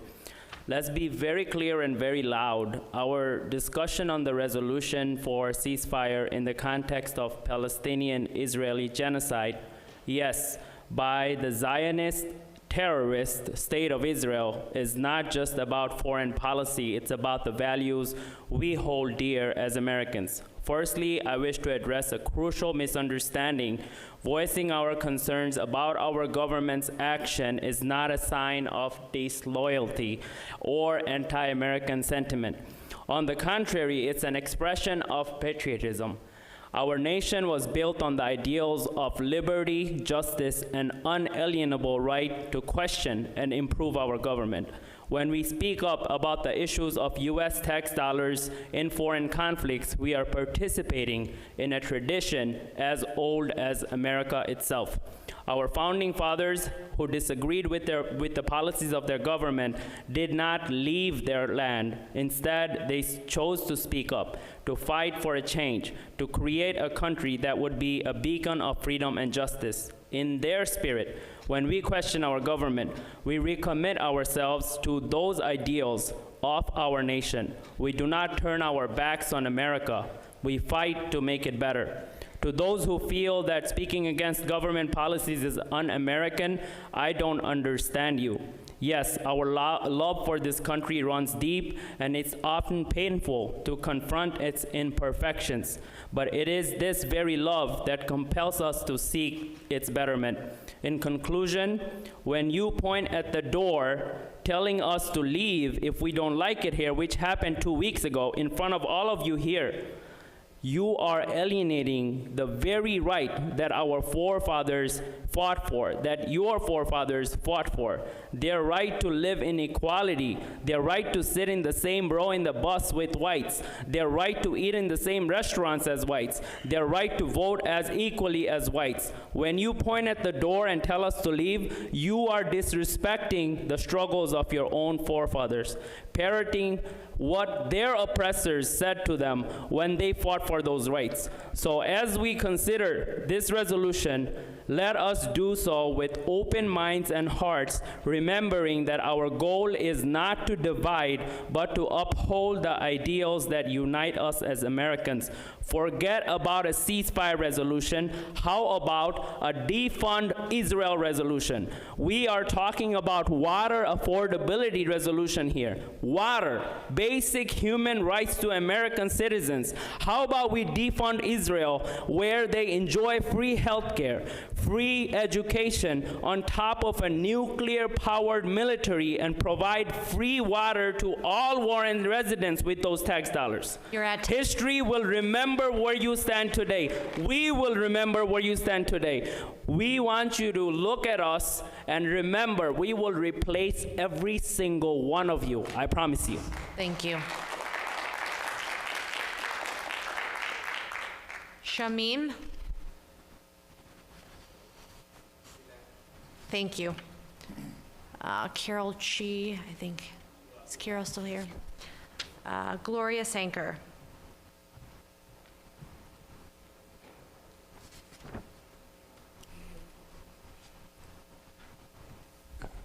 Good evening, Council. Presently, there is a cry for ceasefire in the war in the Middle East because of the killing of women and children. This is an atrocity that we should all condemn as human beings. There's another atrocity that we should concern ourselves with. It is tax funded by you and me, and it's overwhelmingly killing babies, and many times their mothers. It's called abortion. Where's our outcry against Planned Parenthood, who is subsidized by us taxpayers and this government, and is used to depopulate the earth and propagate evil that is extinguishing human beings who have a right to life? as stipulated in our Constitution. We are talking about the 3,000 babies' lives and more a day that are extinguished by chemical and surgical abortion, even after a heartbeat is detected, and then harvesting the baby parts to sell them for profit by Planned Parenthood. How long are we supposed to look the other way before we get serious about protecting the baby's right to be born in the womb? In many hospitals, they have provided boxes where a mother could place her baby if it is unwanted, and these babies are being adopted quickly. There's no reason to kill babies with chemicals or instruments that tear them apart. We don't allow this cruelty to animals. Yes, we are against killing women and children in the war, but let us also be aware in what is happening to our own population that is being extinguished through the profits of Planned Parenthood using our tax dollars. Who knows the talents that we have lost through abortion? Doctors, lawyers, engineers, and perhaps good politicians. Instead, illegal immigrants are welcome because we don't have enough of our own people to fill jobs, to keep America working. The radical left even wants to put abortion in our state constitutions so that we can never stop it.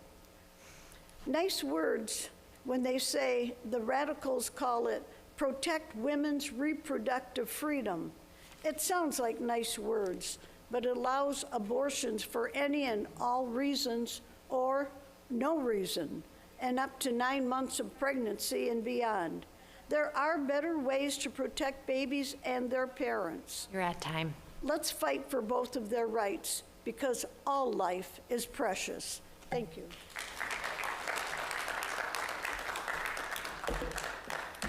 I think this is a Z, A-D-R-U-L, Chowdhury. It's either a D or a Z.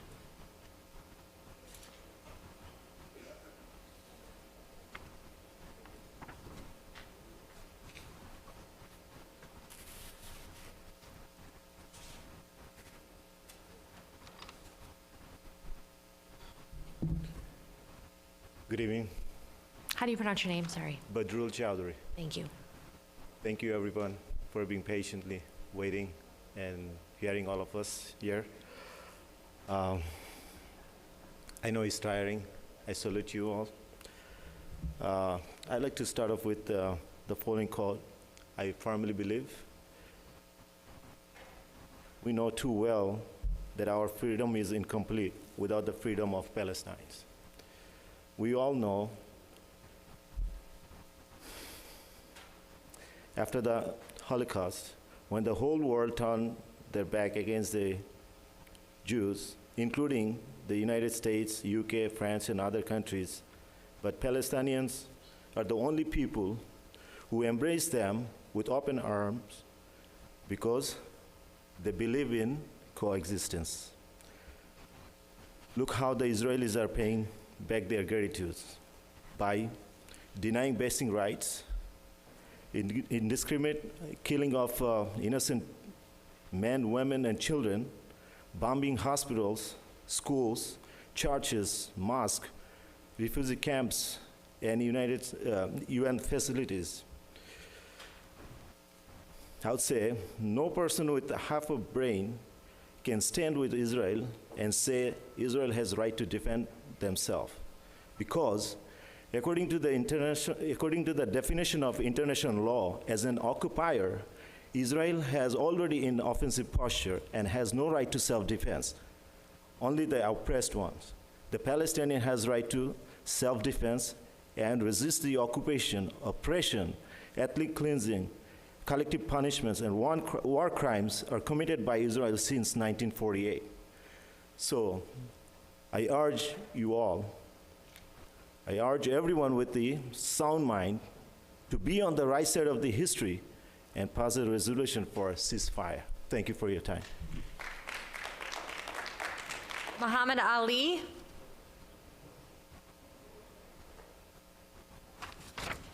And then next is Samaya.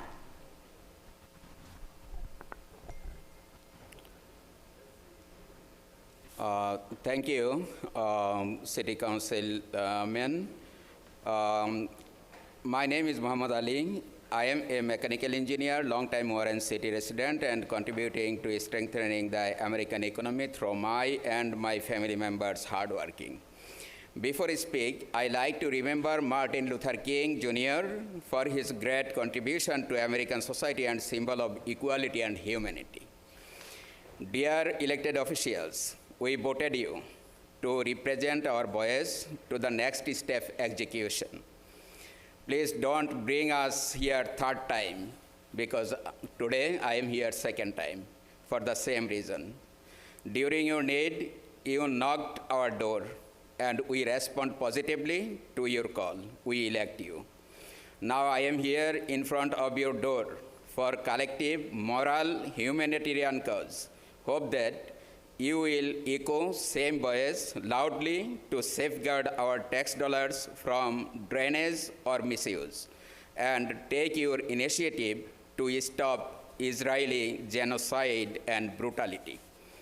Here I strongly oppose to spend a single dime of our tax dollars for supporting terrorist country Israel for its brutal killing and crackdown the humanity in Palestine. We are much aware about birth of so-called Israel by expelling more than 750,000 native Palestinians through ugly pre-planned process from back 1887 to 1948.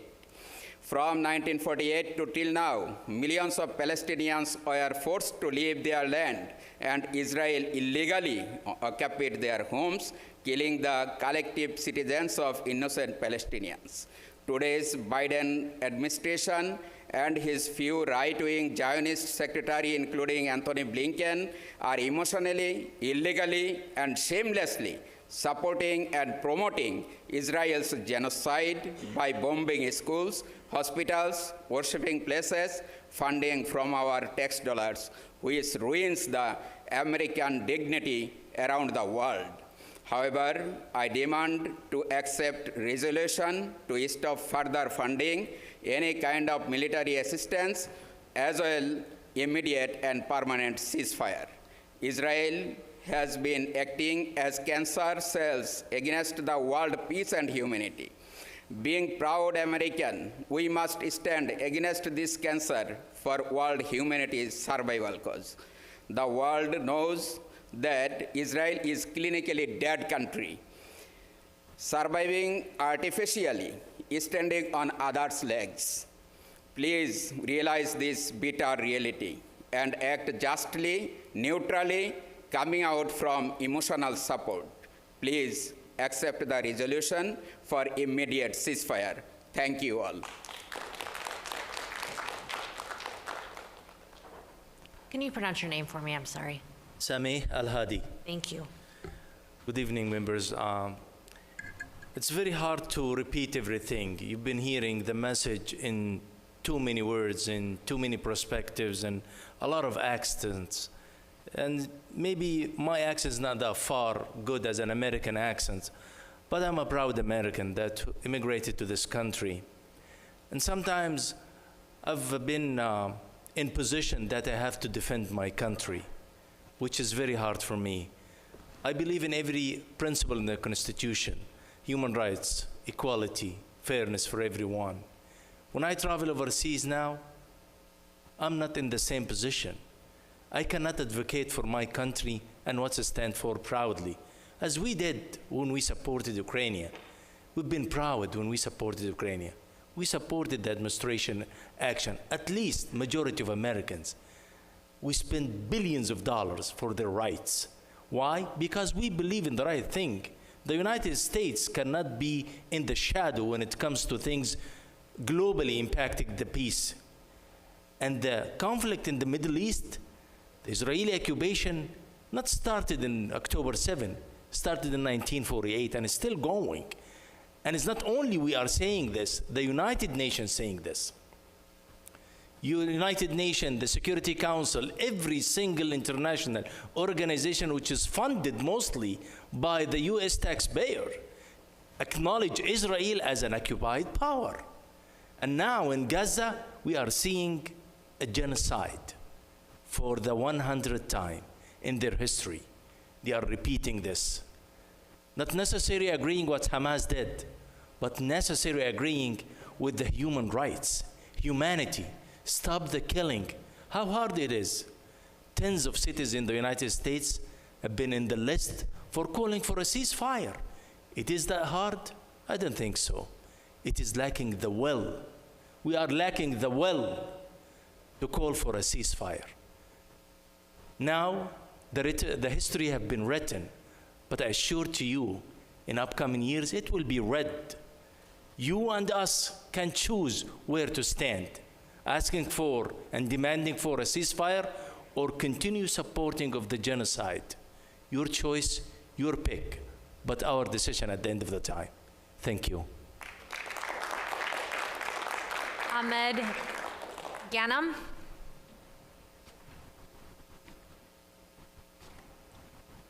And the next is Maqadir, and I will not be able to pronounce your last name correctly. Go ahead. Yes, hi, my name is Ahmed Ghanem, and the two ladies, lady here and the nice lady here, they raised two good questions for us. Why would we care about this genocide while there are so many genocides happening in the world, now and before and after maybe? And the answer is easy, because this is the only genocide that we are funding it by our tax money. The genocide in China is not funded by my tax money.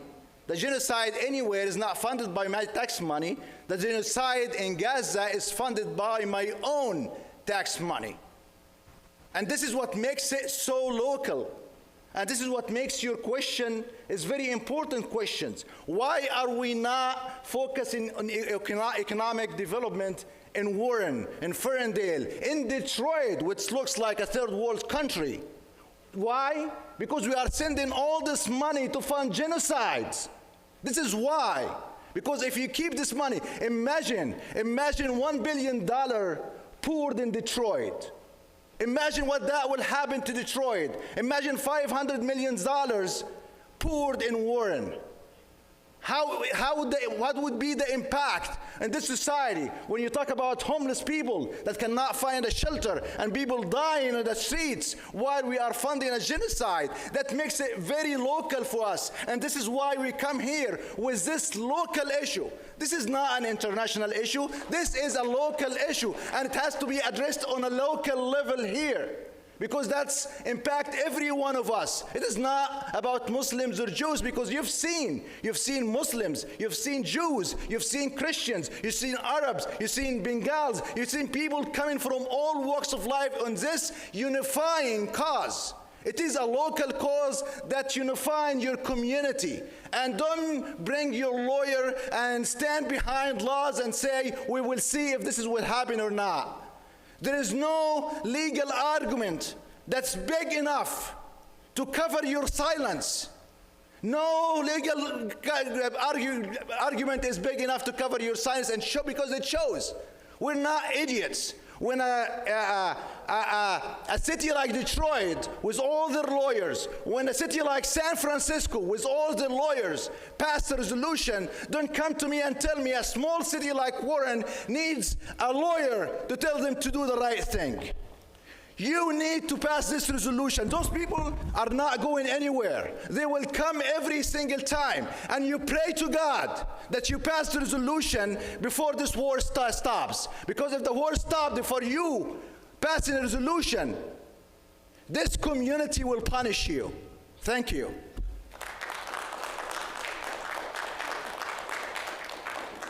Maqtadir.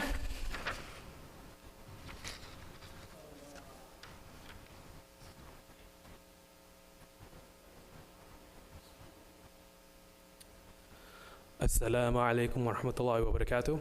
That means, may the peace and the blessings and the mercy of the Creator be upon you. My name is Muqtadir Sharaf.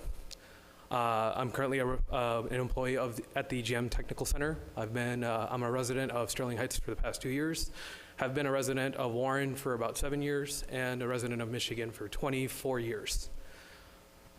When I first moved to Warren in 2013, I remember that from Detroit. I remember that experience being the first feeling of peace I've ever felt in terms of an environment. It was probably my first physical understanding of what heaven might feel like. That's how much of a difference it was between the life in Detroit and in Warren. I'm not here to plead with you for a ceasefire or defunding of Israel today. That's what everyone else was here for. I'm here to remind you, right? To remember what it took to set up the city of Warren the way it is. The sense of community that it took, the efforts, the sacrifices, the contributions of each member in order to make it the great city that it is today. It's taken decades, I believe well over 100 years of development. I want you all to now imagine taking all of the effort that you put together in order to not just build Warren to where it is today, but also maintain it as it is now. And just picture it, suddenly all of that just being ripped away from you. If suddenly there were just anarchy, an occupying power came in and stripped this entire system out, destroyed all of our infrastructure, and for every one of your friends, family, loved ones, your coworkers, and the community members that you've built your relationships with, they were suddenly just torn away from you permanently.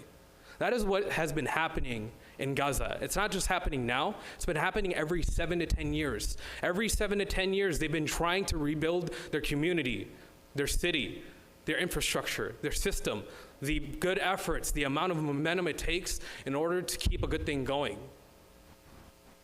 I'm here to remind you that during World War II, America did not stand up for the Jews. We actually participated because we got attacked. We didn't care.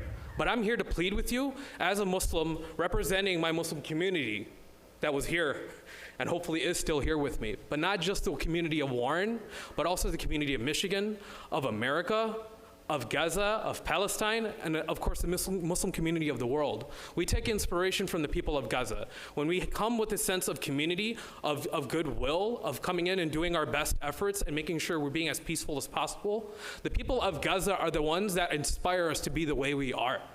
I come here to plead with you to not just remember us and keep us in mind when you guys make decisions and collaborate, but to remember them because they are the reason why we are the way we are.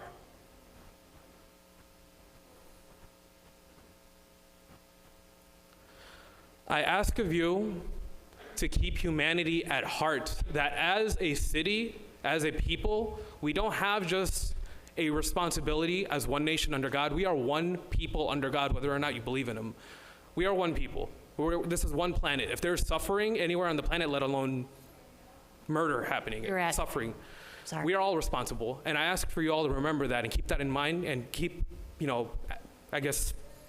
keep that in your hearts when you guys make decisions and maintain your conversations. Thank you. Ahmed Salim.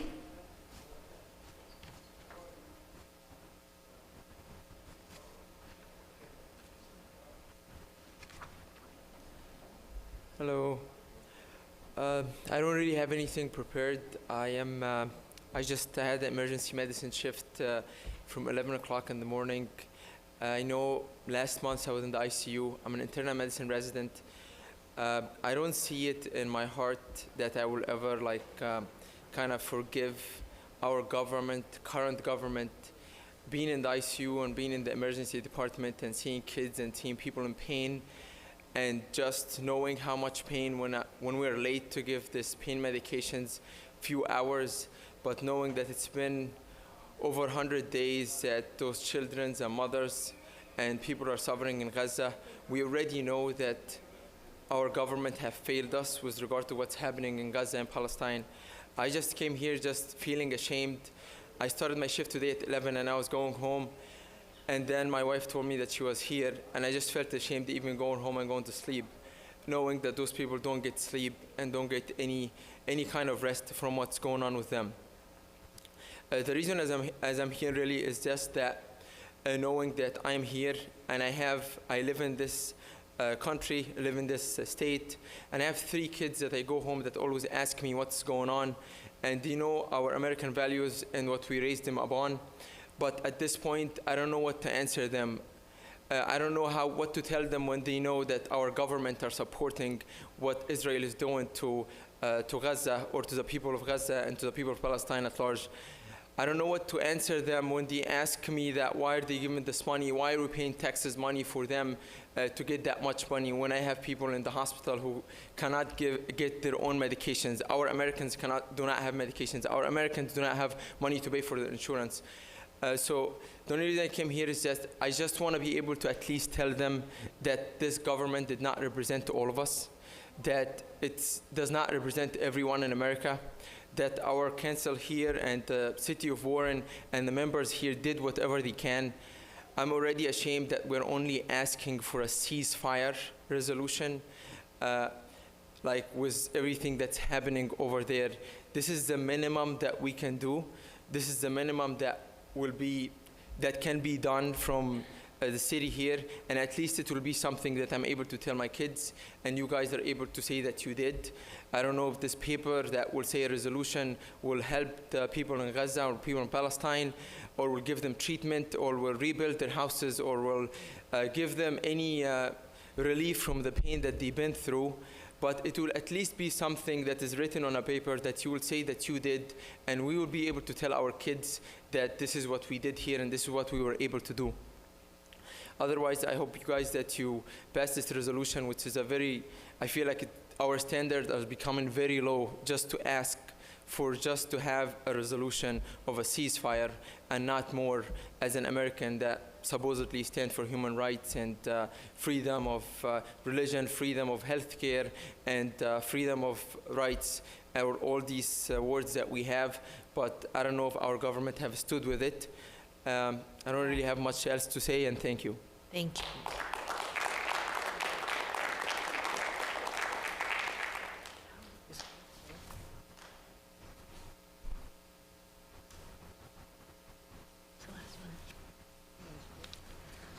Joel van der Linden? Okay. I'll entertain a motion to adjourn. Motion to adjourn. Thank you. Support? All in favor?